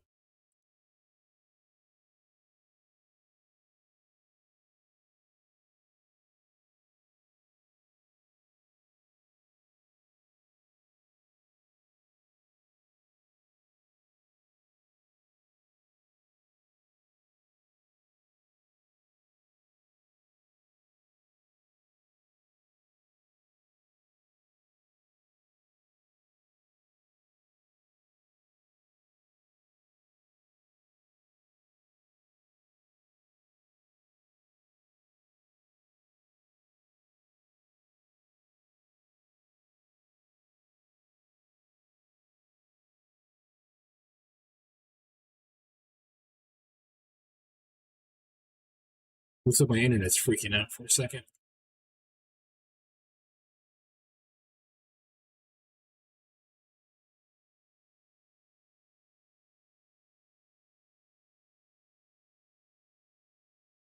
Look like I dropped out of quality though, so hopefully it's fine.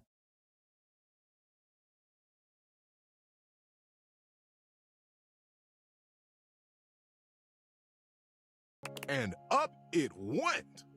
She knew she was working, but that stone, that stone almost seemed to be floating above her.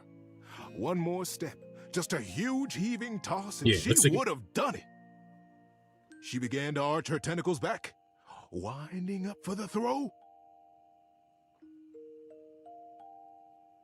Seems like everything's fine. Yeah, it looks like it fixed itself, but it was a lot of things were red, and I was trying to figure out if everything was fine, but everything looks okay, so I don't know. When suddenly, across from the field came a sickening crack. Oof, and a loud, deep yell of pain. Ollie's focus jerked to the source of the sounds and found Timo the trumpet pinned under his gigantic rock. Somehow, the projectile had slipped, cracking his shell and driving his body deep into the sand. Oh no! Click-Clack was rushing down from the stands, trying to bring order to the mass of creatures that had gathered to try to free Timo from the crush. But they couldn't. The stone was bearing down on his shell and had buried its ends in the sand. Nobody could get a grip on it. And nobody but Timo could have lifted a stone that heavy. He was trapped. Ollie could hear his pained yells becoming more frightened.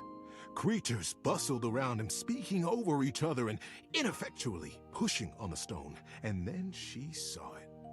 Between the edge of the stone and the edge of Timo's shell was a gap. A tiny gap. So small no one else had even noticed it.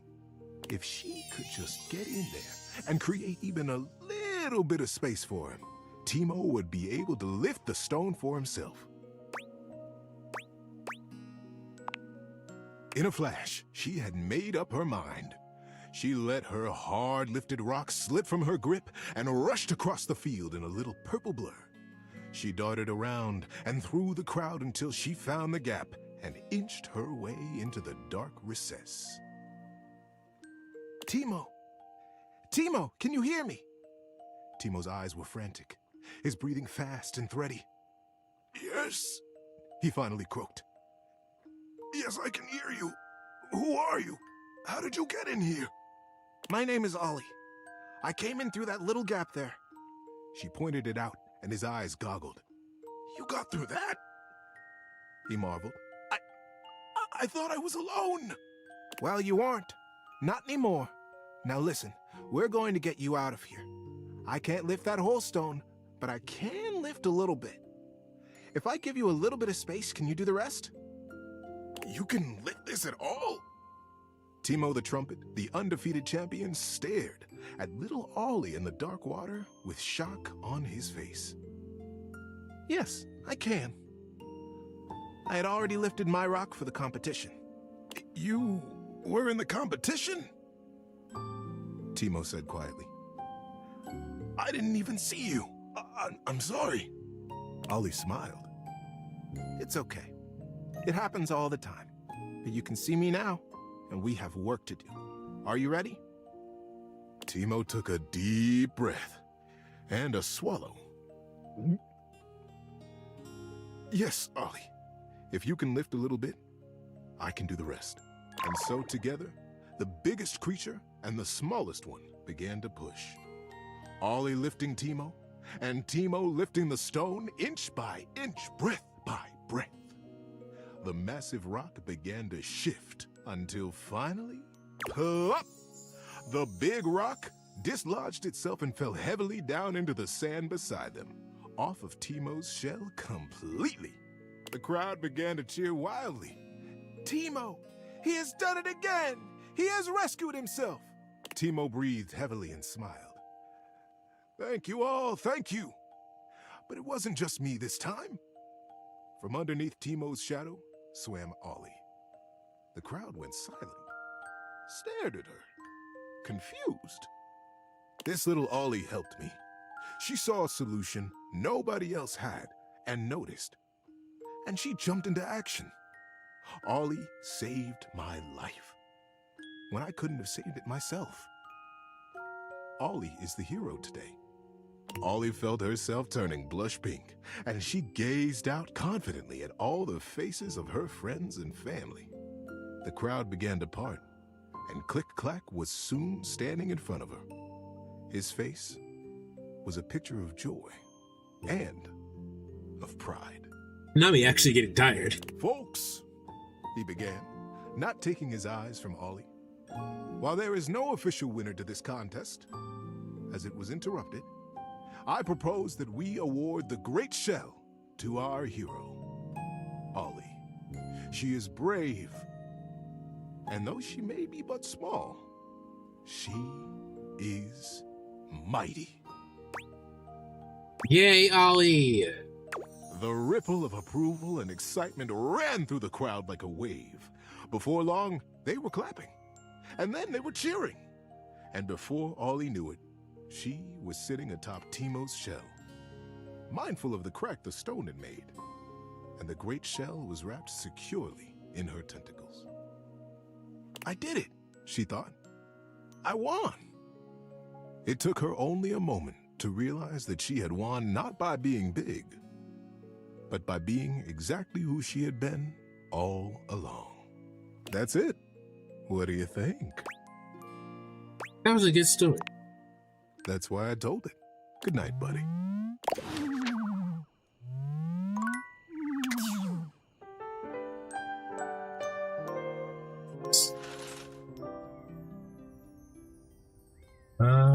I'm not satisfied yet, so I think we're gonna keep playing. Hello, bird. No, let's start with Maggie. Let's see if I cooked everything.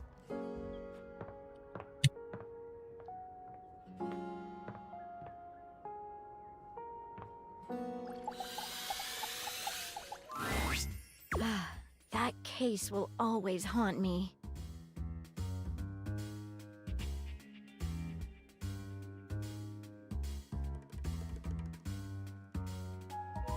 Yeah, my bad on that one, Maggie. I respect your commitment to not making a rash decision.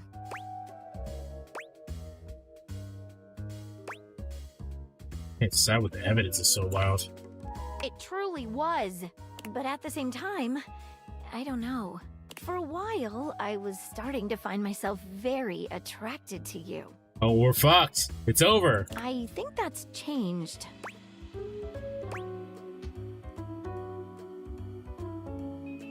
You hate me? No, not at all. I'd love for us to remain friends. I'm afraid dating is out of the picture for me. Damn. Now, if you'll excuse me, I think I need a little time alone. I look forward to the next case, partner. Ah.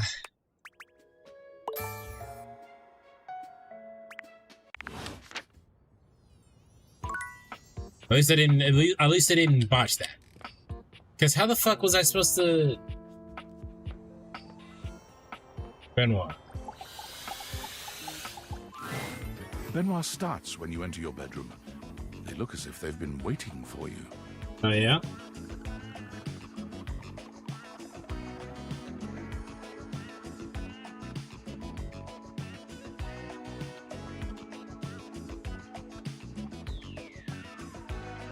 One thing to say, fuck you, Sinclair. Never liked him. I'm okay with him being... I'm okay with him hating me. No, the thing with Maggie kind of sucks. There you are. Do you realize what today is?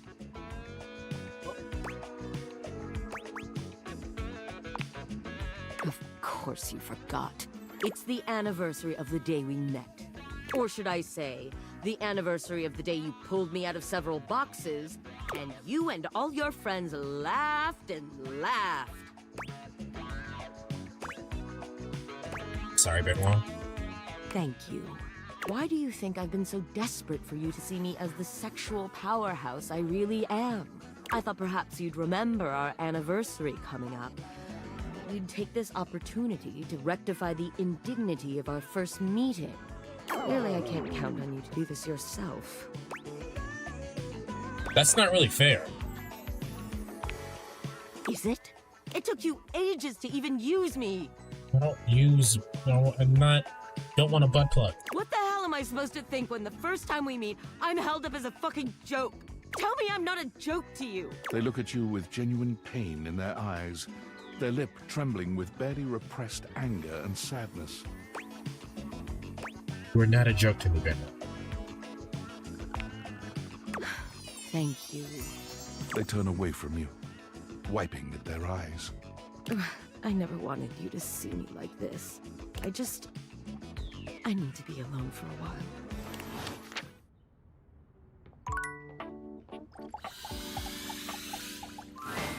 It could be your imagination, Oh, but it appears that Lucinda Lavish has once again taken over your date theaters.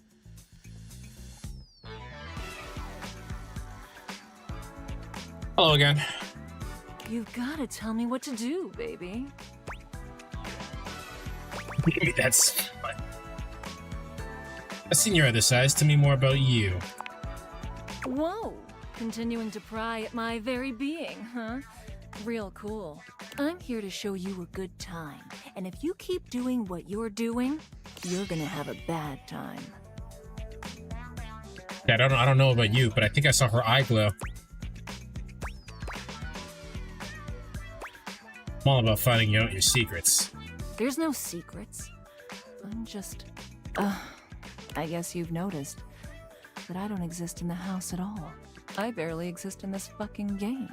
I can tell I was added at the last second. I'm just a hodgepodge of bullshit.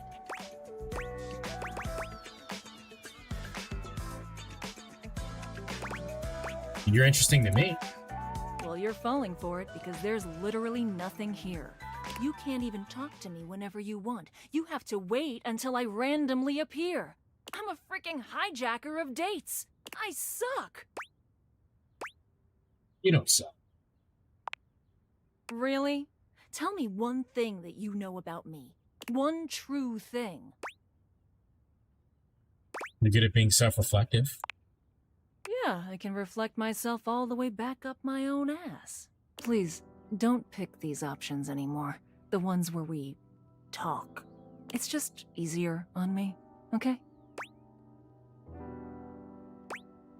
I'm gonna pick whatever I want, though. I can't stop you. I'll see you on the next hijack.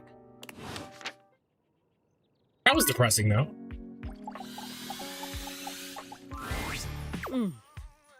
It's you.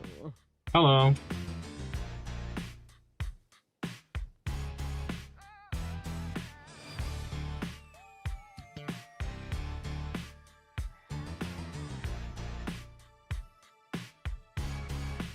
So, in the spirit of you teaching me to make friends, let me give you some friendly advice of my own.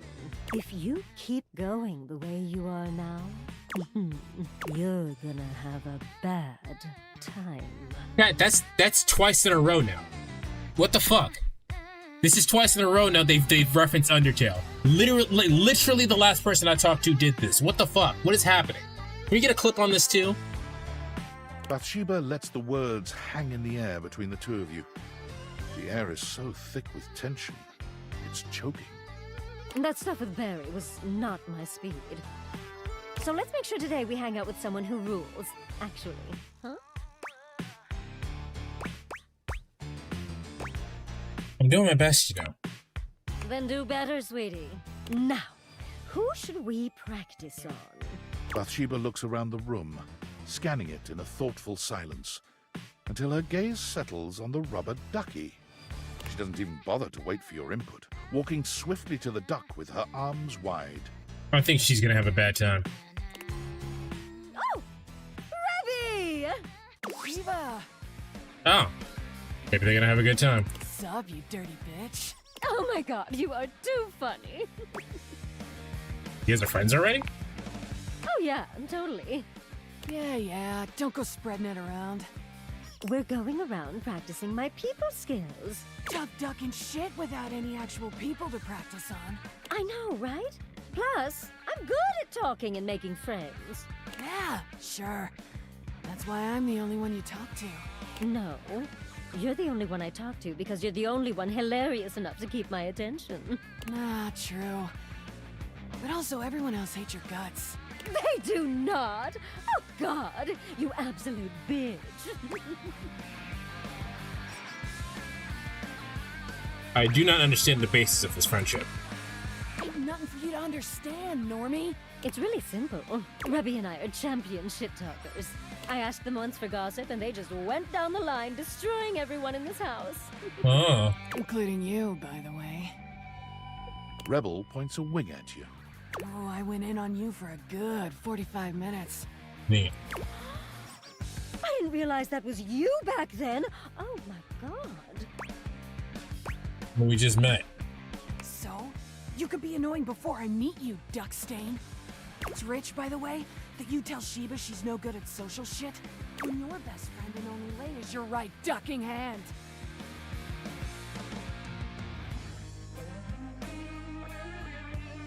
I'm trying to remember if we ever actually said that to her. You're so lonely you started chasing tail in your own house. Where the duck are you to teach anyone anything? Like I said, I don't think this happened. I think she asked me.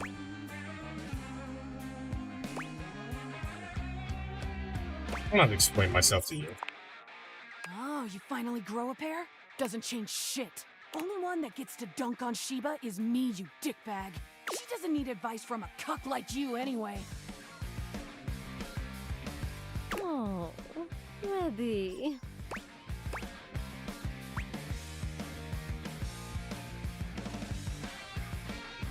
I'm just gonna leave you two to it. Fuck it, I don't care. Thanks, babe. Mwah. Thanks, babe. Fuck off. You can hear Bathsheba and Rebel's laughter echoing through the bathroom as you walk away. A win in only the most technical sense. But tomorrow's another day.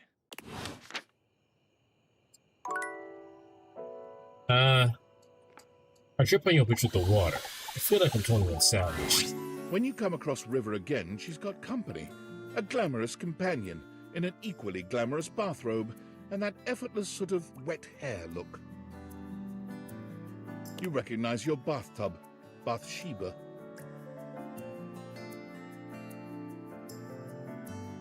Come on, girl. It's just the two of us. You don't have to play coy. You can't be all over this house and not have some good gossip. I don't. It's not really... Come on. You can tell your girl Sheba. You know I won't tell. River's eyes dart to you suddenly, and you're not sure whether she's angry or relieved. What's going on here? Nothing. Oh, it's about to be everything. Bathsheba throws her arm around River, pulling her closer. You can see River's cheeks flushing. Steam rises from her skin in a light mist. It's sort of adorable. Look, since we've got a new friend here with us, I'll let you choose. Our friend River here likes to pretend she's above things like gossip and opinions. And I know that's not true. Why, just the other day, I caught her rolling her eyes at Prissy. Who's Prissy? Your plastic plant. And the other day, when Jean-Loup was working on a song, I know I heard her laughing.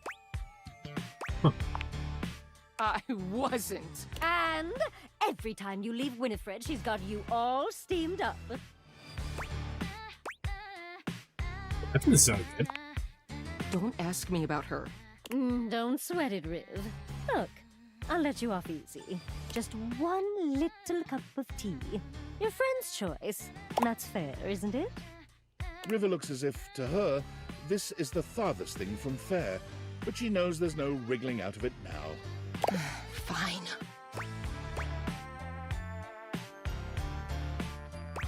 Tell me about the plan. Well... River's demeanor seems to shift immediately. It's like she can barely keep from rolling her eyes.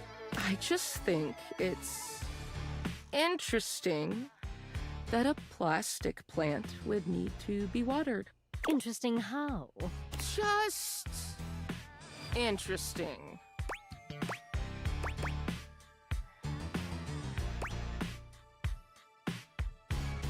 You seem a little offended. I'm not saying I'm offended. It's just...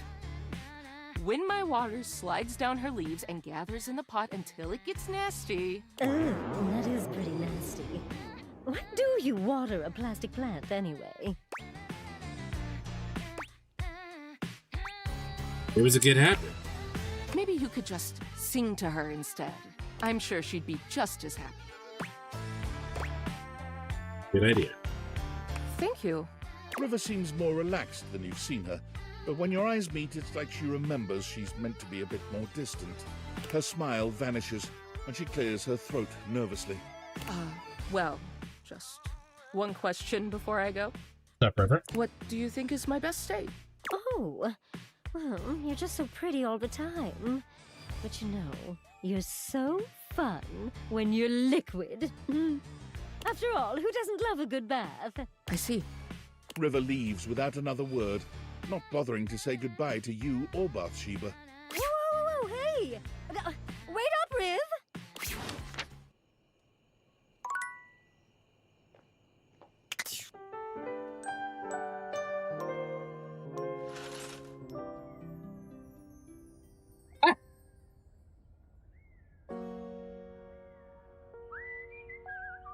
Thank you, Mr.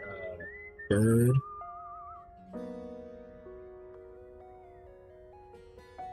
Yes.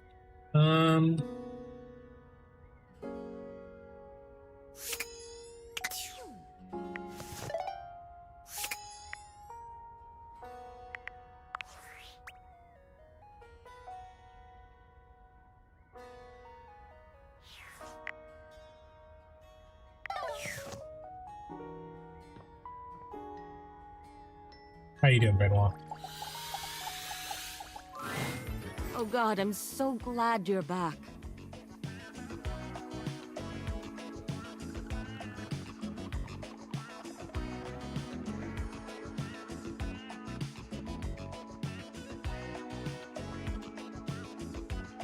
Alright, what's good?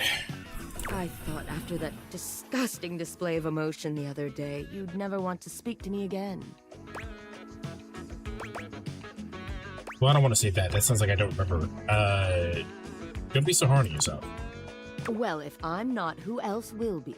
I let you see me in a compromised state the other day. And for what? A silly little anniversary? I don't let things like that get me down. But it did tell me something. They give you a kind smile. Your opinion of me is way more important than I realized.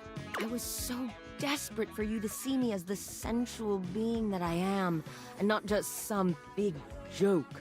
I was overlooking that we're pretty good together as friends all this time.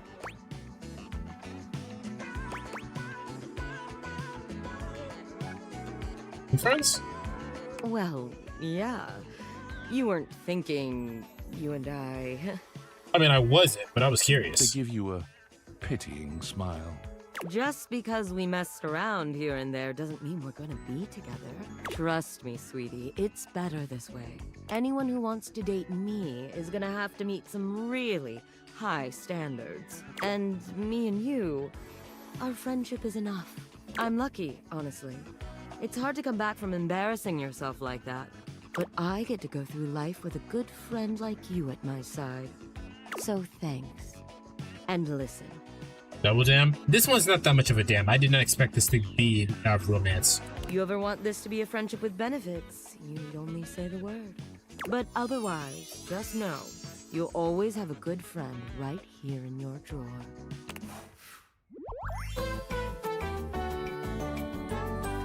You're just so open-minded. That one I was kind of expecting to turn out that way. I didn't really do anything to like... I think we really have to like go along with everything or like say no.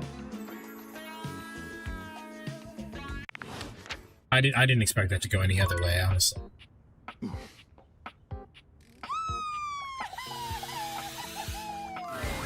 Hey, you. Hello, Bathsheba.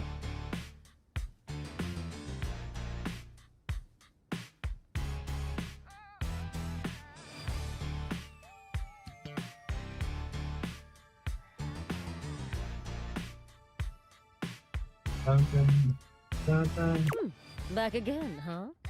Brave of you with how you've been treating me. I treated you like anything. So, like, after you left the other day, I kind of felt a little bad for ditching you. Technically, I left you, but, you know. Wow, empathy, progress. God, look at me. I'm amazing at this! Anyway, a popular princess like me should be friends with everyone. And I basically am, but I committed to hearing your little lessons out. So, what have you got for me today? I should probably choose who we're talking to.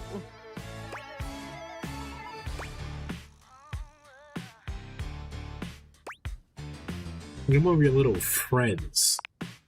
Whoa, watch it with the air quotes. My friends aren't little. They're HBICs just like me. HDIC, in Revy's case.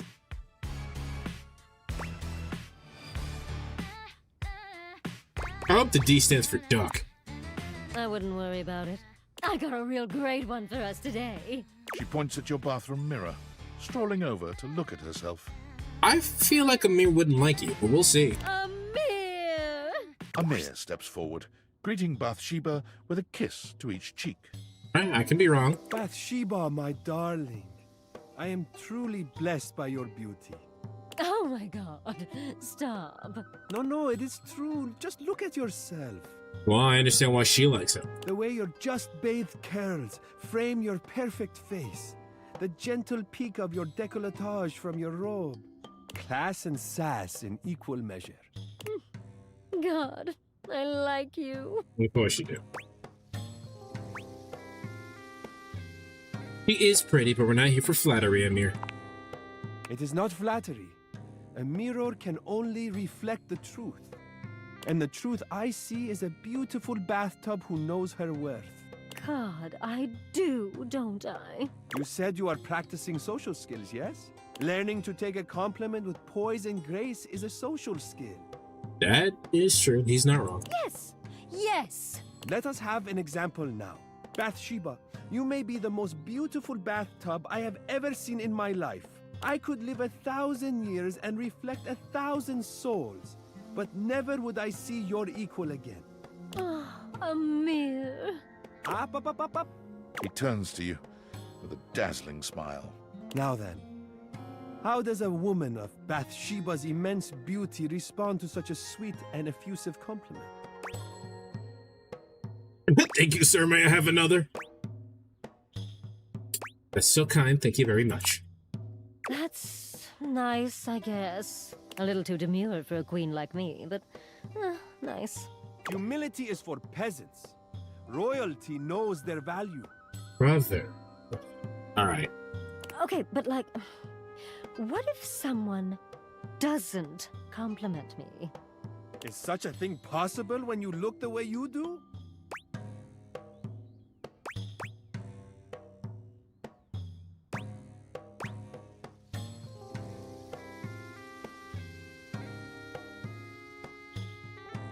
I don't know what we're doing here. I'm not kissing her ass. Possible and overwhelmingly likely. No. Boo! God, we should have just started with you, Amir. You really know what's what. I am only a reflection of you. All that taste is yours. You see what I mean? He gets it. I'm not kissing her ass. What a great time. We learned so much today. Wow. We really did. Not that I needed to learn anything, but yeah. Oh, I'm definitely gonna make an army of friends who think I'm hot now. I can see no other future for you. Today was perfect. Let's make sure we match Amir's energy next time. Wanna die. You can go now. In the game. Amir, sweetie, tell me some more nice things about me.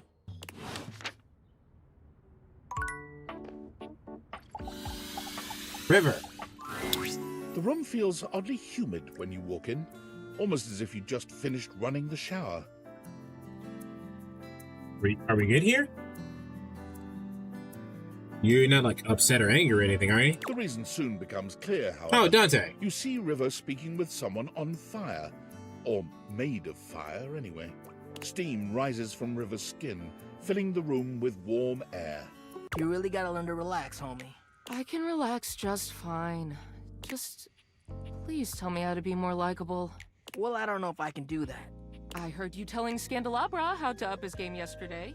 Yeah, and dude did not like that one bit. I never seen him so huffy. He was all like, "Merd, you impugned my skills at La Sex?" I was like, "No, bro, I'm just trying to tell you there's a better way." He didn't even let me get into my theory or anything. But yeah, like, I can tell you how to talk to others more effectively, but I don't think I can give you some magic key to being likable. River seems deeply disappointed by this response. Can you tell me one thing, then? Which version of me do you think is the best? He's probably gonna say gas, right? Well, not the best. All of you is great. But if I had to choose, I mean, who doesn't like a little steam? It's steamy, you know? Totally sexy. If you lead with steam, you really can't go wrong romantically. I see. Dante gives you a friendly wave as he leaves. When he's gone, the room feels colder. Hey, you weren't listening to that, were you? I might have been. God, just forget whatever you heard, all right? Please? River runs a hand through her flowing hair as if it might restore her dignity. Her expression changes to something a bit cheerier and hollower. Now, what can I do for you, honey? You must have come here for a reason. This conversation is too familiar. She's clearly going through a routine. Why can't you be the reason? It's just not realistic. There's. I'm usually the means to an end. You want to wash your hands? A quick in and out. You want to cook? Fill a pot with water and assemble your ingredients, the real star of the show. Even when you want a bath. I mean, Bathsheba is the main attraction there. I help make the bath happen, but it's about the vibes, the comfort, the soak. Yeah, what provides the soak, River? What part provides the soak? And I mean, that's fine. Don't get me wrong. It's better that way. But just don't be surprised if I'm surprised.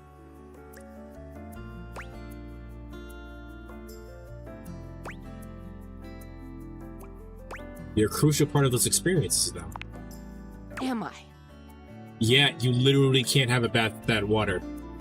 Can't wash my hands without water. What am I supposed to do, spit on my hands? I guess if I was gone, they'd be a little bit harder to pull off. Dog. Nobody ever seems grateful to have me around. When I'm gone or late, or not the way people want me to be, though.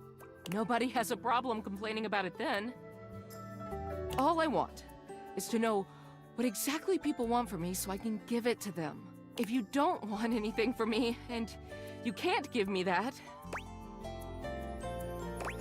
Eve, I want you to stay and talk to me. Chasing everyone's approval isn't going to make you happy. Easy for you to say.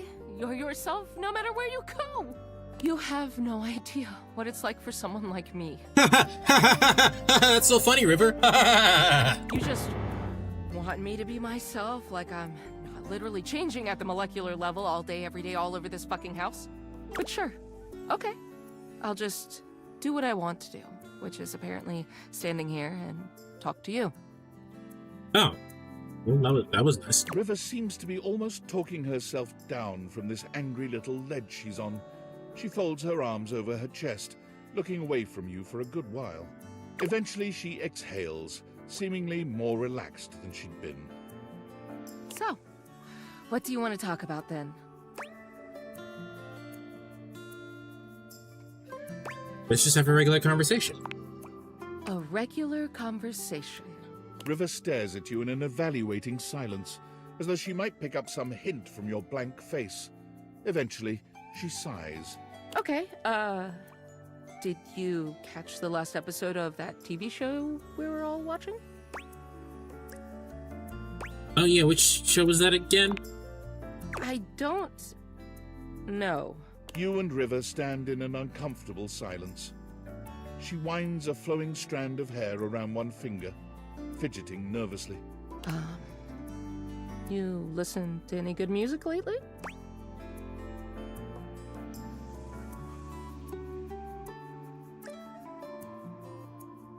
Yeah, you've heard Buttsickler's latest? He's really shaking the table. I don't know who or what that is. Another deeply uncomfortable silence. Perhaps you should help her out. Why weren't we helping her out before? That was the perfect setup to be like, oh, this is what they do. This is what kind of music they do. What the fuck, man?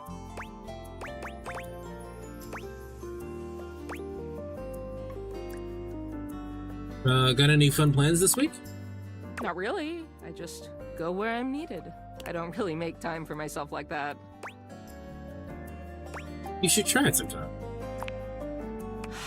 I wish I could, but I don't see that happening anytime soon. Thanks, though. At least, talking to you was nice. I gotta run, but maybe we could do this again later. See you around. Well, that was something. Let's talk to Barry. Well, hello again, darling. Hello, Barry. Fab to be in your lumescent company again. What's new with you? I hope all is gorgeous.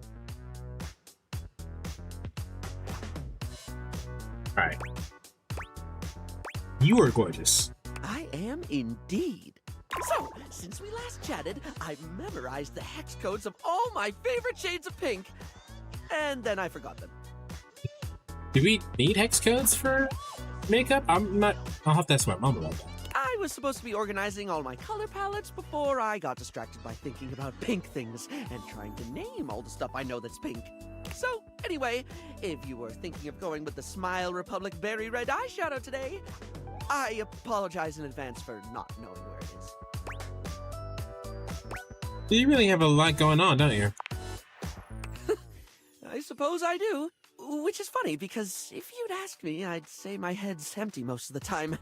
I forget enough things that it should be. But the moment a thought's gone, the space immediately gets filled up with something else. Well, that reminds me. I was actually going to ask if you could help me with that. What's up? I mean, from the color coordination on your amazing outfit alone, it's clear you're far, far, far more level-headed than I am, darling, and... It's the red shirt. You know, you don't have to make a big deal about it. I'm messier than one gets trying to do their mascara in the back of a moving taxi. I wouldn't say I'm the beacon of organization. I mean, I live with the Hoarder, but I can do my best to help. If you're offering, I'd absolutely love the help, sweetie. Lately, I've just found it really hard to focus on anything. You know, I realized after we spoke last time that I actually can't remember what we talked about. Like, I have little flickers of the conversation, like snapshots almost, but you were really interesting, and I enjoyed chatting, and I feel awful that I can't remember anything as if you weren't and I didn't. Barry falls silent, the weight of his confession clearly getting to him.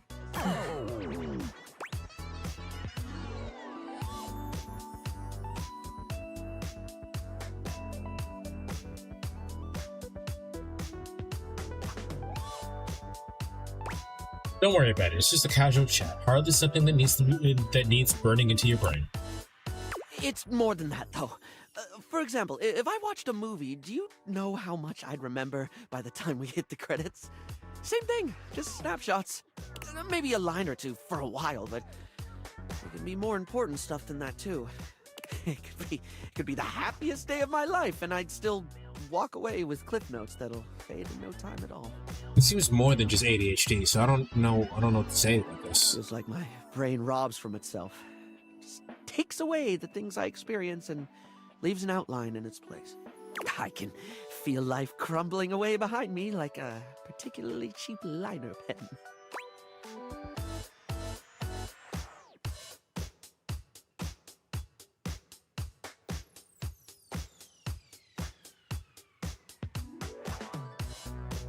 It's not like you're really trying, though. For some of us, our brains just don't cooperate like they should. I try to remind myself of that. I really don't mean to forget. In fact, the harder I try to remember a thing, the more likely it is that I'll struggle to commit it to memory or get distracted by something or whatever. Then again, my stupid brain's a steel trap for stuff that's totally not all that important. It's just whatever silly thing I'm mega focused on at the time. See, that sounds like ADHD. I once learned a whole bunch of meaningless facts about Herne Bay in Kent. At one point, I could quote you every line of I Want to Be Your Gunnery or give you the history of the pinball machine. You know that. I could have told you all that. Until I got bored and forgot. So you hyperfixate on things. Makes sense that you remember that stuff. The only thing that ever really stays is the thing I talk people's ears off about all the time. Cosmetics, product, makeup, and skincare, all that glitz. I'm never not fascinated by the things we style ourselves with, and I guess that's what makes Barry Styles Barry Styles. It's what I can remember, so that's me. Pretty ironic, darling. The closest thing to my heart is only skin deep.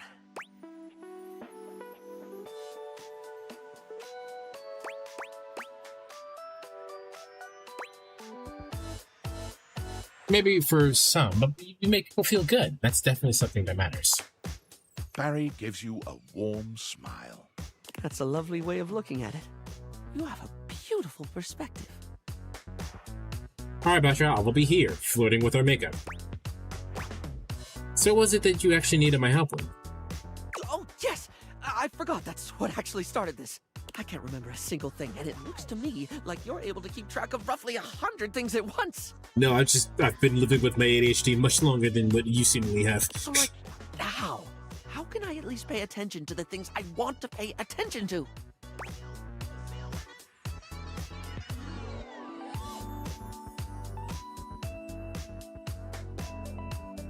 I mean, you do need, like, some kind of therapist to help you out. If there's someone more professionally trained for this, but keeping it somewhere else might be the best thing.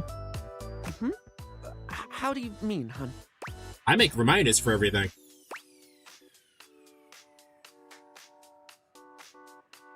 It's not obvious, but write things down? Not just important dates, but all sorts of things. All sorts of things. Things others said that made you laugh, details of events that make you keep wishing you didn't forget. Oh, yes, of course, darling. It's so obvious. Yet I never actually do it. Sometimes I think to do it, but then I just don't. Feels like too much, or I convince myself I don't need to. Well, then don't do that. But I do need to, don't I? To be blunt, yeah. Heck, even if I forget to bring a notepad, I'm literally never more than 2 inches away from a liner pen in my own arms. Using tools of the trade aren't a bad idea, actually. Oh, like, I could use the orange eyeshadow as a highlighter for super important notes, because it's a lovely shade and it's always left unused on the palette. And I have this red ink liner that's always been too splodgy for lips, but oh, it looked gorgeous in a notebook. I didn't even think about how fabulous the book itself could look. If you make it fun, you'll make it far easier to remember. I'm getting giddy just thinking about glittering up a notebook, like giving my own memories a makeover. This is brilliant. This is just brilliant. Thank you so much. Delighted to have helped. Now, I absolutely must get to work. Let's talk to Amir. Ah, my dear, you have come back to visit and give me the chance to admire your... Oh?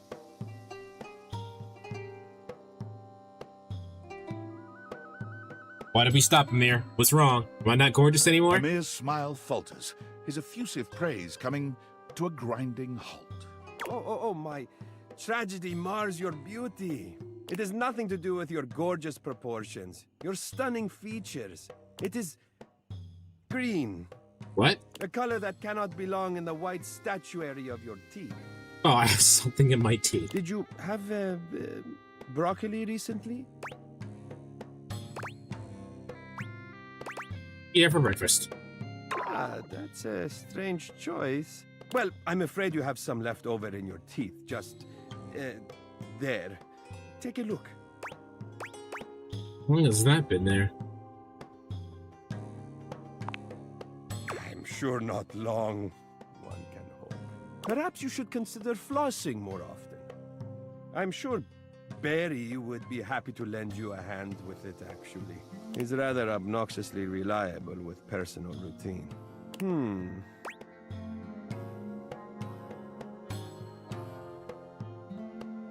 Oh, you mean I should go right now? Yes, I think that would be best. Your beauty is too luminous to deprive the world of it for 1 second more. That was odd.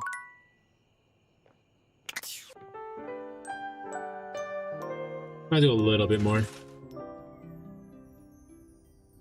I still gotta write all this down in the fucking thing. I should probably talk to this.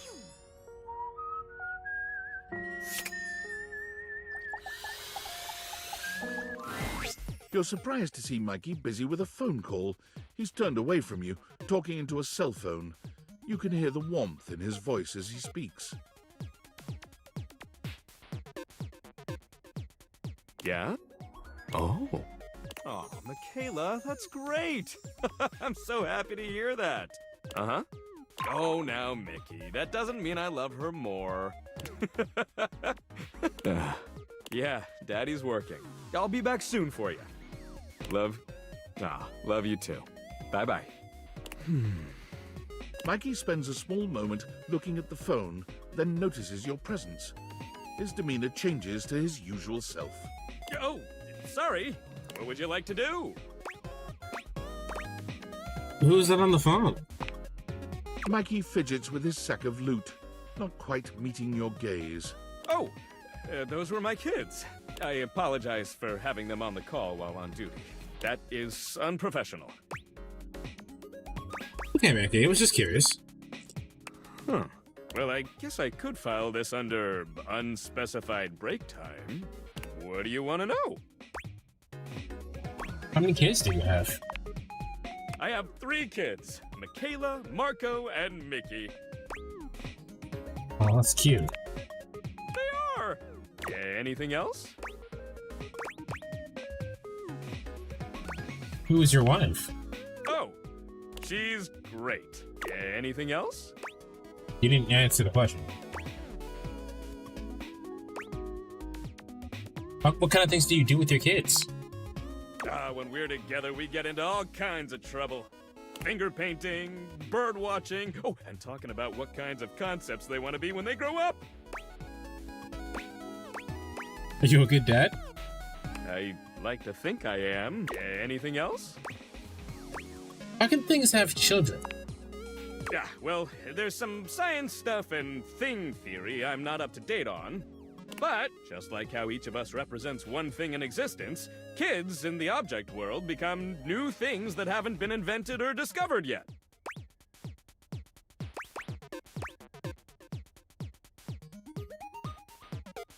You must be fairly young yourself then, as a microtransaction. Fairly young and robust, I might say. I was born from my parents, Roland the Roulette Wheel and Addie Addiction. The addiction? My mom has a ton of offspring. Can we talk about her? No. Anything else? Okay, enough of all this. I gotta get back to work. What would you like to do?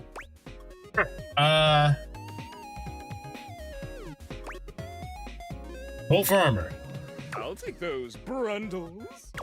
Ooh, you don't have enough brundles. Would you like to exchange money for brundles? Sure. Let's get you over to the brundle exchange. Mikey turns around for a moment, and though nothing appears to have changed with him, when he speaks to you, it's with an entirely new voice.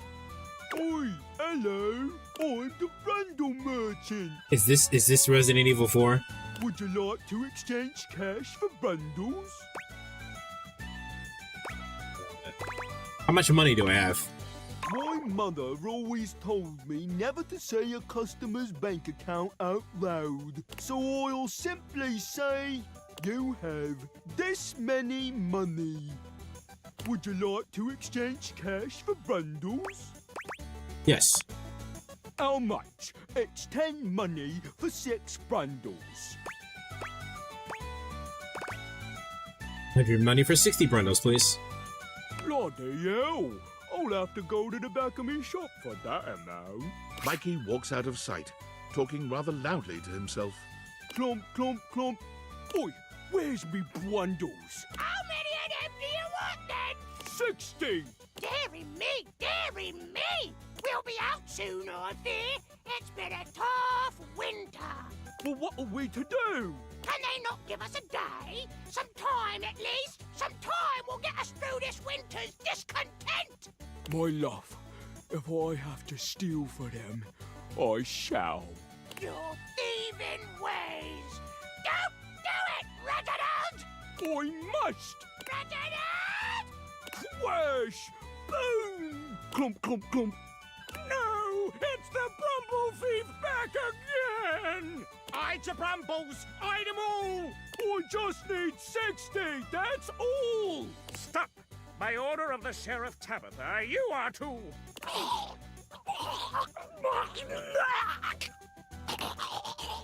It'll have to do. He's taken precisely 60 Brumbles from the Knight's purse! Let that be a lesson to Tabitha and her Ryan rule. I know he's inciting us to riot based on our repressive ruling club. I love rioting. Yeah! Woo! Yeah! We're gonna riot! Now to make my escape. Clump, clump, clump. He returns, handing you a sack of brundles with a completely casual expression, like nothing just happened at all. There you are! 60 bundles! Oi, hello! I'm the brundle. Would you like to exchange cash for bundles? Yes. How much? It's 10 money. I'd like 100 more, please. Bundles. Good grief! Here's your 60 bundles then, you big spender. Would you like to exchange cash for Okay, he just did do it bundles? again. I'll do it once more. How much? It's 10 money for 6. Good grief! Would you like to exchange cash for bundles? Alright, no. Alright. What would you like to do? Roll for armor. I'll take those brundles. Oh me, baby! 1, 2, 3! You got the common boots of true presence! With this, all of your spec stats have increased by 0.01.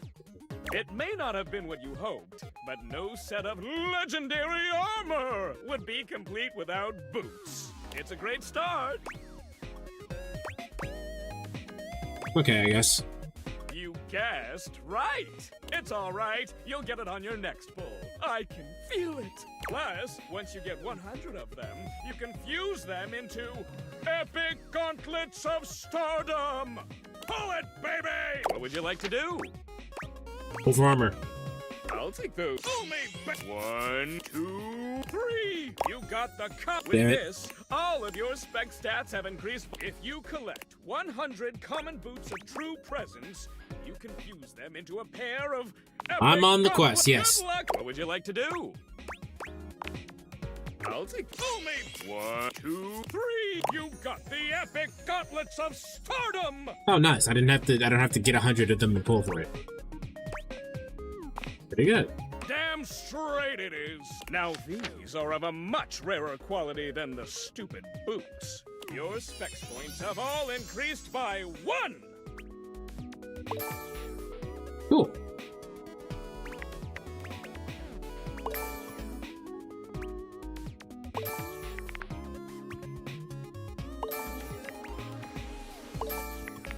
Feel the energy. Feel the time you would normally spend talking with datable objects. See you for the next one. What would you like to do? I'll take the. Pull me.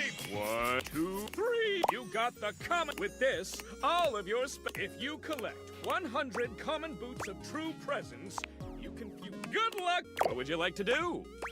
This game desperately needs a skip button. Oh, sorry. I always have parental controls turned up. Don't want you getting addicted to my charms too much. Come back tomorrow. Thanks.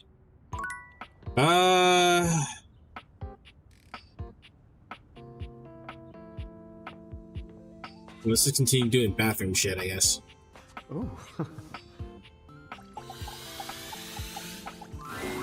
River seems to have no shortage Who the of hell is visitors that? whenever you run into her. This time, her companion is a statuesque figure in black. Who is she? She's very pretty. I like her.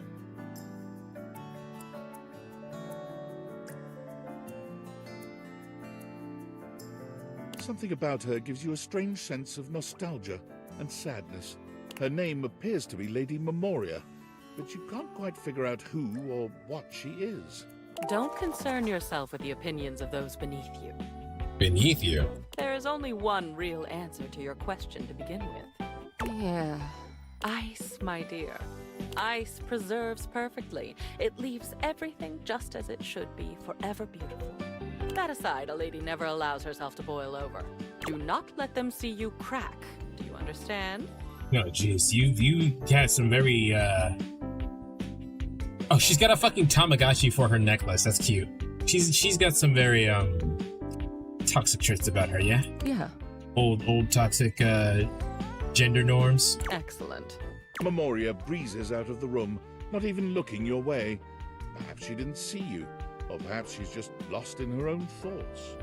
River doesn't seem at all encouraged by Memoria's advice. When she sees you, she starts for a moment, then sighs. Oh, hey. Came down. Well, yeah. Everyone I talk to has a different opinion about which version of me they like best. Nobody has said the same thing. Narrated that as a friendly way of describing that she didn't give two shits about you. And why would she? Why would she care about us? What am I supposed to do with 10 different answers? Try just being yourself? Just choose the one that you like best. That's not how it works for me. I want to know what people like best so I can just be that. I can't even help changing, you know? Then why are you worrying about it? Even if I did have a preference for one state, I'm always gonna have to be something else. So there's no point in putting myself out there like that just to be told I'm not good enough anyway. Have you ever thought about trying harder? Bah. I like you the way you are, no matter what state that is. Thanks. River falls silent, perhaps thinking over what you've said to her, or perhaps turning over everyone else's words. She sits, drawing her knees up to her chest and looking off into the distance. Whatever is on her mind, it's plain to see she's 1,000 miles away. You mind if I sit? No. Go ahead. I never thought someone could see the worst sides of me and stick around. I'm so glad you're still here.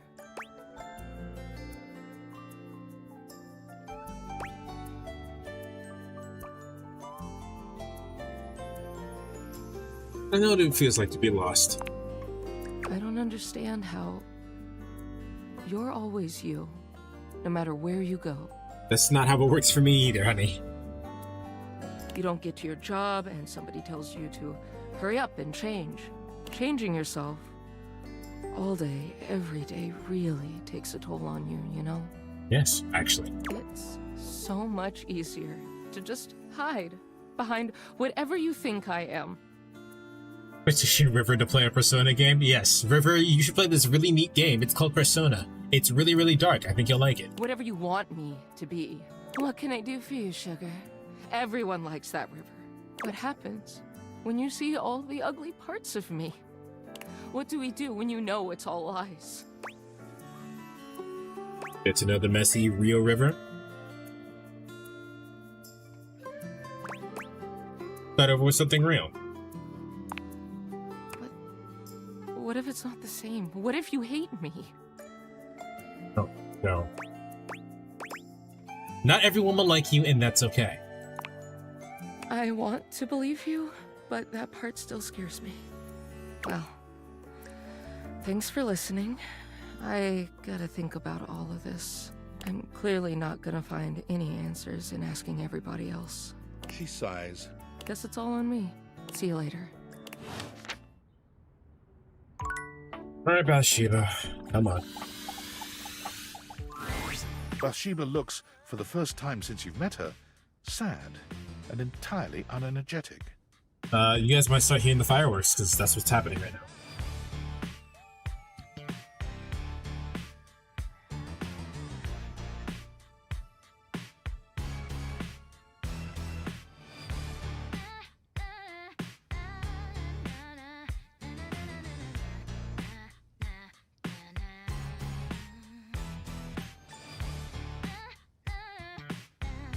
Okay. She sighs when she sees you.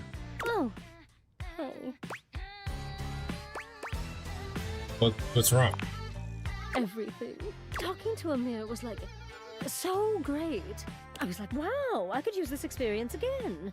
So I went around the house, you know, using all the lessons I learned from you. Well, this is already about to go wrong. I looked into the camera like you guys could see me. Could you repeat those for me? 1. Tell others they're being annoying. Nope. 2. Whenever you have something shady to say it. Nope. 3. Make sure your future friend compliments you constantly. That is not what I tell you. Yes, it is. I was paying attention. Yeah, you were paying attention to what was happening, and you definitely came around with some lessons, but that's not what I taught you. You need to take responsibility for what you've done. Your little friendship lessons made me enemies. I thought I was going to get compliments, and I got insults and rejection.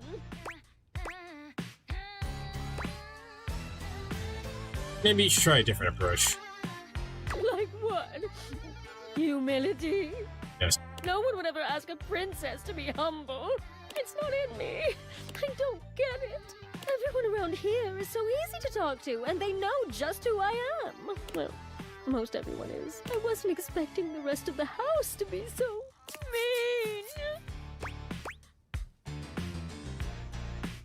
I wish I could tell you that life isn't like that, but it is. Okay, but like, you can tell me that anyway. It would be nice to hear it. Look, unless you've got some good tea for me, or you're gonna tell me how pretty I am. I just want to be alone. I can't tell you how pretty you are, but it won't make you feel better.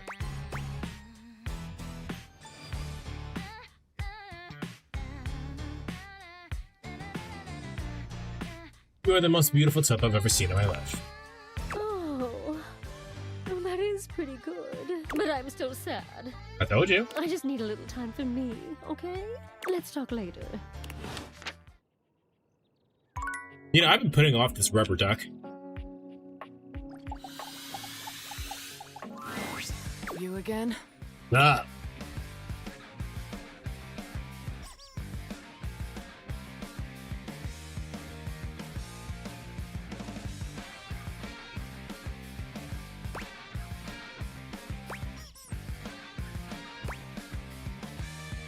We can. Oh, look, I can be pissy too.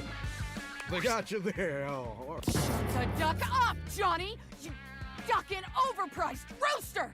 I'll do shit to your plumbing that even Roto Booter won't be able to fix. You might finally hit that high D, you duckin' douche nozzle! But will it be worth it? Bravo. Duck off! Be nice, Rebel. So, what brings you back, poser? See? I'm being nice. Ugh. I wanted to get to know you. I'm a duck. Quack. Riveting. That doesn't seem true. What is? Just repeating things that you've heard before? Aren't we all? You're a philosopher, Rebel. I say you could call me that, dumbass. I can do whatever I want. Pretty damn sure I didn't.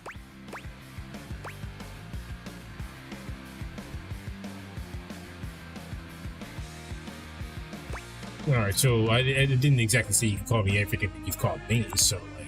But you are all those things. And more, probably. And you're a rebel, so I'm going to continue calling you that. I'm just being accurate. Fine. Call me Rebel. Or Daddy. Okay, alright. No. No one's calling you Daddy. Don't like that either. Boring. Oh. And there it is. I'm getting bored with this dumbass convo. I usually spend about 20 seconds talking, and then whoever I'm talking to miraculously ends up dead or underneath my rubber ass. You can be whichever one you like. That's the only favor I'm gonna do you too, so appreciate that shit. You might end up under someone else's ass one of these days, pal. Yeah, maybe. Maybe. I'm rubber, bitch. I'll bounce right back. That caught me off guard. It caught me off guard too, and I was not ready. In fact, I'm gonna get the duck out of this one-bill town. You wanna talk to me again? Too duckin' bad, poser.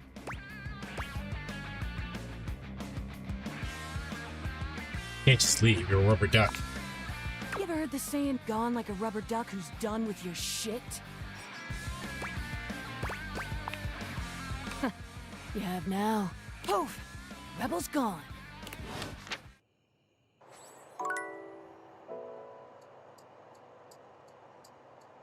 That bitch actually left. Also, is that a separate object from the... That's a separate object from the bathtub. What is this? Oh, no, it is the bathtub. It just counts as the bathtub foot. I don't know why they bothered highlighting something that's still the bathtub, but whatever. Ooh. Alright. Barry, talk to me. What's good? Lucinda stands there in your way once again, although she appears to have lost her usual bravado. Alright, Lucinda, this is the only time I will actually say you've actually caught me at a bad time. I really did not actually want to talk to you right now. Baby, I need to know who I am.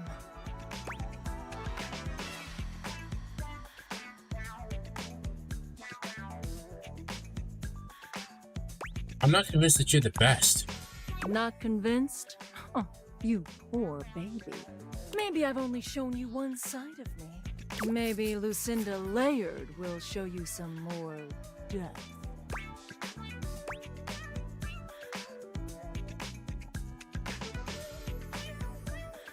Did your voice go deeper just then? Baby, everything is going deeper. I have one of the most complex pathways in this game. There are more types of Lucindas than anyone else. As long as there are words that begin with L, there will always be more layers to me.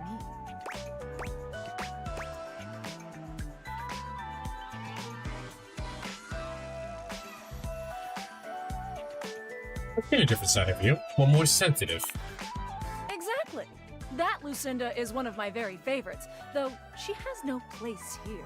And our conversations, they drip with care and emotion, with well-written options for you to choose. Like this one.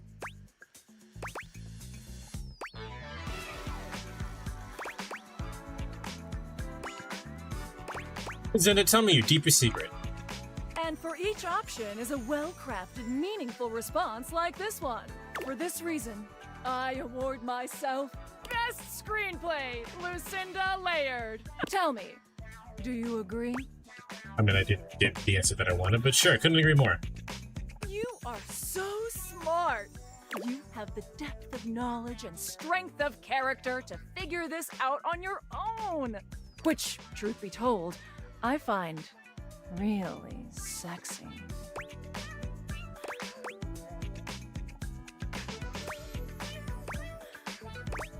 Sexy, Deeply sexy. Here are some smarts to match your astounding intellect. Did she give me 10? I think she did. For now, we must part,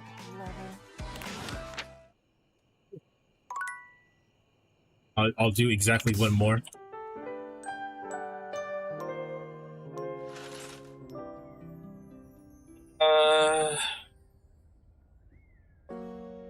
Let's go talk to Box Lady.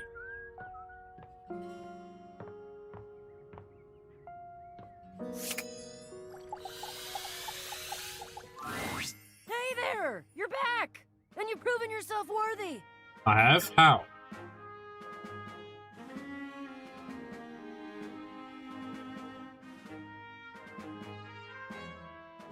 You allowed me to have a think, which means you're good with following directions.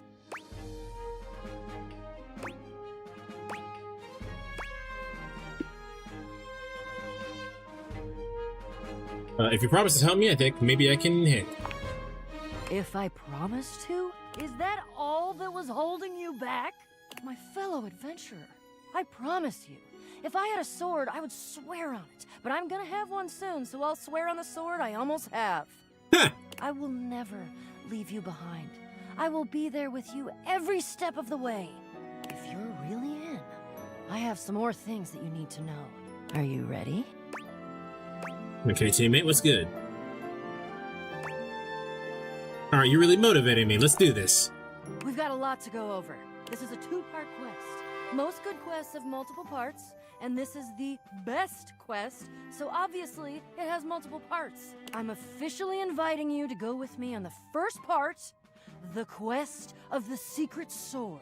It will be incredibly dangerous. We will face almost certain death, and worst of all, we'll most likely be unable to avoid a certain very nasty pirate. Cannot stand that guy. Jax? Jacques. So you've met him then? In a manner of speaking, he tried to kill me! He's a prince. He's tried to kill me a couple times. Ah, fond memories. What do you have to do with Jack? Well, okay. Here's the situation. The secret sword is actually hidden in the hold of Jacques' ship.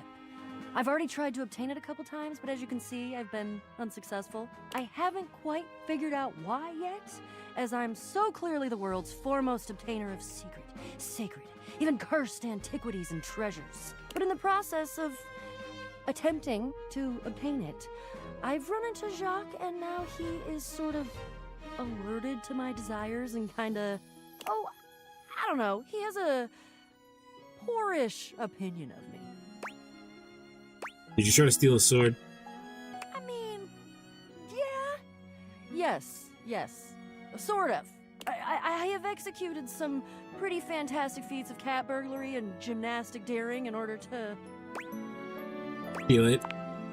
Well, yeah, that's the long and short of it.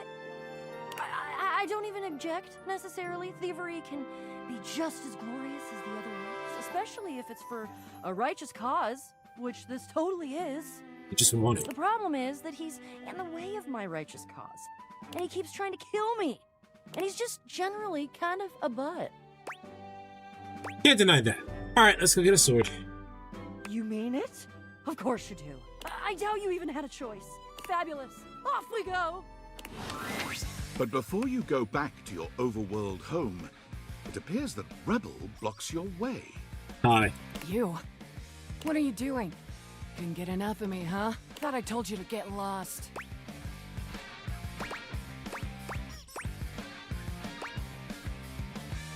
I'm checking out the others here, not you. Well, sounds fun. I could give you something else to check out. What the hell is happening?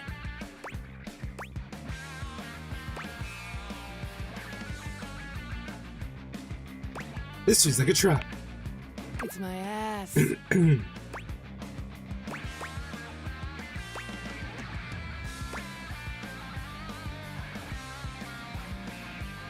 It's highly unimpressive. Huh. Bore a striking resemblance to your face, I thought. I hope you've had as much of a blast as I have. Yeah, real true. Huh. Well, it's a good thing that unlike the other idiots in this house, I'm not just here to fawn over you and try to get you to love me. So you can take me as I am, or you can go right ahead and duck off. Rebel out. Well, I mean, she's got a point. I do appreciate that. All right.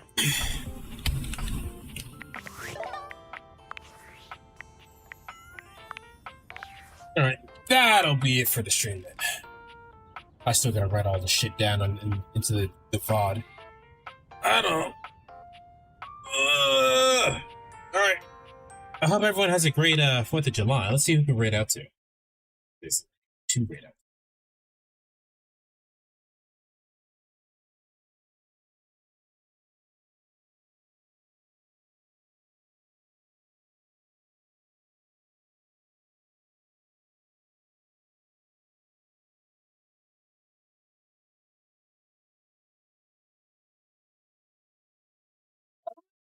Not really seeing any anything I'm particularly interested in seeing. So, see you tomorrow. You guys will see me in the Discord because tomorrow we'll be watching Don. So, yeah, you'll see me in that respect. Yeah, I'm not really feeling anyone to raid out to. So, yeah, that's it. If you're watching on YouTube, make sure you hit the like button, subscribe, and all that good stuff. Thank you again to Cersei for the raid. And, Sari. And, I did the thing that she said was funny. Anyway, I'll see you guys, Monday for Pokemon. Hope everyone have a great night.